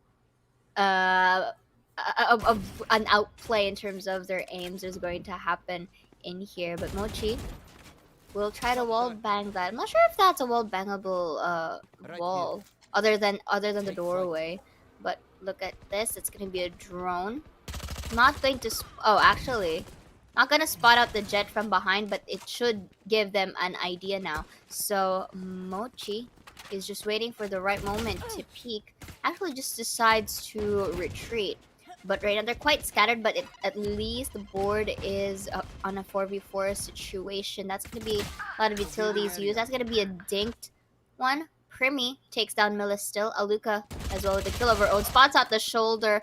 Not enough time to actually get that kill. And Polly takes Mochi down. Now at least they know that there are 2 people who is going to come from Aluka with only 4 HP left. May decide to stay in this corner. That's gonna be one, not gonna be another, as Polly goes for the refrag. But they do know now that Polly is in towards garage, so this could be an opportunity for them to crossfire. And Primi does have the utilities to work with, so they shouldn't be really peeking at this point. It's gonna be a recon dodge, but Oreophilia takes down Polly at an off angle. Well, the better weaponry does have the advantage in the end, and they still got the numbers very close. So Team 4 still have to be very wary of that fact, because it looks like Team 5 are making good use of their distances, but we've been seeing some crazy shots with an SMG of all weapons. Like, that thing is not made for long range. Using a Spectre to eliminate players from long range, that's for the rifles. That's what those are for. It's superior fire rate, and it's a superior amount of damage being dished out, but we're still seeing those Spectres do the work. And I think that's just on part because Team 5's individual skill just seems to be there for them. Ginny is going to be leading the charge towards the A site, and they do have a decent amount of control towards mid and towards sewers. They are starting to rotate players over towards the A site. They do have Jet in play. They got Ayumi boosted up. They've got the Sova there ready to get the information, as it's going to be the Owl drone. Doesn't clear out this position. Aluka is going to get shut down from above. Oh, there it is, doesn't check. a little bit of too late for that fact. Oh well. But right now we do see Ayumi takes Ginny as well. Not going to be a third as Primi goes for the refrag. Envious, however, is able to take down one. The cleanup crew, but then again, Team 5 was able to basically put the odds in their favor, getting their 3rd point. again, as you mentioned, better weaponry is going to create wonders at the end of the day. And the moment that Team Five has gotten possession of that, it's they just went on a rampage. And let's see, because right now Team Four is going to be forced to save just so that they can have better guns on the next one. So again, I'm not really keeping my hopes up, at least for this round only, since again it's really hard to contest. See, look at that quick 3K coming in from Ayumi with a Vandal, completely shuts down the potential rush that they were supposed to take in towards C. Now they do have the spike in their sights, and Polly Oh, from that gets one, and Envious from Garage just cleans it up for the crew. there you go. There's Team 5 doing what they do best, and that is a lead now starting to be built up. Aluka is currently sitting on a Stinger, not the best weapon. Ginny could sell that and use a rifle, but I guess she wants to use her ult. 5 ults available for Team 4. If that isn't a way to steal a round away from Team 5, then I don't know what is. When all else fails, aim duels is the way. But right now, as you mentioned, the ulti can be here, but that's unfortunate though, as Ayumi does have the better ground, but was able to take 2 before she was taken down as well. So Aluka uses the showstopper, not going to find anyone.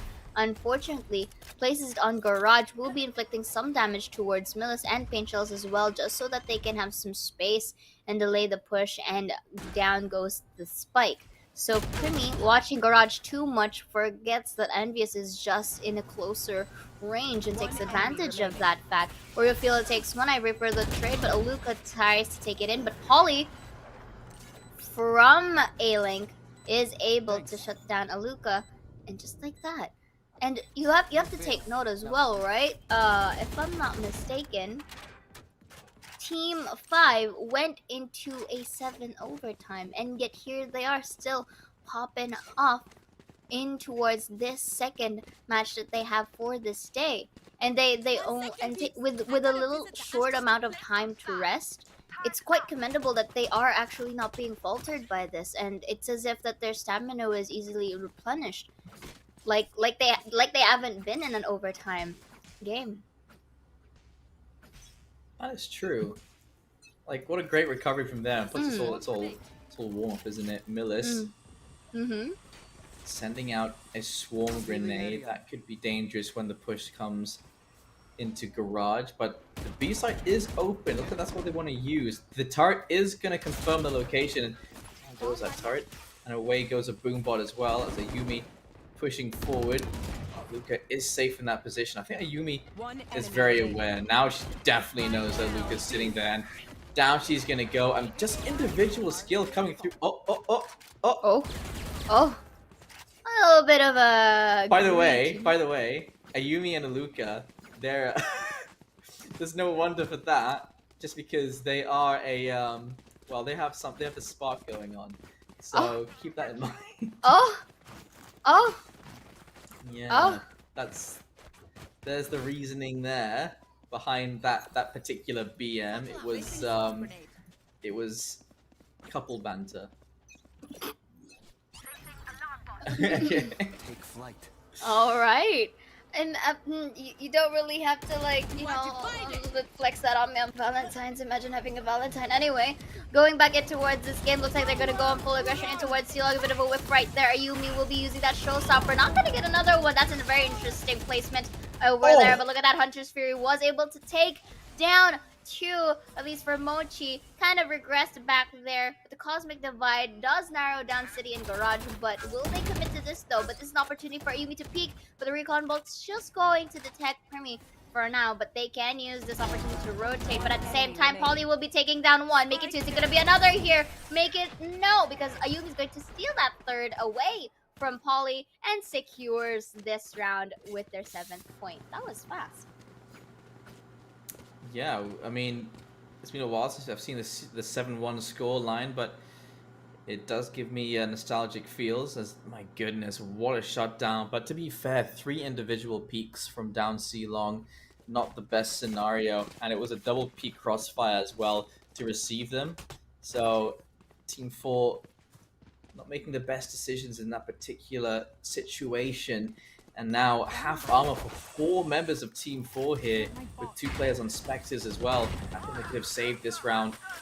But, well, maybe Ginny gonna try and make me eat my words, as there is a kill for Polly onto Primi to get the refrag. Although low HP for Jet here as well. Millis, what a flick onto Aluka. Millis just needs to tap one here for Ginny. One enemy remaining. All the more advancing or increasing their chances of winning. And just like that, Ayumi was able to get another head for herself. 8-1 scoreline. This, if earlier was the most closest fight that we've seen, this is, at least for the first half, is a more like a one-sided one. I think there's a bit of a tone down that's been happening in towards Team 4 right here. And Ginny, we all know that she's an amazing player, but I think at the moment she maybe these are like one of the games where it's not the moment, you know, or you're not feeling it, you know, not getting that feels, or maybe just need a little bit of warm up, you know. Maybe on the second half, or maybe if they switch sides, maybe Ginny can you know, try make it there. But at the moment we are not seeing that. So we do see the gang, however, is really quite disciplined in their usage of utilities. Ayumi and Envious takes one for their team, although Polly will be taking a bit of her shock dart. Still is enough to take one, and Ivory for the crossfire cleans it up. And just like that, a 9-1 scoreboard. Jaeger, this is quite a different scene that we witnessed from the previous match. Yeah, Team 4 looking very uninspired by this attacking side. We're not seeing too many strats come into fruition. They really are just going at the sites either together as a team. Like, they've got no map control if they push here together as well. Or if they're going to start getting frustrated with each other. Hopefully not going to be the case. Aluka is at the top of the scoreboard at the moment. But as a whole, they don't seem to have as much chemistry as we've seen from Team 5.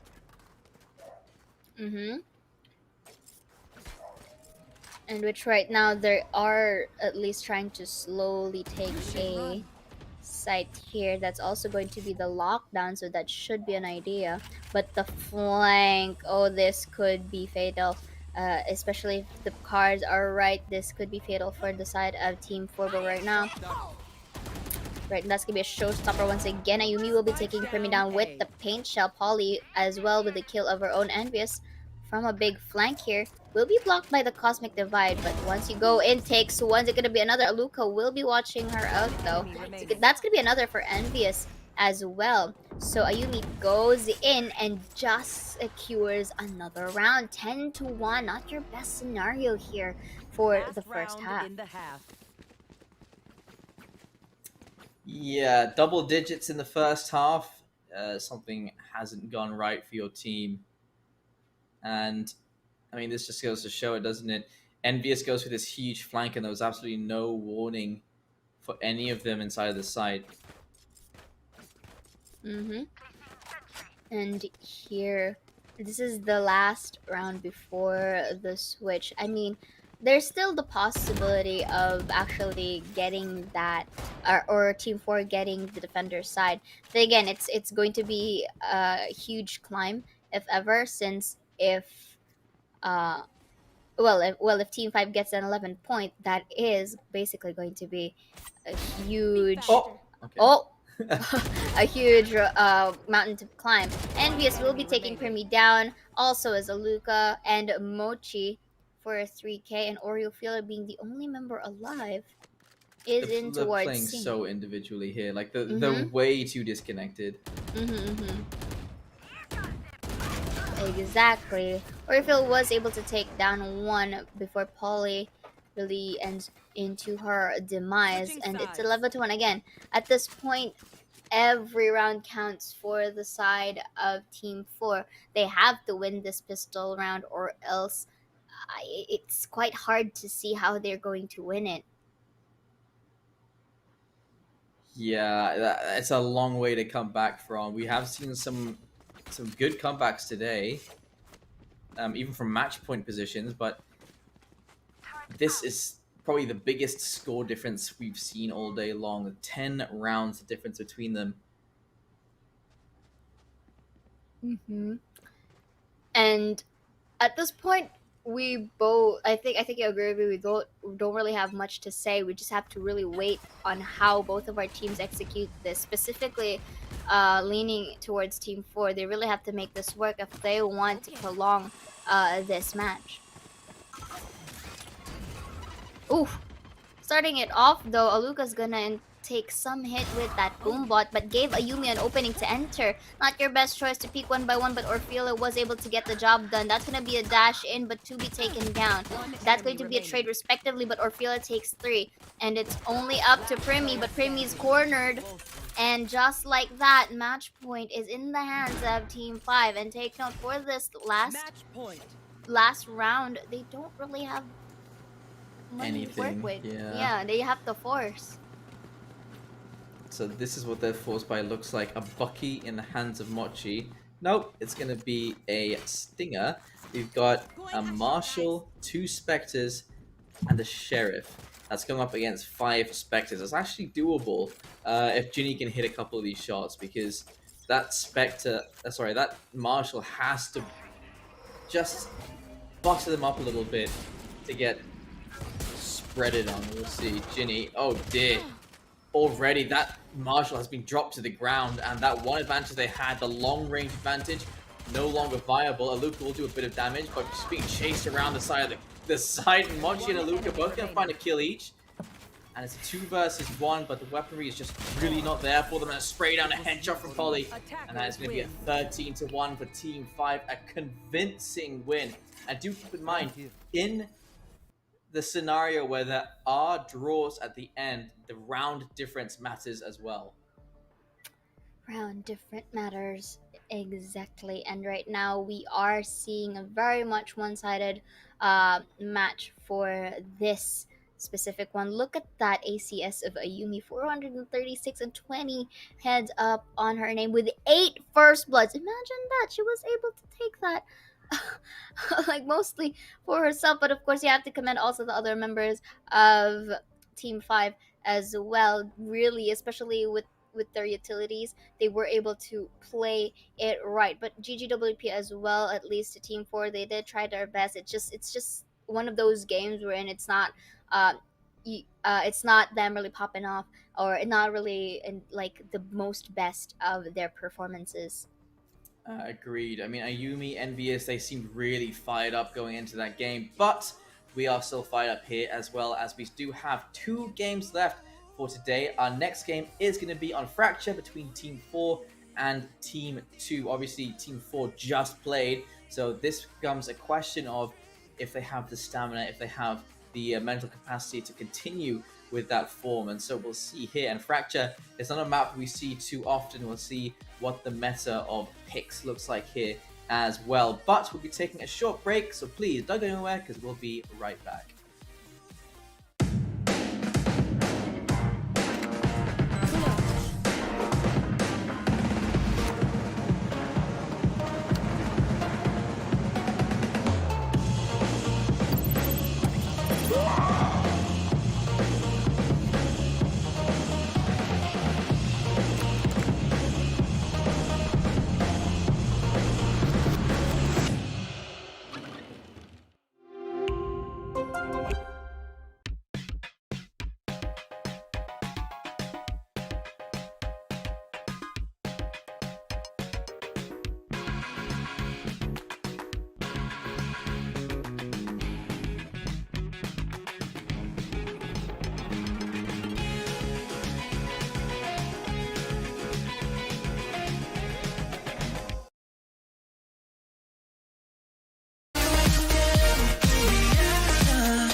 there's no doubt. Gotta get out of this small town. You took my heart from me, now you're everywhere I see.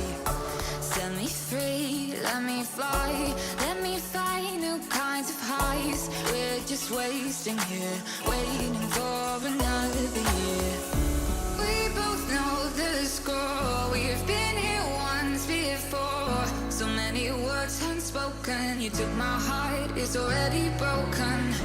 You don't have to wait, I can take the pain. I will surrender, let me go on a new adventure.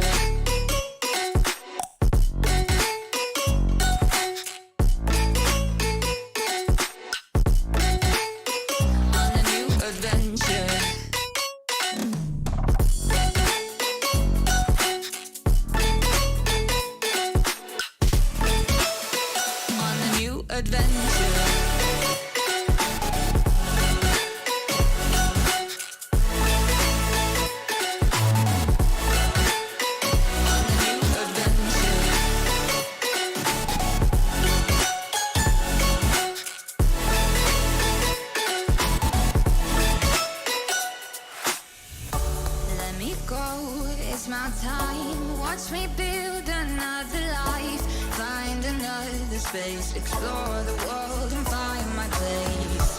Hope you find some peace of mind. Hope the night was worth your time. Threw my heart away, we won't see another day.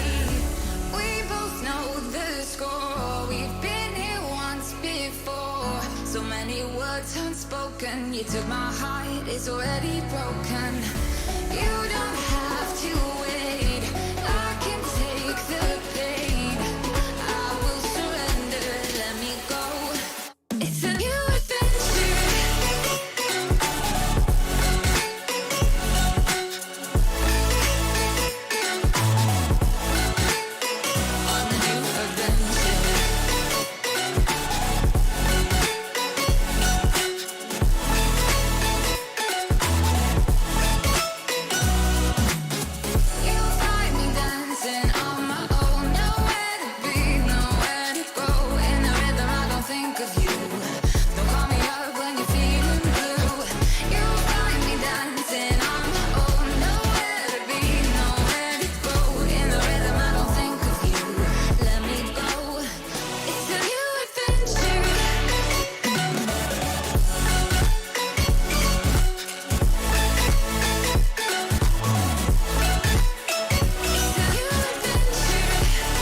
Adventure.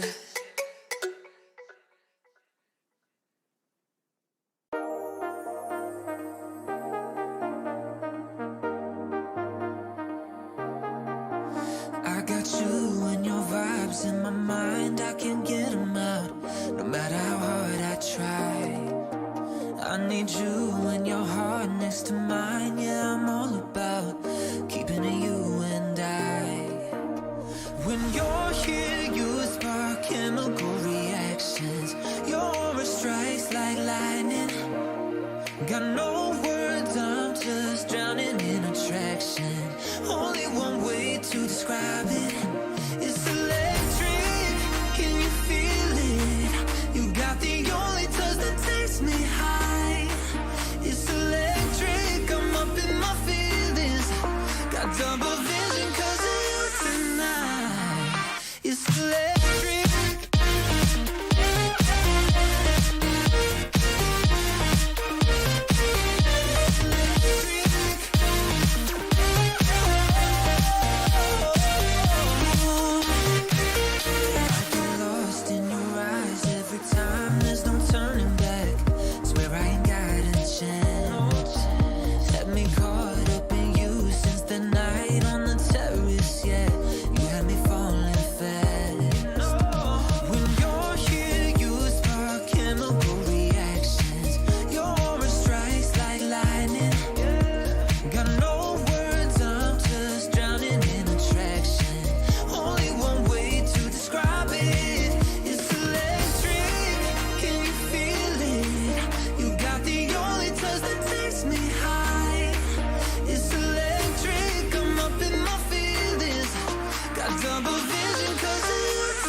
there's no doubt. Gotta get out of this small town. You took my heart from me, now you're everywhere I see.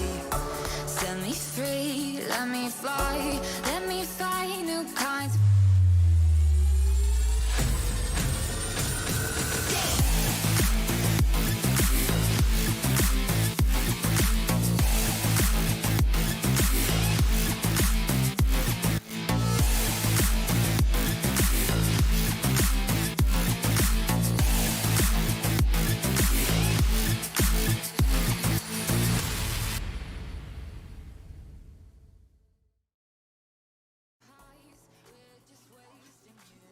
Welcome back to the FSL Showdown. We're on for match number 6. It is between the likes of Team 4 and Team 2 on Fracture. Team 4 having just experienced a loss on Haven. They may be trying to fight their way back in against the girls from Kahaibi, Iceberg, Lorco, Baby TZ, and Gwen's team. So this is going to be a difficult fight, and heading into Fracture, it's a map that we rarely see in any pro circuit, so it is going to be a learning experience, at least for a lot of these players in the server, as well as lots of the casters on the desk, as well, it's not too often we get to see this happen. Exactly, and of course, pretty excited to see. I mean, Team 4 has just got a match earlier before we start here, so let's see if there is quite of a shake up here. And of course, it may be a bit demoralizing of having a scoreline of 13-1, but they do have that chance to really bounce back up, because individually these players are amazing, but of course it's just still up to the synergy of this team. And very interesting how the Jaeger is just looking straight into your soul. But with that being said, let's go ahead into our agent selection before we get any more weirded out with Jaeger, right? So so here in towards our draft pick, I am expecting to see a chamber as well, because personally, as I have been at least looking into a chamber, it also works well in a Fracture, but I feel like a breach as well, which is very much hovered by both of our teams, surprisingly, because again, although Fracture is quite I can say a flexible kind of map. Personally, I would prefer it over Bind, but if you try to remove the zipline and kind of just clamp them together, it's quite a smaller map. So if you are able to play around with these corners, it can really make wonders. And highlighting the breach as well, simply because breach's concusses, his rolling thunder, and as well as his splashes just works really well in these said angles. It can really cover most of the site, so that's the kind of play that you'd want to go. Interestingly enough, though, for the side of Team 4, they have Brim, they have Breach, they have also the Chamber and Double Duelist, so they won't be having healers here. But the fact that they do have a lot of utilities that they can use, either for diversion or either to actually bait the other members or their opposing team, it can really work so well for them. I love seeing Chamber on Fracture. There's so many ways that you can teleport around the map, and it's a big one, and rotations can take quite a while. So when you're in spawn, getting from left to right can be quite quick. I also prefer having the Brimstone as well, just because you get a little bit more freedom on where you put those smokes, considering the fact that, yeah, it is a big map, and I understand the idea behind having the Viper. Unless you got those lineups, though, in those situations, you can achieve the same things with the Brimstone. You can smoke off tower and smoke off the back of the site and spawn, and you got an entrance way into the site. Same can be said over in the B site. You smoke off the stairs, you smoke off spawn, and you smoke off elevator, you got a way into the site. And you don't really get that freedom of having 3 entryways blocked with the wall unless you cut off a huge portion of the site, and you want to have as much control as possible. So I do prefer the Brim, but perhaps Gwen will show us why she thinks Viper was the better choice here. As taking a long-range fight, Mochi will get a dink. We'll get it down to 60 in the process. We'll avoid this damage for now. That's going to be a flash in, but that's going to be one first before Gwen goes for the trade. So there's now a 4v4, but take note, 2 members are already down and make it a 3 versus 4 this time in Iceberg. Just getting one for the team, uses a flash, but the timing is not in his favor as Primi takes one as well, or Oreophilia as well, and Ginny from the drop will secure this first round, taking Kohaibi down. And Kohaibi this time is a killjoy, but from the previous rounds that I've seen her, she is the Sova. And the ones earlier, I know she was a duelist from earlier. Or it's still the Sova. My memory juggles me. But the fact that Kohaibi can have this flexibility of having multi-roles, it's really amazing. But then, at least for the pistol, Team 4 was able to get it down. And I guess this is also really good because it is expected that they are going to win this next one, since again, Spectre's on this, and Aluka was able to peek down one. A little bit of a time there, taking that jiggle peeks. And I like the patience that Aluka's really doing right now. A little bit of a half health there, but Oreophilia saves the day. Will be using that flash to get Gwen off guard. And look at this, they're just double peeking in the process. Oreophilia gets a 4K and didn't really give time for these members to get into a site. That's a very confident defense, starting things off on the right foot. Despite that 13-1, it looks like their spirits are as high as ever. Now, though, they do have to go up against the rifles. Gwen is going to have a full buy as well. It's only Iceberg who has half armor, and it's still going to be the bonus round for Team 4. But let's see how they adapt to the superior weaponry from Team 2. They should be playing some close angles and trying their best to take fights where they have that advantage, especially 2-man peaks. That can definitely work out for them. I mean, that could be the case, but right now we're seeing Lorco spotting out Aluka, and as well as their leer from Ginny. Let's see if it all works well into her favor. That's going to be a whiff for both of them. A little bit of a reload from Lorco's, but Baby TZ will secure a cleanup there in towards this area. And Kohaibi, for a kill of her own, actually gets this round for the team. And I mean, it's to be expected since they do have the rifles at play, and they were able to really place themselves in a favorable manner by taking B main, so that there's not really much question to that. And now we actually have the operator coming out in the hands of Ginny as well. Where does she tend to go? She's holding very close in the B side. She wants to hold arcade with the operator, and that is a good position. But she is going to have to secure a kill to get away in case there is a double peek. And out come the defensive smokes. Out comes a molly as well. Kohaibi is delayed for a moment as Lorco will find Primi.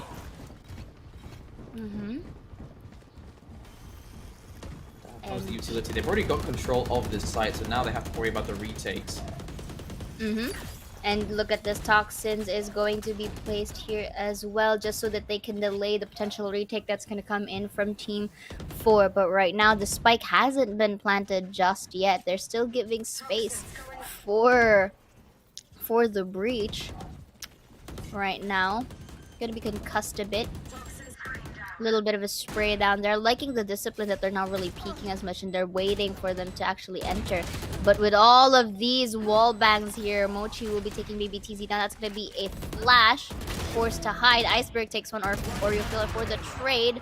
Ginny for the op kill, and Iceberg being the only member alive. Uses the roll in thunder, but still gets Mochi in the process. And right now, you see Ginny. Oh, the timing. And that's going to be a clutch for their team, equalizing the scoreboard. But yeah, the timing, as we both said it as well in time.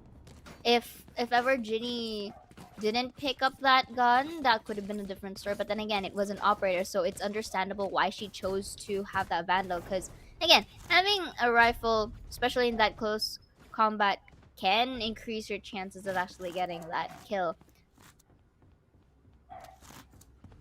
Here. This is becoming very difficult very fast for our defenders side because Team 2 are doing a very good job of making space with their utility. You can see now where Gwen's Viper Walls are coming in very useful because they cut off the entire half of the site, and in those situations Team 4 aren't taking advantage of that lack of space they have available to them. They could move close and get some utility sent out, but there's Mochi X finding a kill and then teleporting away to safety, and that's exactly why I love seeing Chamber on Fracture. And I actually would like to commend Mochi back there. She has really quick reflexes to suddenly transpose to teleport. But right now, Aluka misses the Blade Storm and Baby TZ will be taking that kill. 2-on-2 now. The spike is going to be planted. Now they're ready for the post-plant situation. Mochi, however, will be taking Lorco down. And again, maybe using this potential teleport, has a Sheriff in her arsenal, may go in towards smoke, perhaps? Oh, but spots out Baby TZ. It's gonna be 3k. That's gonna be a fake defuse here. Kohaibi will be spotting out too. And Ginny, the only member here. And oh, will be taken by Kohaibi, but Oreophilia takes one, make it a double in her name. Oreophilia is really starting to pop off for the team this time. Thrifty. And it also is a thrifty These arms are heavy enough. round. I love this. Someone has got a full Mage Punk setup here. Yeah. Exactly. Really investing in one theme. You love to see it. And yeah, as you said, Oreophilia, great job in this particular round. That double kill on the spray transfer. 3-2 now, and the defenders have made their way back in. Despite that, the Viper's Pit coming into play, the utility wasn't enough to keep them safe from Oreophilia. Kohaibi will bring in some utility to clear their way forward so they can push. Alarm bot on their flank as well. They take control, and there, another kill. Aluka, well played onto Lorco. Get that first kill, and Mochi, instead of having to deal with that, just disappears. Oh, so many targets! Ooh, a lot of heads to deal with as well, but Oreophilia was able to get one for the trade. Uses her skills just so that they won't be able to push down ropes, which is a smart idea. And right now we do see that lockdown to be placed by Kohaibi, liking how how Aluka still is patient with that, but Baby TZ takes Oreophilia down. Aluka for the trade. Aluka should have enough time to get away from this lockdown, but there goes the plant, spots out Kohaibi, and they now know that Iceberg is in towards the spike. They can double peek this, but Ginny spots it out, but Primi is the one who's going to clean it up. And this has been a near battle so far. Yeah, it's been very close, but it still comes down to who can close out the round, and these retakes have been very successful to Team 4. And they're in another situation as well. Here. Ginny, good use of... She has continuously pushed Dish, and it keeps working out for her. And this time she is situated in the B site. She's not going to be rotating over from A by pushing through Arcade. The question is, where is this spike going to go? Because it is sitting in their spawn, but it looks like they want to push towards Dish with 2 players. That is the Killjoy up close to Dish, and Breach is pushing forward as well. They're just watching this flank. Baby TZ. Oh, 1-for-1 exchange, and Luca gets the kill. And that's going to be Lorco getting Mochi in response with a weapon retrieved. 4 versus 4, low HP for Aluka. Indeed, and Lorco is able to spot out one in towards that site. Aluka still being patient and looking at drop. That's going to be a flash, though, by the Breach. Let's see, really patience going on here. Liking how Primi was able to secure drop. Uses the steam beacon as well for additional movement speed and fire rate. That's gonna be a smoke kill. They spot out Kohaibi in drop, but that's gonna Oh, be a beautiful tap by Gwen. Is it gonna be another though? Is it going to reflect? It is low on HP. That's going to be the second. And down goes the spike. Iceberg here may try to go in towards ropes to see if there is any potential flank, but Ginny with the Vandal may be able to work this out for her favor. Luca will be trading it out with a Vandal. I like, kind of low-key thought that there was an attempt in the knife, but you know what? Maybe not. But then Ginny was able to secure that 2K just so that, you know, they can get the round. go for the knife, save ammo. But yeah, I don't think it was worth it at that point. Way too much of a risk. But you know, it's always a good way to get into your enemies' heads. And Gwen did a great job with that sheriff, but Ginny once again, huge flank and a double kill to boot. So continuing on Here. with their success so far on the defending side, 5-2, and Aerophilia still keeping it up, 10-2. So far, again, liking how Team 4 this time plays in such a different way from their previous match, to say the least. And I think it's also because that they are in a more comfortable role, because or in a more, you know, comfortable setting, or maybe they kind of like found their way to reset themselves in the process. So, or maybe, well, there are a lot of possibilities, but the fact that they are able to really reflect this performance right now is really a huge deal. So this Rolling Thunder, I'm not sure if it's meant to really concuss the member, the teammate, but Aluka gets one. Ginny for the trade. Iceberg will be getting that refrag. Ginny, however, will be staying in this corner. Lorco having a bit of a trouble in taking her down. Oreophilia will be taking Kohaibi as well. 3 versus 2. They already know the one is in tower. So they can go for the double peek, which happened just now with Ginny and Oreophilia. Iceberg being the only member alive. The spike is there and was able to isolate that. But uses Concuss, may try to go from 30 Arcade. seconds left. Let's see if it works out though, because the crossfires can happen despite this change.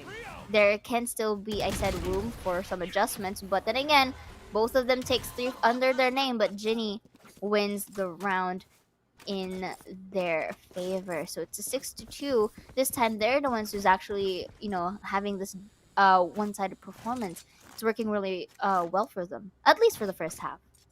That's absolutely right. This time, half armor for Kohaibi and baby TZ. Ginny has been cleaning up every single round here, with Aerophilia getting those initial kills as well. And that's exactly what an initiator and a duelist are meant to do, aren't they? And we saw this scoreline against them before. And as you said, Team 4 doing a very, very good job. This is going to be a good spot. Lorco. Oh, dear. Luca gets tapped by Lorco. She's going to push the other side here. Doesn't expect Mochi to be extended all the way out. That's a 1-for-1 exchange. A good trade.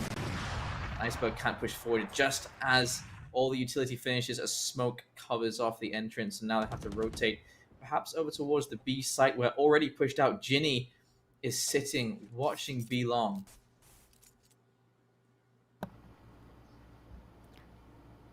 At least on how Team 4 is positioned, they're really quite disciplined on how things are gonna pan out here, and love the position of Ginny. Right now it's very uncalled for, but maybe TZ just really quick on the corners is able to read behind the lines, and not reading that though, as Oreophilia takes Ginny down enough to get that ult going and just spots out the 2 immediately, and Mochi gets Gwen down despite that orbital strike. Iceberg will be taking that flash. That's gonna be a whiff there, but Mochi, as the refrag calls it, takes 4K. 7-2 under their name. Team 4 looks like they're really, you know, running away with this huge of a gap.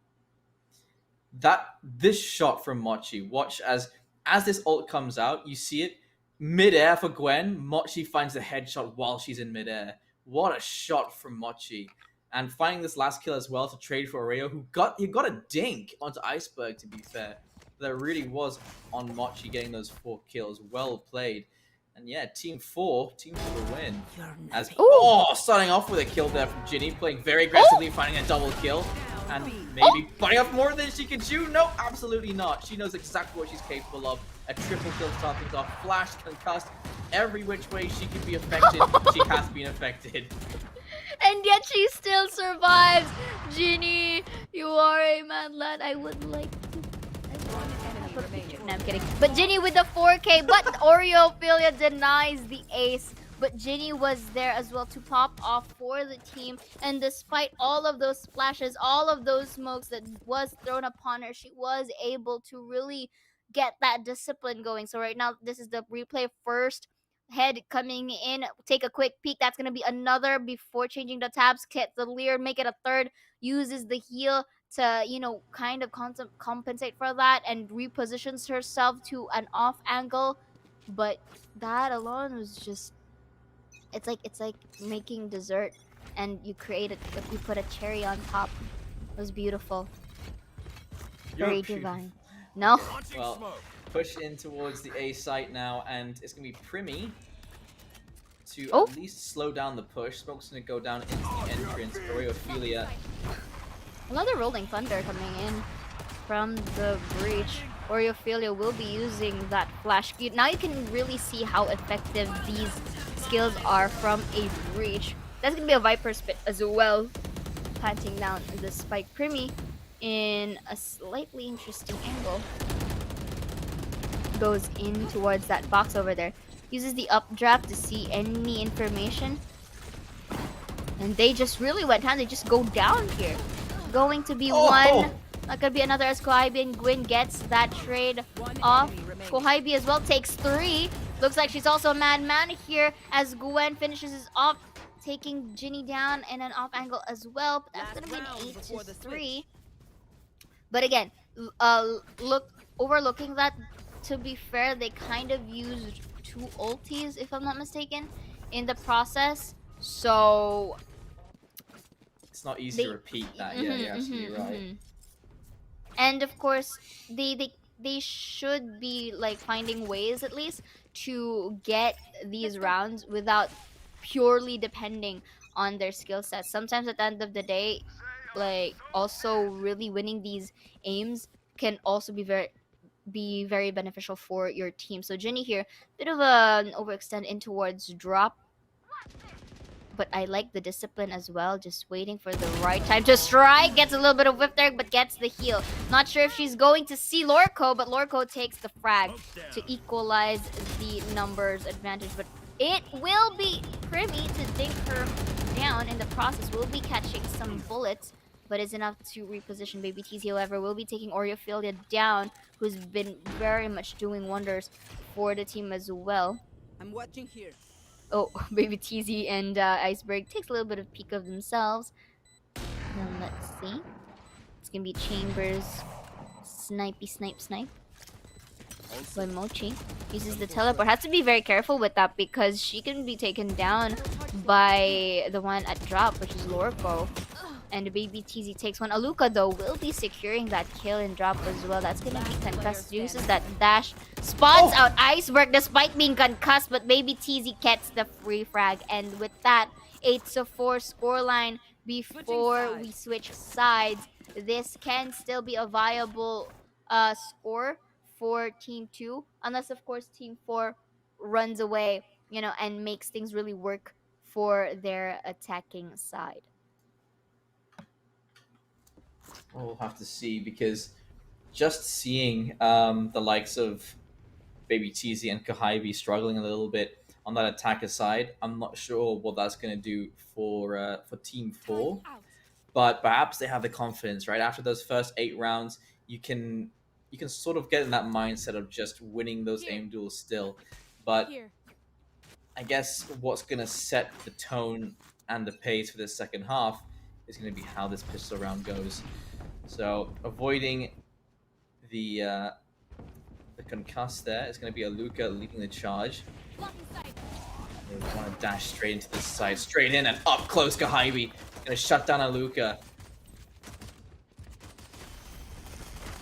Way too much of a slowdown here as well. They've all been sat back in the corner of the entrance to the site, and all this utility is coming in. Kahaibi still alive and kicking, and kick they have done with one player left alive. Team 2 have run up to the 4 versus 1, and Gwen going to shut down Primey. A very telling pistol round, and kind of what I was expecting, but was hoping was going to be the case. But at the end of the day, they Team 2 managed to really get that point away from Team 4. So right now, let's see if earlier in towards the previous matches, if I'm not mistaken, that was Team. Oh, never mind. I did see that there was a more stronger defense, at least for the side of Team 2. Team 4 rather, and it quite reflected over here. But right now, let's see if the attacker side will work favorable for them, because they're also known for being aggressive, especially the likes of Ginny and Aluka. And it's really seeing now as Aluka just pushes down here, but not really noticing that one. A little bit of a whiff there, but Gwen was still able to take two before being taken down. Ginny will be spotted out by Lorco from behind Orifil for the trade, but Baby TZ again secures the kill. So 8-6 now. They were able to get 2 rounds off, which is to be expected since they were the ones who won the pistol. And for Team 4 to have better weaponry in towards their attacker side, I think they can utilize both Oreophilia and Primy's utilities, at least when taking a side. Example, getting in the likes of A main or B, they can use that flash and that concuss, and as well as the smoke to get more of a narrow array in towards the site. So the concuss is used, sure, but it would be nice as well if they kind of use the smokes and the flashes to their advantage. Iceberg ready to go. Both Aureophilia and Iceberg ready to go. Mm-hmm. TZ. Ooh.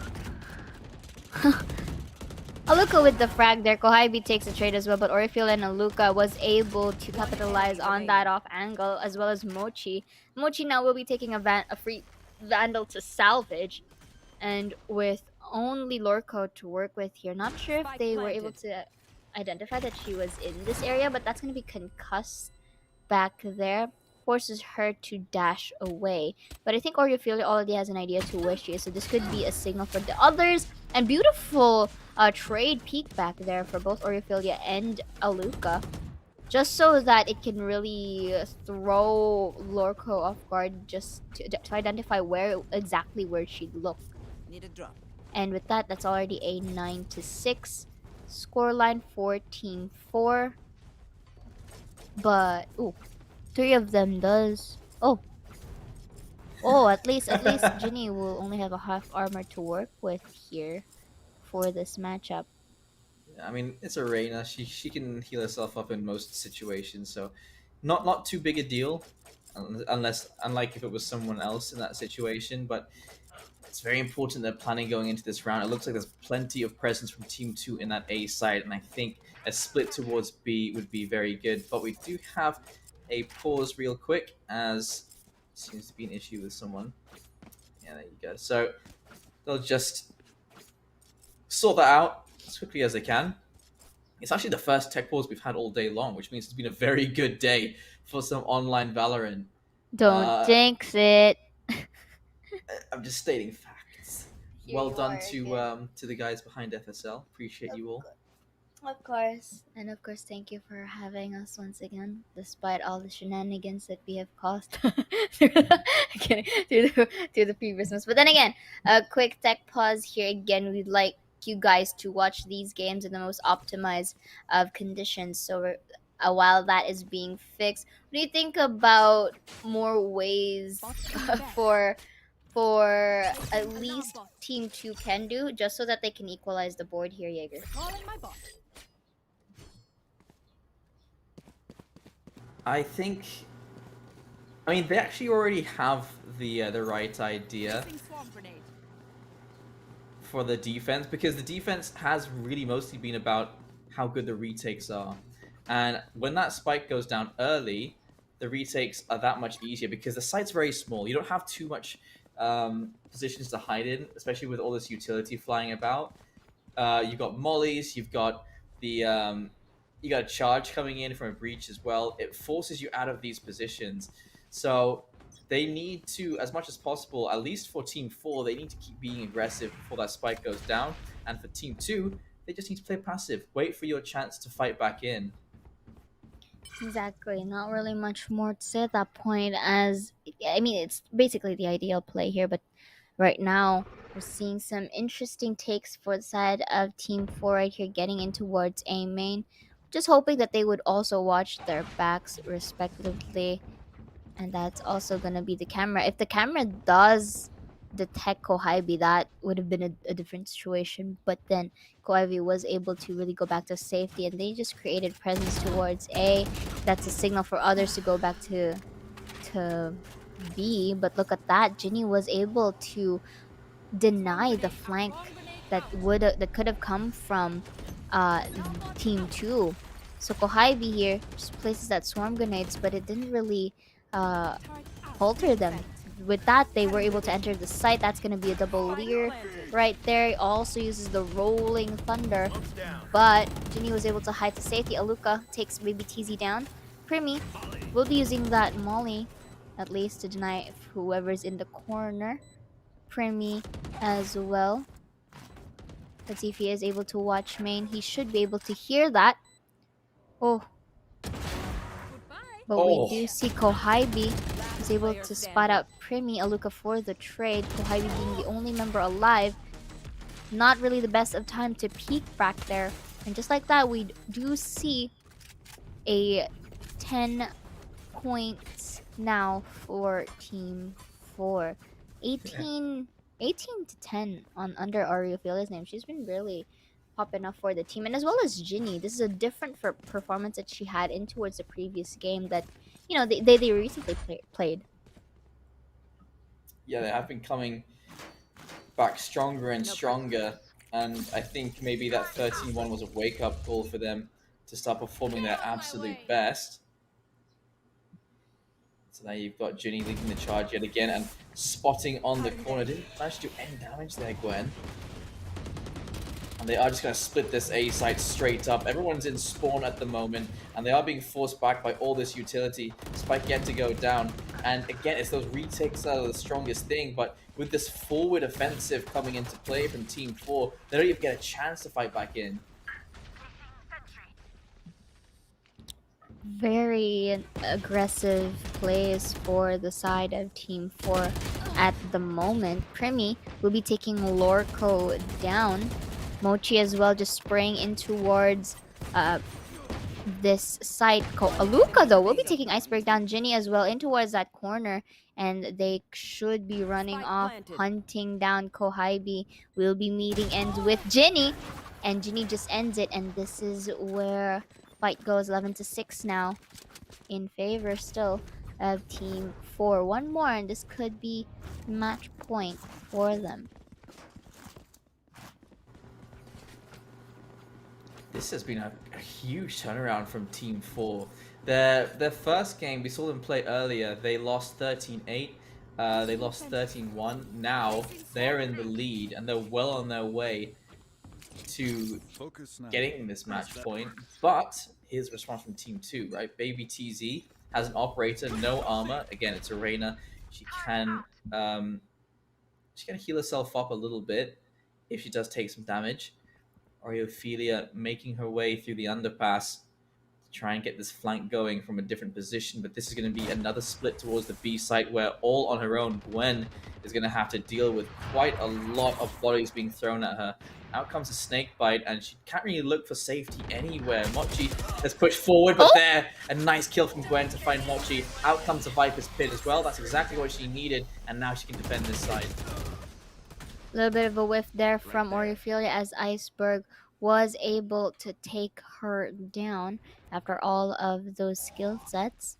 Aluka Last player with standing. the up Spike will be down, missing B. that shot. Gwen for the push and the right click takes 3k. 11 to 7. Not actually denying that match point away from them. And they do have a free operator as well. But ooh, double operator. 2 operators from team 2. Oh, make it 1. Never mind. I was about to worry a bit if it were double, but okay, I'm a bit worried right now. Please don't play with my heart. What? I think they're intending to use this leftover rifle on the floor and just run between them. Like you can see Gwen pulling them closer to the side. Could make things easier on the defense. But that is a lot of money spent. A very expensive round from Team 2. Let's hope that it pays off for them. Lorco, very close to these doors. Will be greeted by Kohybe and friends if ever they do decide to open up these ropes. Gets a quick peek, but Oreo feeling no better and was able to take Lorco down as well. Baby TZ with the op kill will be taking that trade, forces them to back away, make it a double as she takes down Aluka, and all the more having that man advantage in towards their side. Can this be another 8 points for them? Maybe an 13 to 8, or maybe they can like turn the tides around. We can't never know, but no, Baby T's doing a pretty good job with this operator at the moment. They do have the spike and a beautiful snipe once again to take it down, and she already knows that one is in here, but Mochi will deny that 4k. 30 seconds She left. doesn't have the spike still, so she may just go for some exit frags, I assume. But with a lot of members in here, that's going to be 1. She'll be taking a 3 damage. But Gwen also knows how to use the operator, she says, and that is 11 to 8. Could this be a 13-8, or could this be the start of Team 2 actually coming back? Remains to be seen. A lot of that came down to, I think Aluka had to survive there, but Baby TZ with her own operator did such a good job in this round, and one by one, you can see it there, it's got shut down. So they have to be able to deal with this operator. Smokes in the right places, and Aluka has to stay alive to take down those kills. They are forced onto an eco round. Play. And 11 to 8, we have seen a 13-9 today, but I don't know what the score is going to be. Ultimately, as Baby TZ is going to be taken down by Baby TZ is going to take down Aluka once again with the operator. And they pile in one by one. They're getting a little bit sloppy once again. We should be seeing double peaks. We should be seeing, the double swings and the triple swings and the utility as well, just to give them that little bit of space. Instead, we are seeing full shutdowns. Mochi has to take her time. She's used her ult in this particular round. Exactly. She can isolate the fights at this point, but look at that. She's going to be concussed, and it's a nice decision for her to hide, but look at this. She is being slowly hunted down by the members, and look at the angle that Iceberg was able to cover. And just like that, they were able to get a flawless round. 11 to 9. This game is pretty much still alive. Not wrong. And I mean, it just starts off with that, doesn't it? Bit of damage done, but it wasn't enough to take down that Reyna. That would have been an absolute snowball if that had happened. But Baby TZ has been making this operator work really well. Mochi wasn't even aware of Iceberg's position. So 2 rounds separate them now, but it's a full buy available for Team 4. Let's see if we can see more of what we saw earlier on in this game. Comes the turret, spots these players. It's going to be a fast rotate. You can see that they rotate so quickly, Team 2. Definitely, they're very much proactive in towards the side. That's going to be a rolling thunder. This could be an opportunity now for Team 4 to enter here. A lot of utilities drone, but Kohybe was able to take her down in an off angle. Make it another one. Make it a 4K here. Beautiful spray down for Kohybe, and with only Ginny to work with here, the timing won't be in her favor as Gwen denies that ace, but enough to get that round rolling. 11 to 10, pretty close here. We're starting to see Team 4 quite toned down a bit, and it's that may not be the best situation that you'd want, since they did have the leading point at the start. My goodness, what a spray down there from Gohaibi. They all line up for her, and it would have taken one molly from Primi just to push that position out. Just a couple of oversights here and there, really, on this attacking side. They've already shown they can take some attacking side rounds very convincingly, but we are fast approaching the draw here. And Baby TZ, again, such a scary prospect. And don't dry peek that, my goodness. A risky play. They should be waiting for the flashes to come in from the breach, the smokes to force Baby TZ back. Just secure the site like you normally do. Retakes are so much harder with an operator. Indeed. No casualties just yet, at least for both sides of the team, but Primi is slowly making her way towards A main. Will be smoking, probably drop, and the middle site as well. Ooh, those are a lot to work with here. It's gonna be Toxin to be placed here. But the lockdown, though, it's going to leave Primi in a tough situation. Was able to get out, though. Also thankful for the Viper's walls. That kind of protected Primi. Because if that wall wasn't there, I assume that Kohaibi would have spotted her out. Oh! What a shot from Lorco. Primi tried to take advantage of the rope being used in that situation. Rheophilia's had to go up again. But trying to split from Dish and from main can be quite difficult. Turret's already spotted one Aluka. Great shot. Headshot there to boot. And there's not much time for that spike to go down. Aluka's been taken down. Lorco, a right click with the classic 11-11, and they have tied up the scoreline. But weapons available for Team 4. This is the perfect time for them to actually get this match point done if they want things to really go into their favor here. And it's up to them to actually, like, okay, they're gonna use it. Okay, but for the side of Team 2, they're pretty much healthy despite whether they win or lose this round. They're economically healthy here. So there's no economic disparity that's going to happen anytime soon, since they can still drop for their team. And with that, we're just gonna have a quick tech pause once again. Again, we would like you guys to watch these plays in the most optimal conditions, and we're just gonna fix that out while waiting. I'm starting to see that disconnection once again for the side of Team 4. Yes, although they are pushing together, but the fact that it's not as smart as they would play it as from the previous rounds.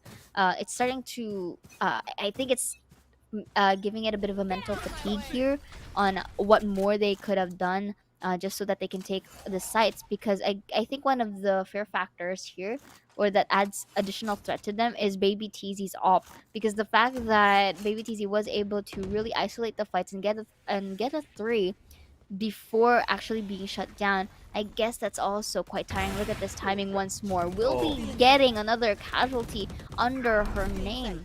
And despite all odds, Iceberg as well to help as well with Lorco. But this now forces to use, and Kohaibi will also double peek it with Gwen.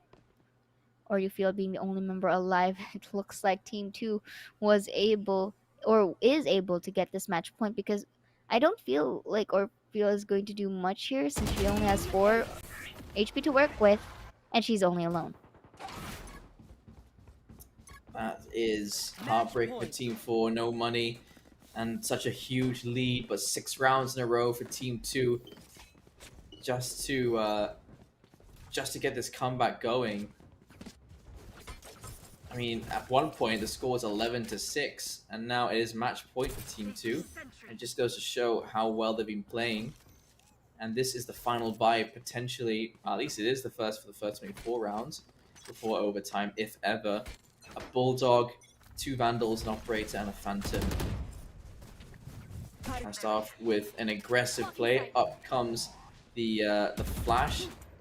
One coming through as well as Lorco completely blinded. Plenty of enemies inside the site. But Oh? what a one-tap. Loco's been doing them all day long, and she's just done it again. Ginny is there, though, to get the trade.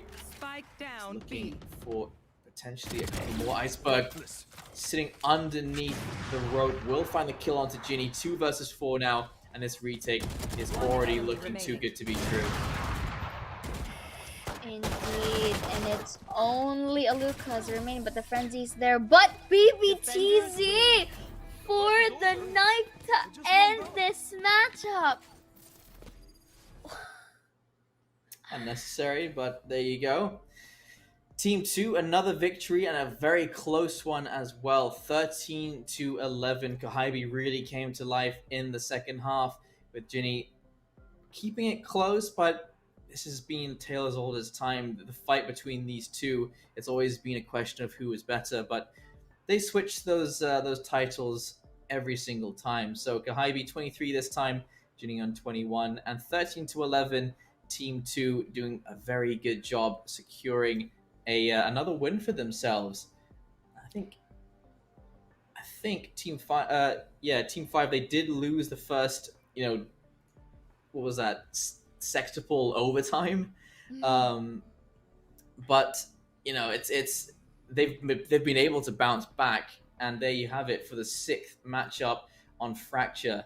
11-13 in favor of Team 2. We still have one more game left to go for today. We have Team 3 and Team 5 going up against each other on split. So that is going to be the fight going into the next game. Ladies and gentlemen, please don't go anywhere, because we will be right back for the final game of the day.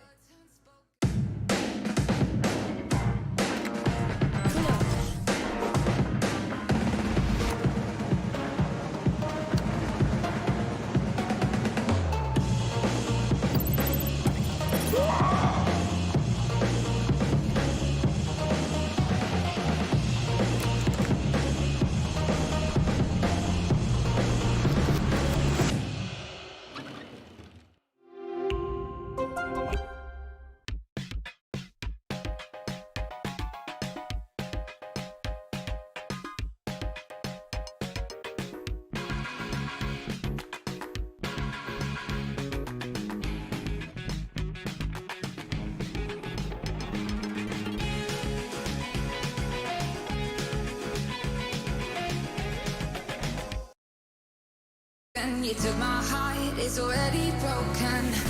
You don't have to wait. I can take the pain.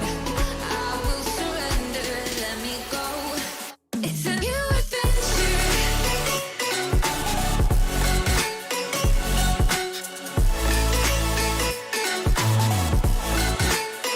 On a new adventure.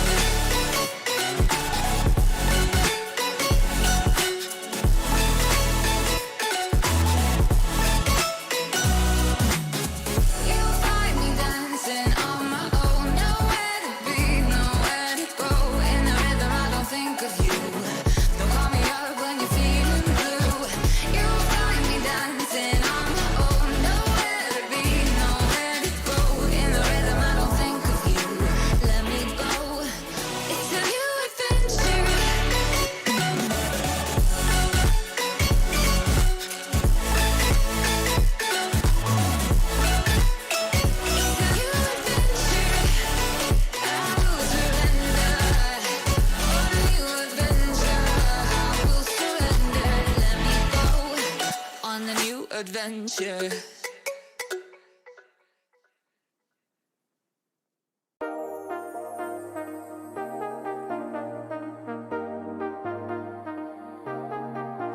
I got you and your vibes in my mind, I can't get them out, no matter how hard I try. I need you and your heart next to mine, yeah, I'm all about keeping it you and I. When you're here, you spark chemical reactions, your aura strikes like lightning. Got no words, I'm just drowning in attraction. Only one way to describe it. It's electric, can you feel it? You got the only touch that takes me high. It's electric, I'm up in my feelings. Got double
go, there's no doubt. Gotta get out of this small town. You took my heart from me, now you're everywhere I see. Set me free, let me fly, let me find new kinds of highs. We're just wasting here, waiting for another year. We both know the score, we've been here once before. So many words unspoken, you took my heart, it's already broken. You don't have to wait, I can take the pain. I will surrender, let me go on a new adventure.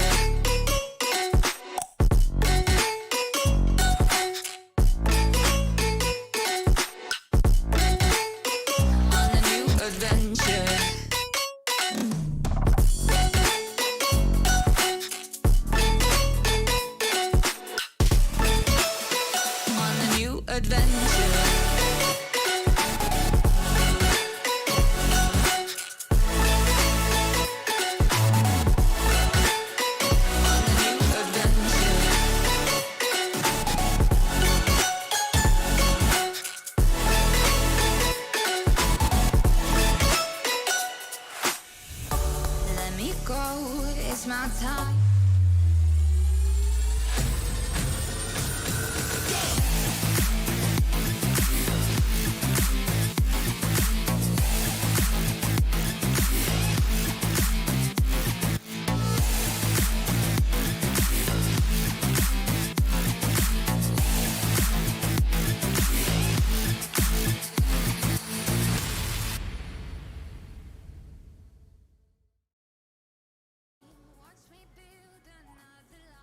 Welcome back to the FSL Showdown. Finally, the final bout of the day. Team 3 versus Team 5 on Split. It's going to be the last game that you get to see for today. We still have 3 best of 1s tomorrow and then a best of 3 to cap things off. But focusing on the here and now, it's going to be Britzy, Chloe, Muffin, Margot, and Duels versus Ayumi, Millis, Polly, Envious, and Ivory. That is our final game of the day and our first Split game of the day as well. You know what? Split, I feel like it gets less and less action as tournaments go on. And it's starting to fall into obscurity. So nice to see it brought back here at the Valorant Showdown. And you'll get to see some of these strats you haven't seen for quite a while. Plus, with the new agents in tow as well, if they want to get the new agents, that is.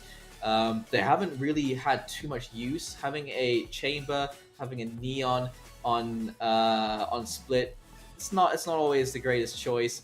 Astra has had a good surgence on Split. I'd say that of all the new agents that ever came out after the original ones, Astra's probably been the most used, followed by Sky. But we are starting to see more and more Chambers, more and more Neons as well. So it's nice to see, slowly but surely, the meta is evolving.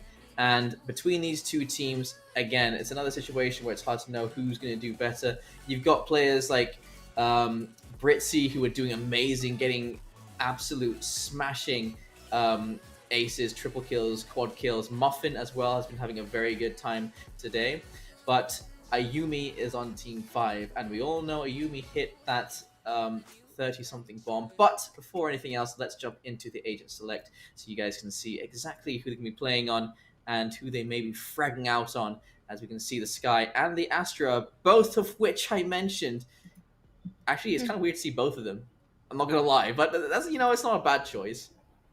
Not really a bad choice as well, but this is also an interesting pick for the side of Team 3. It's really nice to have that KO as well, because you can have the capability to deny the skill sets that can come from the likes of the Sky, especially that there is this going tactic wherein once you flash, there goes the push, or Trailblazer, then there goes the push from the other teammate if you follow them through. Even the ultimate or the Seekers, which can be heavily denied if suppressed accordingly. So we are going to have a similar lineup here, at least for the 3 agents that we have. Their difference is going to be the Smoker and, of course, their Initiator as well, respectively. And with that being said, I kind of basically compromises their overall lineup. I am interested to see, though, if these this variety or this difference from both sides of our team are going to shed some light because Omen, we kind of like see this agent being used situationally this time around because you did mention that Astra's being used as potentially a smoker and sometimes a semi controller at times as well, or sometimes still uses the likes of Viper and or Brimstone. But Omen can be a very situational pick, and I personally like an Omen pick in towards split just because you have a lot of areas that you can play around with as well. Take the likes example of Omen smoking off Ramen and just shrouded step himself into the top of the fridge, and that high elevated angle can really throw some players off guard if played correctly. So that alone is just an example, but there are a lot of varieties as well. It will depend on how the team synergy is going to be at the end of the day. Let's see, because you're absolutely right. When you position yourself where, because in general, these girls have pretty much perfect crosshair placement, always aiming at head level. This isn't a great example. Chloe, look up a little bit. Either way, when you're putting yourself in positions where you have to adjust like that, that is an extra split second that gives you all the advantage in the world. So taking advantage of that, you're absolutely right, and it's always great to have the Omen in those situations. When you hit the B side, when you hit the A side, there are lots of places inside that you can be very sneaky about. And we do have a pause at the moment. It looks like there may be a problem with Jet currently sitting in spawn. So that's going to be Ayumi just figuring out what she needs to fix before we head into this round, because you want to have your players playing at the best of their capacity. And for Ghosts, that is a brave call. Not too much armor. Only Chloe has the armor, so she can pick up the wall as well, using all of her money. Everyone else left on 100 credits. And the opposite can be said for our attacker side.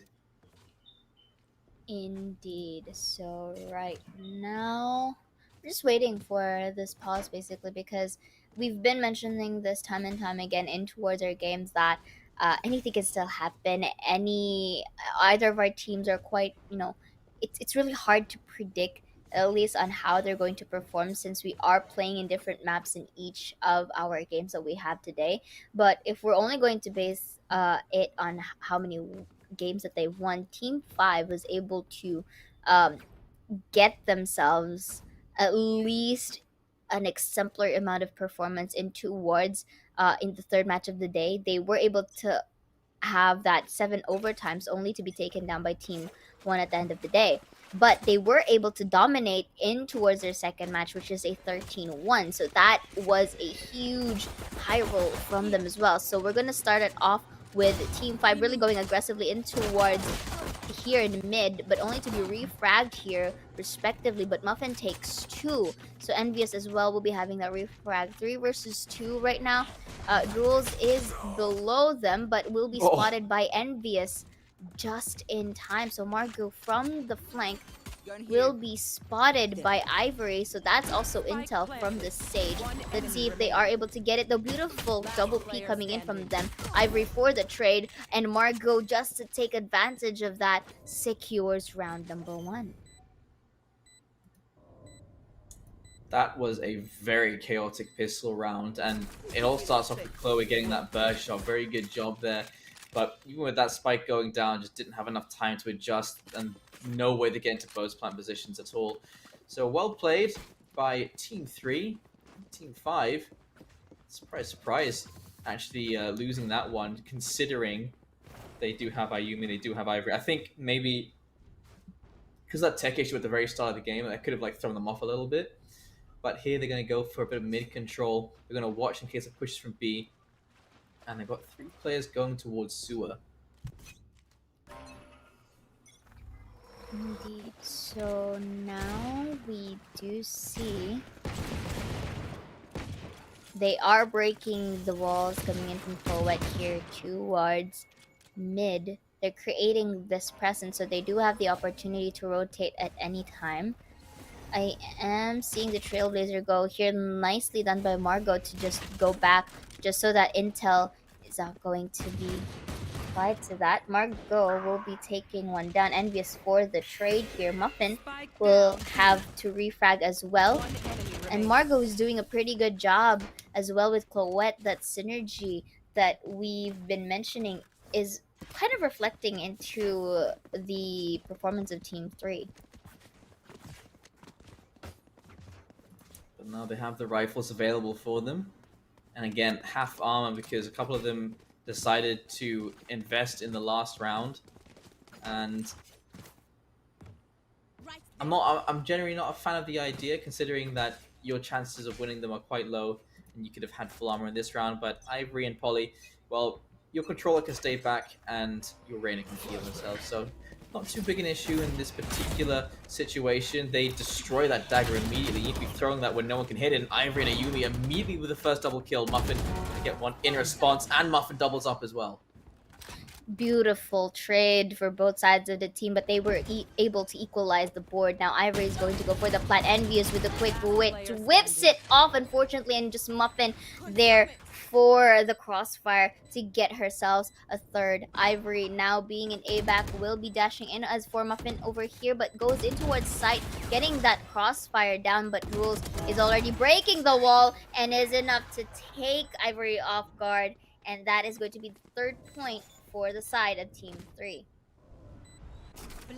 All three of them upgrade their weapons as well, and all have Vandals available, and that is a great result for Team 3. And that is going to reset Team 5's economy just a little bit, and that is going to continue the lead for Team 3. But we have seen more often than not, when this happens, we get a thrifty round going our way. So let's see if Team 5 have the potential to do so.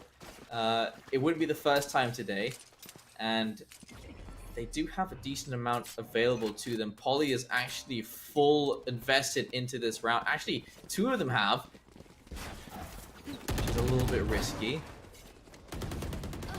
Indeed. That's exactly And what Polly Polly needed. Exactly.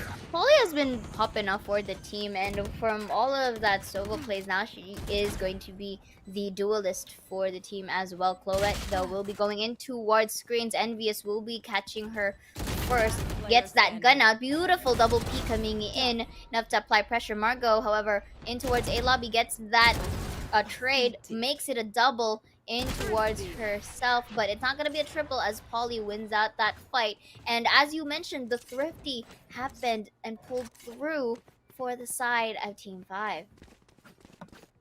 That rhymed. Well, Team 3 weren't expecting such a strong burst out onto the A site with all that weaponry, and it was probably quite confusing in that scenario. Ayumi can request from Envious. Nope, we'll be using the ult instead in this situation. And on Team 3, they have a bye. They have won 3 rounds in a row, so they've got a bit of bank to work with. And arrow gets sent out, but just hits nothing but air and wall. Ayumi waiting for a chance to strike inside of the site. We do have the rotates coming in already from the other side. Smokes defensively being put up as Muffin finds the double kill. Polly is going to get a refrag, but Britzy has been in the situation for how long? Ayumi still shuts him down, though. And that's going to be a 3 versus 2. Just like that, Polly was able to take down Margot, though, and they already know that someone is in towards screens, but from behind, Jules was able to take it from heaven. Ayumi spots out the gun from rafters. Now it's just about how they can be able to crossfire here. Not sure. Ayumi is trying her best to conceal her location, just staying on these sides. She can't really be too sure on how things go, but with a quick peek, takes down Jules, but Chloette, faster on her feet, was able to refrag and secure the round. Anyone need anything? Well played. They do manage to bring it straight back into their favor, where they take it a lot more carefully. And of course, just letting Muffin do her thing. Muffin, you can always rely on Muffin to get a multi-kill, just to keep you in the running. She's currently on 9 kills in the first 5 rounds. That is a very good stat to have. And Team 5, they're fully investing once again. 4 Vandals and the Spectre as well. But that buys are pretty much even going into this round. Muffin Straight up into the air, looking for the first target. Polly knows exactly which angle she's looking for and hides deep in Cafe. Hiding deep here, uses the Trailblazer. Not gonna spot out anyone, but will be greeted with a door. Jules, however, is still placing herself in this angle despite the slow. And to be fair, she wasn't seen, so that could be a factor as well. That's a bit quick peek by Ayumi. Will be taken down by Jules. Envious for the trade. Ivory with the kill of her own as well. And for Polly as well. This is going to be a res, but Envious wasn't able to protect. But Muffin here will be taking down Ayumi as well. And a res for themselves to equalize the pack. But this time they planted towards B. Polly does have a good position to flank. Let's see if it works out well, but Muffin really quick on her feet was able to get one. Not gonna be another as Ivory secures it. Jules, however, will be taking that site down, uses the dismiss so that she can get a higher ground. That's gonna be Paranoia. Let's see who gets the higher ground here. It's going to be Polly with the 3. Beautifully done. Her position was in greater heights and was able to get themselves a second point. Just Muffin things. Muffin things. Such a good use of utility there from Polly as well, making so much space. And yeah, I mean, Omen double thinking in that situation with the HP coming in as well. And so 4-2. A good job there from Polly.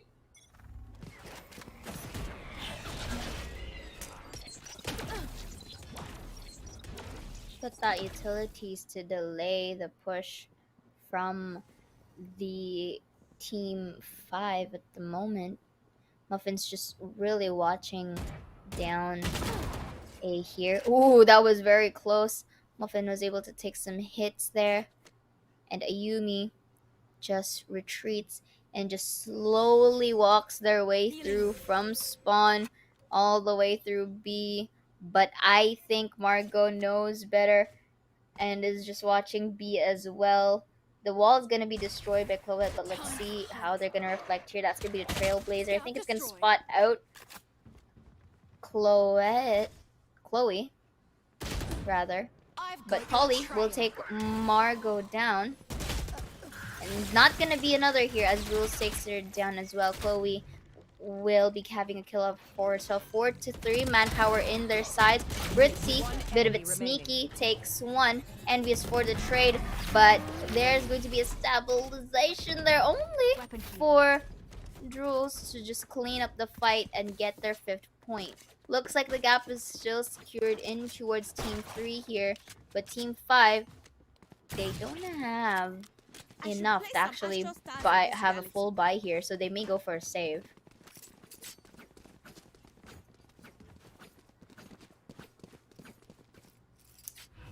Yeah, I think you're absolutely right. Just gonna have to stick to the pistols, and that's good news for Team 3. Team 5 won't be too happy with that scenario.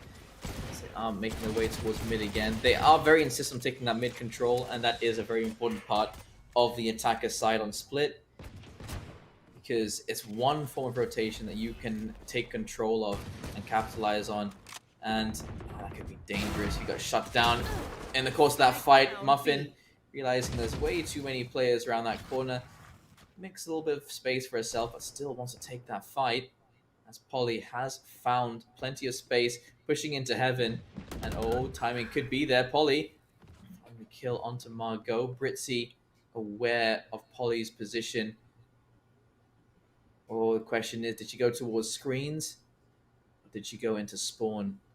And Chloe is very aware. All 3 of them peek towards Polly, who could have been a huge thorn in their side. And now Britzy, hearing the utility being used inside the A site, hears the spike going down, sees the suppression blade go through, and all 3 are suppressed. No heals available, nothing at the moment. This could be their chance to actually go for the push, in which Chloe and Muffin are doing at the moment. It's going to be a swarm grenade and a flash. That was beautifully timed. They're all cornered here, but still the tap from Ivory gets one. Muffin for the trade. Britzy will have a kill of her own, and to clean it all up that timing just went well for Team 3.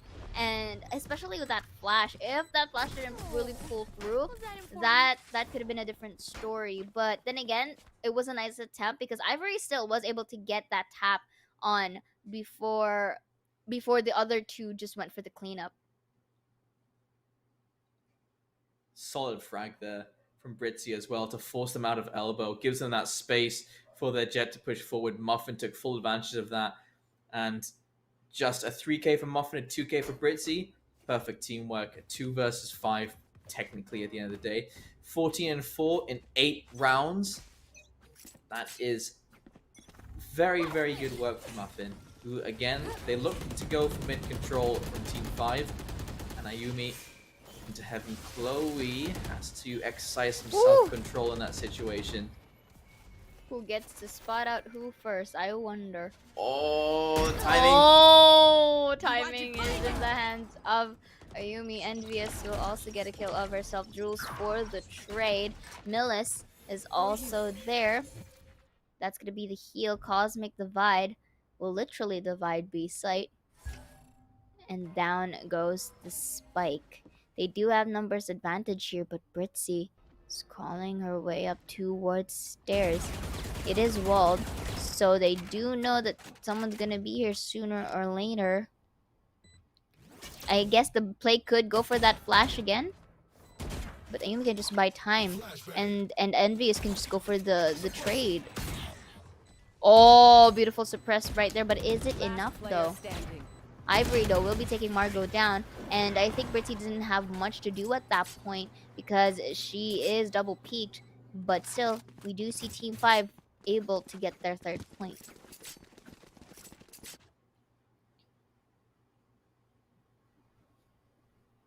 Just seeing Britzy playing KO is, in general, it's very enjoyable to watch. And a nice attempt there, trying to hit a jumping Ayumi can be quite difficult, and Envy was already in a good position. It was practically a crossfire from every which angle, but you're seeing the capabilities of KO. I actually forgot KO was a new character. Seeing capabilities of KO on Split in particular makes things very difficult. Oh my goodness, how has Ayumi slipped past into their spawn? Called stealth plus 100, mate. There goes the stealth after a couple of sprays coming from Polly. Gives away their position. There's always that one teammate, isn't there? Like you've shift walked somewhere, taking you ages, and then someone just walks in like running. There's Muffin and Chloe doing what they do, and that was a sheriff kill as well. As Margot, great tap onto Millis, and Muffin again just doing what she does. 7-3. What a good defender side from Team 3. Exactly. It's as if their movements are just in good sync, and like it's as if the heads are just passing over their crosshairs and they're just really reacting to it. And right now, look at the scoreboards real quick. Muffin is really popping off with 16, and of course Polly as well for her team. But look at Drool's 10 assists, and this is just the first half. Amazing. One dead.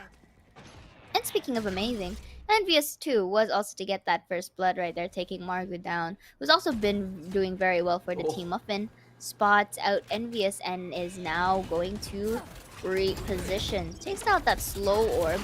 The Trailblazer is going to concuss Britzy, but they didn't go for the push. They are actually going in towards sewers instead. Breaks off the mid wall here. Not gonna spot out anyone at least, but Britzy from the flank spots out Envious, but Envious quick on her feet still was able to take down Britzy. Ayumi with a sheriff to work with gets Drool's down despite the paranoia and was able to salvage a Vandal as well. Look at that flank over flank. Oh, this could be big. Oh. What? Oh, a bit of a whiff there. That's gonna be 1 down. Let's see if Muffin spots out.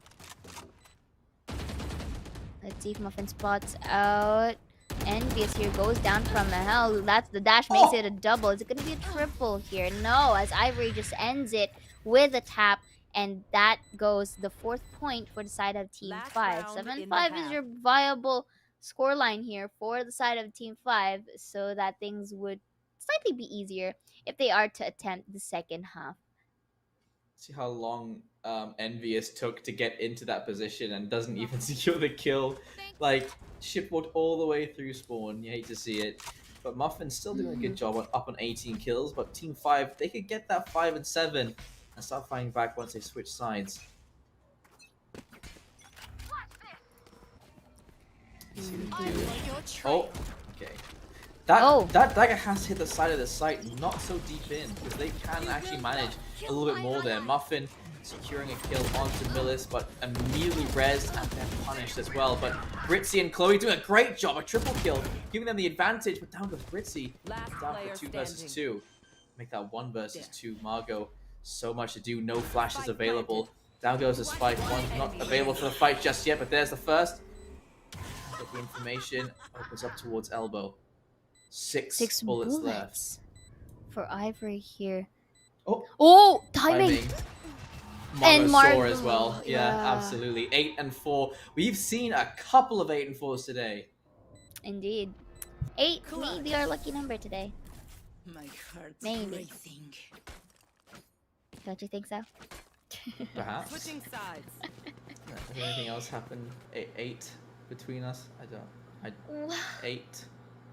I can't think of anything, but today has definitely been full of 8s, so that's what matters. Oh no, yeah. Okay, but right now this is going to be the second half. Let's see, because of course we also notice as well that in terms of switching sides, our teams respectively kind of took their time before actually like wrapping up their respective sides. Like sometimes there will be in the lines of their overtimes or a close fight. The only match that wasn't really that was really just one-sided was our 5th, if I'm mistaken. Yeah, our 5th match of the day, which went into a 13-1. So let's see if that also reflects too for this round. Team 5 was able to do that with ease, but here looks like they're having a bit of a difficulty at the moment. But Ayumi was able to get 1, make it a double, not gonna be a triple, but this could be an opportunity for Millis to get it. But a bit of a whiff there, still was able to get the job done. But Envious for the trade from behind gets their 5th point for the team. A very important start once again for Team 5 as they close down the gap to 3 rounds. And now their bonus round comes into play as Team 3, they'll upgrade a couple of the pistols, but they're saving enough to make sure they can buy it on the next round. And that's exactly how I like to see my pistol rounds come through. Do a bit of eco damage, but ultimately prepare for the future and invest wisely, kids. As now the B hit looks like it's going to happen, and no one is actually watching the site. It's a very passive hold in B. They just want to go for the retake or try and take care of anyone that's pushing into A, pushing into mid, and just as that happens, Envious turns around, sees the utility coming out. Out comes a slow orb. Envious hoping to do some damage, but Muffin, what a shot! As a 1-tap immediately, and that spike can go down. Spike is gonna go down right here. There's gonna be the pull to deny that plant, but Ivory will be taking 1 down. It's gonna be another here. Not so sure, but the stars is going to be placed on towards backside. And things are equalized in terms of manpower, but look at this. Ayumi takes Muffin down, who is concussed, takes that dash, make it another beautiful judge. And just like that, she was able to clean up the crew. Now on their 6th point. Ooh. Could have been a little bit scary. We've seen this before from Team 5. Like, they were on, like, at least not really losing on, but more like at the disadvantage in the first half. Then suddenly they were able to really, catch things up. But you know what? We'll just have to see how Team 3 reacts to this, because they too had that moment as well. Actually, Team 3 and Team 5 both lost and won a round, respectively. So let's just see how things are gonna pan out here, because they do have a different approach in terms of their attackers here. Oh, Ayumi. Oh, the shotgun doesn't do as much as I think she was anticipating. Margot and Chloe both finding one. It's 1-for-1 exchanges so far, with a 3 versus 3 being the case. Out comes the flash. This is lit down at 54 HP. And then Jet is low on HP as well. As down another 1-for-1 exchange. But Spike is down and kind of get into close back positions in time. Polly gonna shut down draws. There's Margot going down as well. And my goodness, they're within 1 round's distance of each other now. Is this another? Defuse the spike. Is this another potential overtime? Because both of our teams are doing great, but right now we're seeing Team 5 slowly rise to the occasion.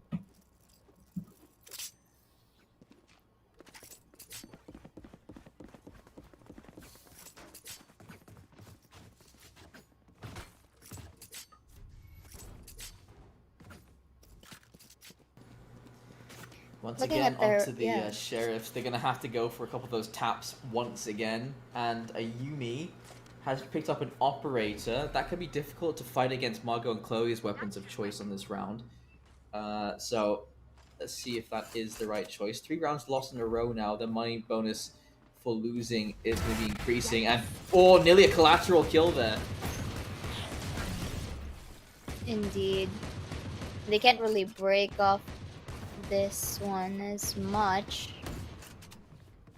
Let's see how they're going to respond to this. We do see Chloe a bit near it. Make it another for Ayumi. Doing pretty well.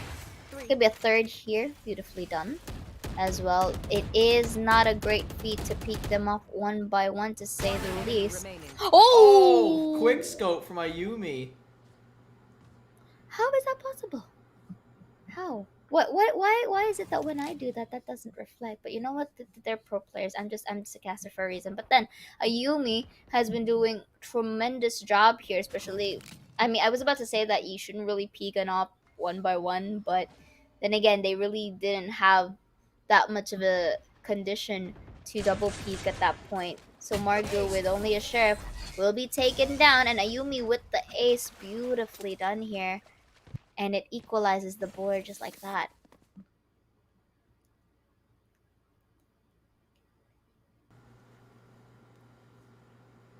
I'm waiting for that shot from Ayumi, because it was an absolute joy. That's ridiculous. Like, the accuracy shouldn't kick in there. I think the RNG was just on her side. Here. But Ayumi, Imagine RNG ace. being on your side. Didn't you play with TC Arise once during a scrim? Cover going out. They And were she carrying. says she's not qualified. Well, there you go. I am not. I am And not. so now 'Cause heading into our 17th round, so we can avoid that issue entirely. They're going to be pushing through vents, perhaps towards the A site, and Millis has actually positioned herself really well here. definitely, she can have the capability to, but Margot may be seeing her first. Oh, what was that? I think she was trying to jiggle, peek it through, but didn't really make it. But Chloe was there to save the day. Oh, Ivory, Spike down however, A. will be taking her down. And let's see who gets One to enemy spot who remaining. first. Ivory takes Muffin down as well. Oh. Envious. Despite being in the ropes, the accuracy. Gets dinked as well and just survives, Yeah. just casually walks away from a headshot wound. Just envious thing, just Sage things. And that Yeah, is the that's lead taken so away. Sage. 5 rounds in a row. That, and it's in the second half as well. They've been pretty much dominating in towards that one. Looks like their defensive side is very very threatening as well, because we're slowly starting to see a bit of a difficulty in when them entering the site. But right now, I don't know if this is intentional. They forgot the spike. They forgot to take the spike. But maybe they do have a master plan in their arsenal. But then again, Envious will be starting it off with a kill alongside Polly as well. Charges left. Make it another for Envious here. Battle stage pop off. Chloe will be having her own kills as well. Player So I'm gonna standing. dwindle all down to a 1 versus 4. And Jules only have a Marshall to work with. Take note.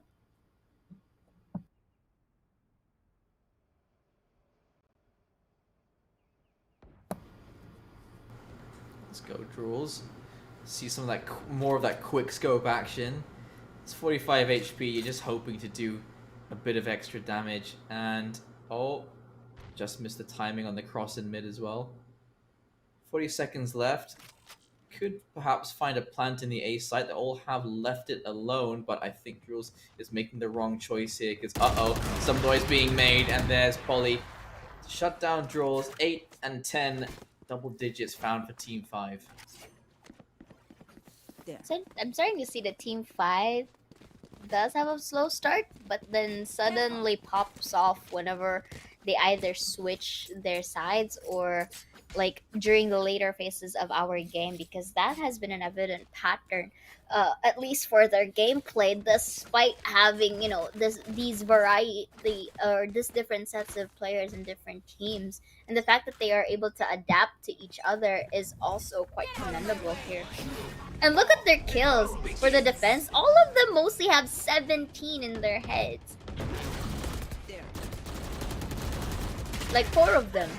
And look at this. All of this action are happening right now. Britzy takes 1. Ayumi for the trade with the op. Ivory will be suppressed, but Sakan stopped them from planting down the spike. That's gonna be a res. Uses the lead for safety, but Envious and Ayumi gets 1 kill of their own respectively. All the way to dwindle into a 2v1. Now a 1 versus 2. But the crosshairs and the crossfires is there enough to secure the 11th point. This has just purely been Team 5's game ever since they switched sides. As they've now gone 7 rounds in a row. Team 3 have yet to make an impact on their attacker side.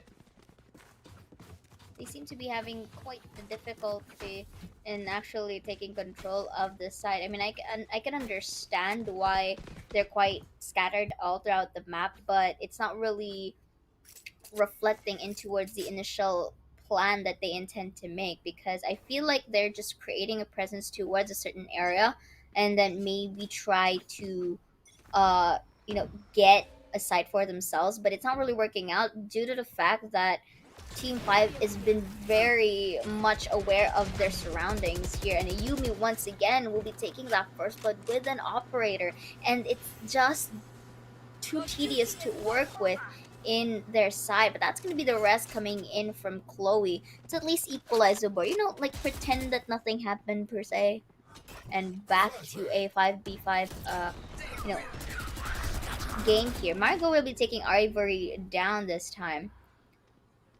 And I'm not sure if there's an available rest for the Sage, but Marco will be taking another as she takes down Millis. Envious, however, for the vents, goes above. Let's see who gets to spot who first. We do see she hears the ropes. That's going to be a jump, but not going to reflect a hit, as finally we do see Team 3 able to win their first round in the second half. It has taken them 7 rounds in a row, but they managed it in the end. It took them a little while to figure out what they needed to do. And it looks like being purely aggressive, pushing deep into spawn and making sure that you have every single way of pushing back into A covered, then it looks like they can close out the round. But that looked very difficult to achieve, all that space. And Team 5 most likely will be adjusting to that as well. Could this be another first blood for Ayumi? Gonna be a missed shot this time around, and that's gonna be the wall to be placed by Chloe. And this time they did not let Ayumi escape. Britzy will take 1, Chloe as well for a trade of her own. They're starting to identify a way to deny Ayumi from that monstrosity that she's been doing. Margot will take 1 for the trade. Britzy, however, will refrag for her comrade. Ivory being the only member alive. I'm not sure if she is able to do much because she is outnumbered. Ivory takes a quick peek there. We'll be taking Margot down. This could be a cosmic divide. Not sure if she is able to see 1 in the process. Oh, from the behind, as Chloe really took her time before taking a peek there. And 10 to 11 now. Ooh, are we gonna see another game of very close fight. Anyone need anything? And look at their scoreboard right here. 3 members of Team 5 with 20 heads. Wow. They're synergized in their team play and in their KDA as well. Like a bit of synchronization with your temporary teams. Yeah. I mean, who knows? Maybe this showdown will also shed some light into, new What- heights. Yeah, Per se. new potential team lineups. Maybe, or maybe there's like another showdown that FSL might do, and maybe they can shake things up a bit more. But we're gonna have to find that out in the future, because right now we're gonna focus this here. And again, it's just more about the adaptability of our team. So Jules can take one, envious for the trade. Chloe is starting to really pop off for the team once again, and they can have the opportunity to plant the spike this time around. Ayumi will be getting that judge kill off of Margot in towards Vince. 3 versus 3. They do both have their jets to work with. That's going to be the Seekers, so they can use this to identify where the potential location would be. This could be Sky can use the flash, but Ivory is going to take Muffin down for the bait. Ooh, that was actually pretty smart by Millis. I'm not gonna lie, because Millis uses the Seekers and then uses the flash but did not pop it, so maybe use it as a bait for Ivory to have some space to get that one down. Although Millis was taken down as well as a refrag, the fact that they were able to clean it up as well for this match point, it's quite amazing. Timing was really in their favor. As you said, I mean, the numbers keep going up together. Ayumi and Ivory around 22 kills each. So is Muffin, actually. And that's 3 different teams representing. Good to see Ivory up there as well. And Ayumi, again, looking to get aggressive at the very start of the round here. And, just wide swing. Margot could not adjust. Sorry, Ayumi could not adjust to that. And good job from Margot, but there's Ivory. Being a stalwart defense, will find the 1 kill, but it is the 2-for-1 exchange so far. And Miller's looking for a little bit more, but draws. And Margot, great position to get the crossfire from heaven. You said earlier on, could we get an overtime? And it looks like there's the potential for it.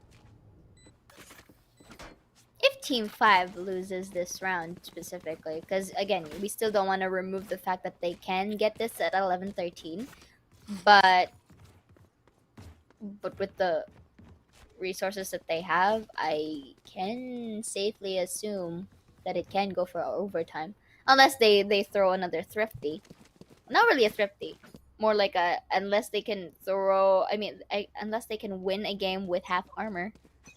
But until then, we'll just have to see, because right now our attacker side are eyeing out for A once again, because again, that was their success, and they kind of had that surprise factor in the process, and that's going to be a pinged information here. Marco waiting for the right time to peek as well.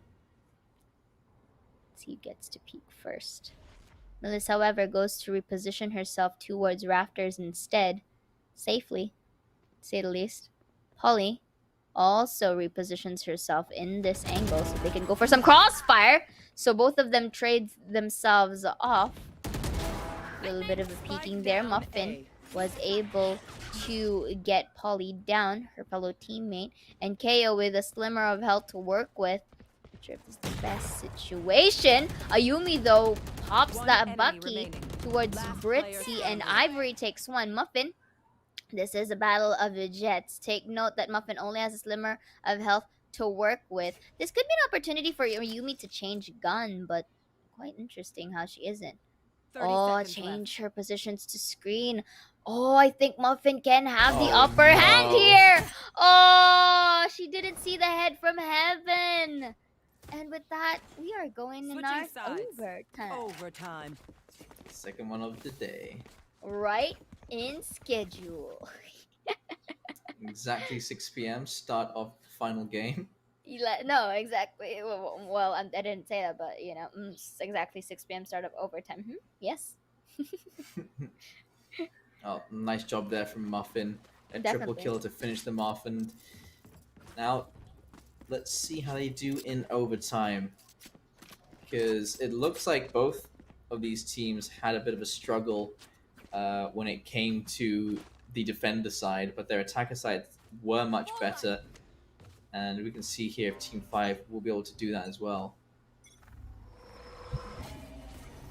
Just have to see. Look at all of these utilities being used by our team's Trailblazer to identify any intel, but was not able to spot out one. Visually wise, the gun should dictate to where the direction is at, just so that they have an idea to where they're positioned. Chloe, however, denies entry from B Heaven with that wall. Ayumi destroys it.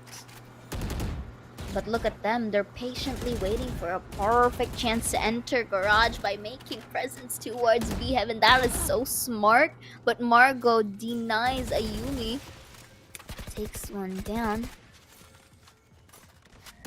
They are already in towards the site. Envious takes one. Muffin for the trade. Drools as well with a kill of her own. Oh, Ivory. good damage. Very nice damage indeed. Nil takes one. Drools again for a trade here.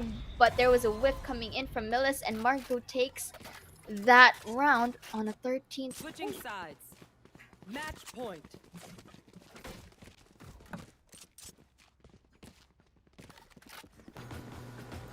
I should probably place some stars in the Considering that's just happened, they've just won a defender-sided round. Sorry, they've just won a defender-sided round. They can now go onto the attacker side feeling perhaps more confident.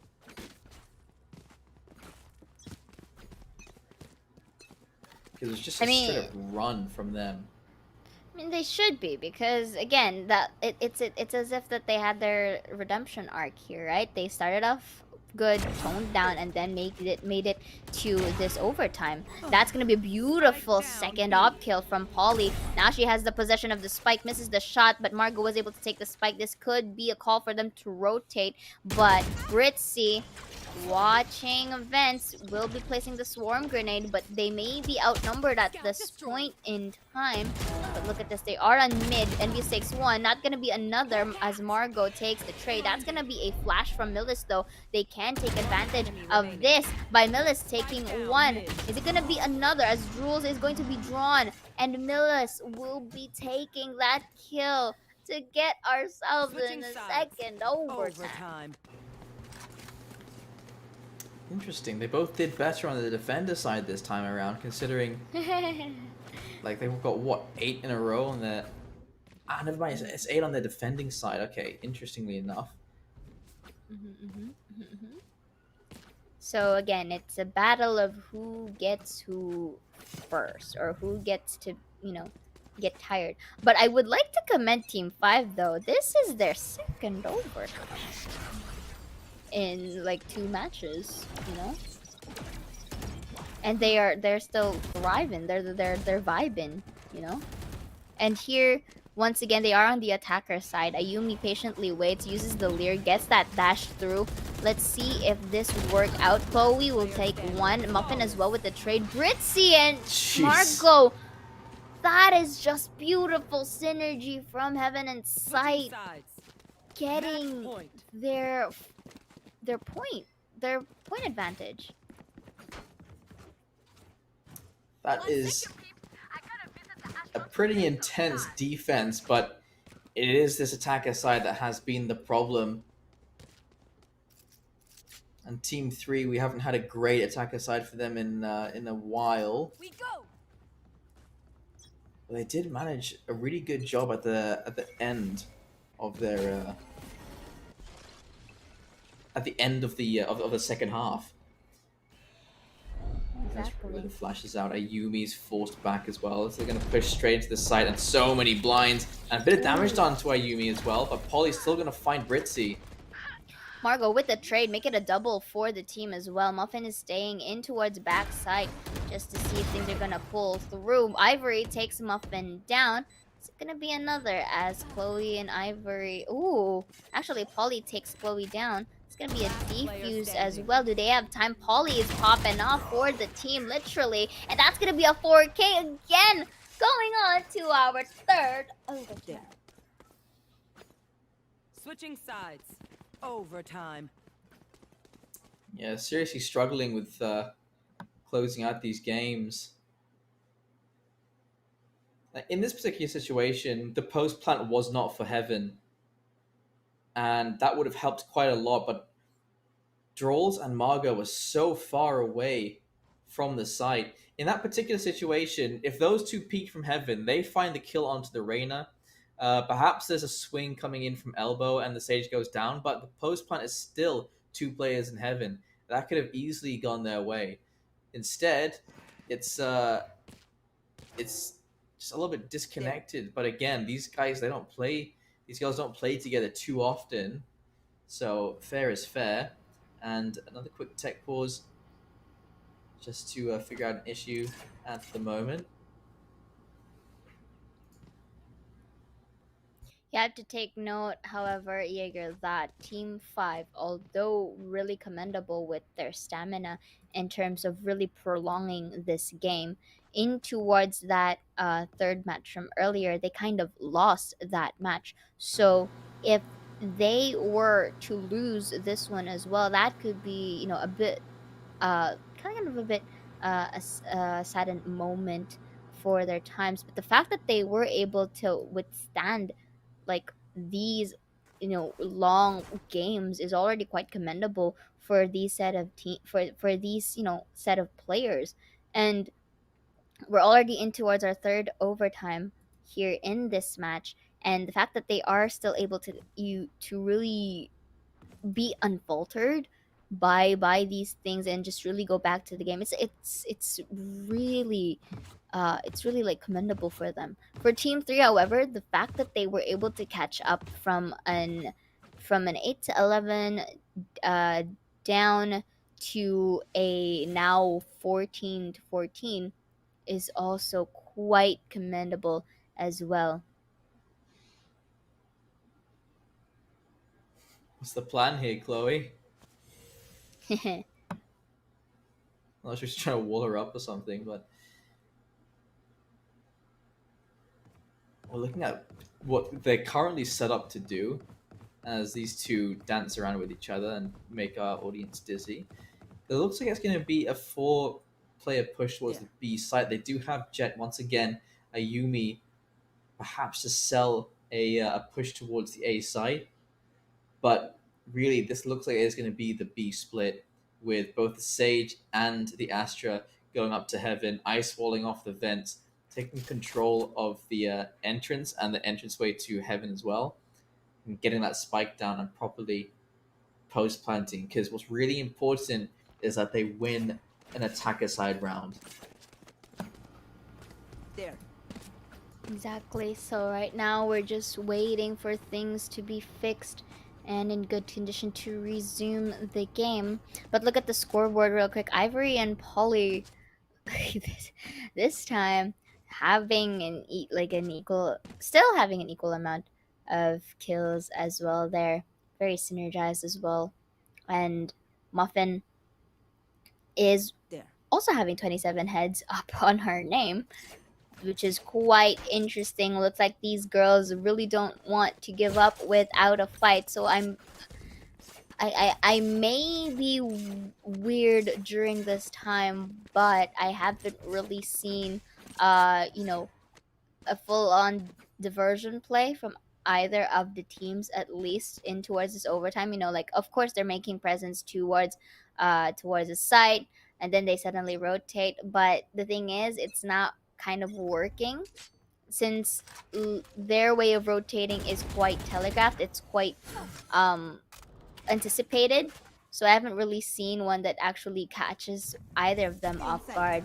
And if that could be one of the key factors to actually winning these, that could be very much great. But My Margot, goodness. beautiful. That was just in time with after her leer and her reposition. It was really, really smooth.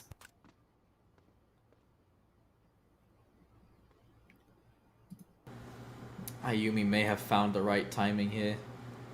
But look at this, the slow rotate back to the A site, and Ayumi has found draws. They have to be careful of Heaven though. They have just missed the timing, but Ivory won't be looking at Heaven right now. And there it is, the kill. That's the spike down as well. Out comes the suppression dagger, but Ayumi still finds Britzy. 3 versus 2. Ooh. She kind of bonked herself in that doorway with that dash, but you know what? Both of them were able to escape in time. Chloe. Ooh, in a slimmer of health, still able to escape death. Margot, however, takes 3. Now Margot knows where Envious is at. This could be Crossfire, but no, not gonna be needing that, as Chloe will be the one to take down her fellow Sage. And with that being said, Team 3 takes the 15th point. Switching sides. Match point. This, again, it's another situation where the attacker's side is just so difficult to win on.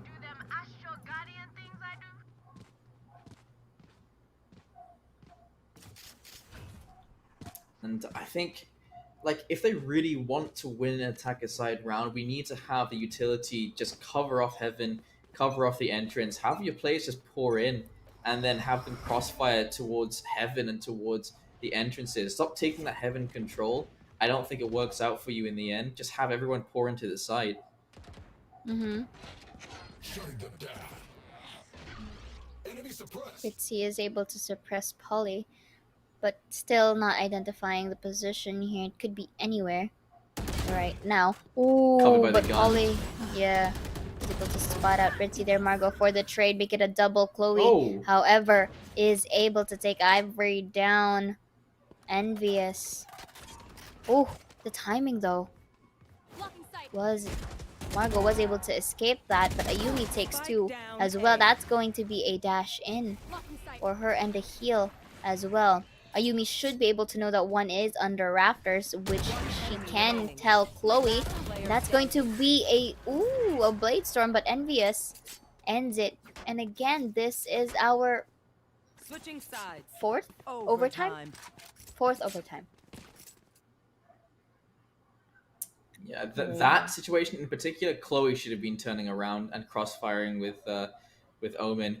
I'm just like, why wasn't that smoke already in place? That's the real question. Like, they should have smokes already down in Heaven and in screens. Instead, you know, they just cover that off. No one's looking towards ramp. If they cover that off, you don't have to watch 2 positions. And both of these teams are making that same mistake. I'm not entirely sure why. Probably because of, you know, the mental fatigue as well. Sometimes it come into play that there are some of those utility placements that should have been done, but at the same time quite delayed. You know, maybe because of it can also be like a factor of that they sometimes think of it through a bit too much. Maybe that's why they can't like have these things sort out in the time that they want it to be. Chloe, however, will be taking down. Gonna be another, but not gonna be a triple as Envious shuts her down. Britzy, however, will be throwing off that flash. Envious still shuts down regardless. Millis will be taking Margot in towards B Heaven, but could be cornered by 2 of these if ever deemed possible. Look behind you.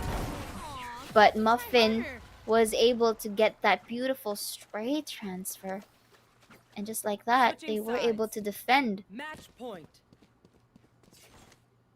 I want to see it just once, you know? Muffin again. Double spray down. And yeah, I just want to see it once. Smoke off 2 positions, rush into the site, get the spike down, post plant together. We see too many casualties before the spike even goes down. Here we go, draws. Already preparing smokes. There you can see they've marked as well, Heaven and Spawn. It's not being deployed yet. Yeah, it's not being deployed yet. It's only going to be deployed now. Probably Dash is going to come there as well as the walls, so they will have time to enter the site. Beautiful angle by Muffin to get down in that elevated angle. Margot will be taking Melis down as well. Margot will be breaking the walls in towards Heaven. Ayumi, however, will be taking draws down. That's going to be a flash. Beautiful hiding spot by Reina. I'm not sure if it is enough. That's going to be the Lear. 3 versus 4. They do anticipate one is at backside. Polly for the trade as Chloe gets one. Make it a double. Ivory will be taking a kill of her own. Britzy, however, is not going to take that 1v2 clutch as we proceed to a Switching 5th sides. overtime. Overtime. You see, that almost worked. You can see how close that was to working. That one smoke, it completely separated them. And then this is the problem. Why were you peeking one by one? There's 3 of you alive. And now, Team 5 have that strat specifically in their head. So now they can do the exact same thing. Smoke off 2 positions, hit the side as quickly as you can, and then post-plant properly. And this puts Team 3 in a lot of danger now. If they are able to execute that said plan. Again, each and every tactic is good on paper, but if they are not able to reflect it in towards their performance, then it's going to be a bit difficult. So Ayumi here calls for a timeout just to reset things here and take a little bit of a breather, to say the least. And, you know, for our teams to just really sort things out and their thought process as well as this at the same time that they too are you know, just playing these matches, playing these rounds. And again, they didn't really set up much, at least for the attacker side, but looking at our defenders, they are going to stack up respectively, or at least scattered, just so that they can hear some amount of presence and gather information as much as possible. I do suggest that they may go on full retake, kind of want to avoid casualties. But look at this, Lear's gonna get down as well as Trailblazer. Look at all of that utilities as Draws was able to deny. It's gonna be a flashed one as well. Chloe will be getting a Yumi down. This could be the best scenario for Team 3 as to take that full-on retake, but Ivory is going to shut it down. Draws for the trade. Britzy is a bit too far. That's gonna be paranoia. Ivory will be staying in towards the corner for safety. Isn't able to plant down the spike. She could isolate the fights here, but not enough as Margot wins the aim duel. And that's going to be the 16th point this time for Team 5. Match point. And once again, we are on the attacker side. And will they attempt it again, or will they split things up again? They've got their Sage up in heaven once more for Team 5. They've got their Reyna in sight. If that ice wall goes up, Reyna stayed next to that wall the entire time waiting for the rotates to come in. And I feel like they should have had, Team 3 should have had someone positioned on top of the boxes in the entrance as well. Smoke goes over to mid. And does that force an ice wall up? Margot is running forward to take that heaven control. They have 3 players over towards A, and they haven't rotated them yet. This could be a misread from Team 5, but they are now rotating. They've actually called this correctly. And it's Team 3 now outplaying themselves.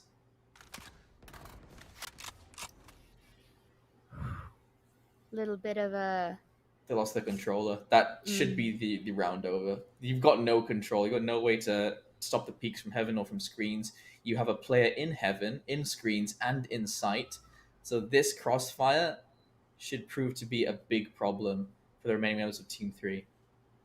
Unless, of course, they are able to play or create a miracle that RNG is in their side. But look at that P coming in from Ivory Takes One. That's going to be the pull muffin for the trade. Polly will be taking 1-2 versus 4. And as you said it, because they don't really have a controller to really separate these fights, they still managed to plant the spike, but up to what cause? They're outnumbered. That's going to be the flash push coming in from Millis. That's one as well from Envious. And with that being said, Jaeger, as you predicted, Team 5 is able to get this round to overtime once again.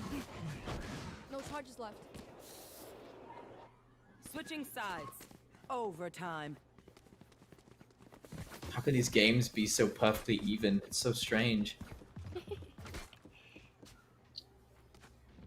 They gotta do what they gotta do, and I'm loving it because these girls are not really giving up without a fight, so long as they can see that you know, that spark of hope, you know, with the power of friendship and anime by their side. They are still able to get these rounds going, and it's being seen with all of these overtimes that we witnessed. Look at the tab earlier, they've reached 30 heads already, and it's just amazing at this point. Who else, who gets to falter first can be the victor for this. Look at this, Margot was able to trade down one, but they were able to dwindle everything out to a 3v5. Envious, however, scrolling in towards heaven to be greeted by Chloe. Make it another one here as the 2K and Draws will be taking Polly from Garage, and this is an 18-17, a Switching flawless sides. round. Match Every match of our overtime has its different story, and it is such an interesting feat for both sides of the team. Every round in overtime has been a defender win.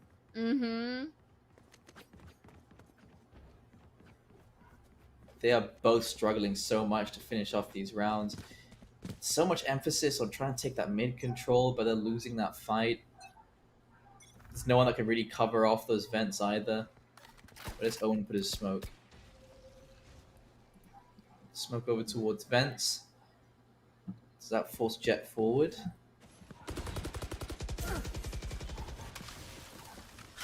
Have forced 2 pieces of utility so far. And there's the kill. Envious going down. That could be an issue. Marco is such a consistent duelist for actually throughout our series right now. But Marco, oh, Polly is able to take one. That's going to be the leer. That's going to be the dismiss. But Millis is there to save the day. 13.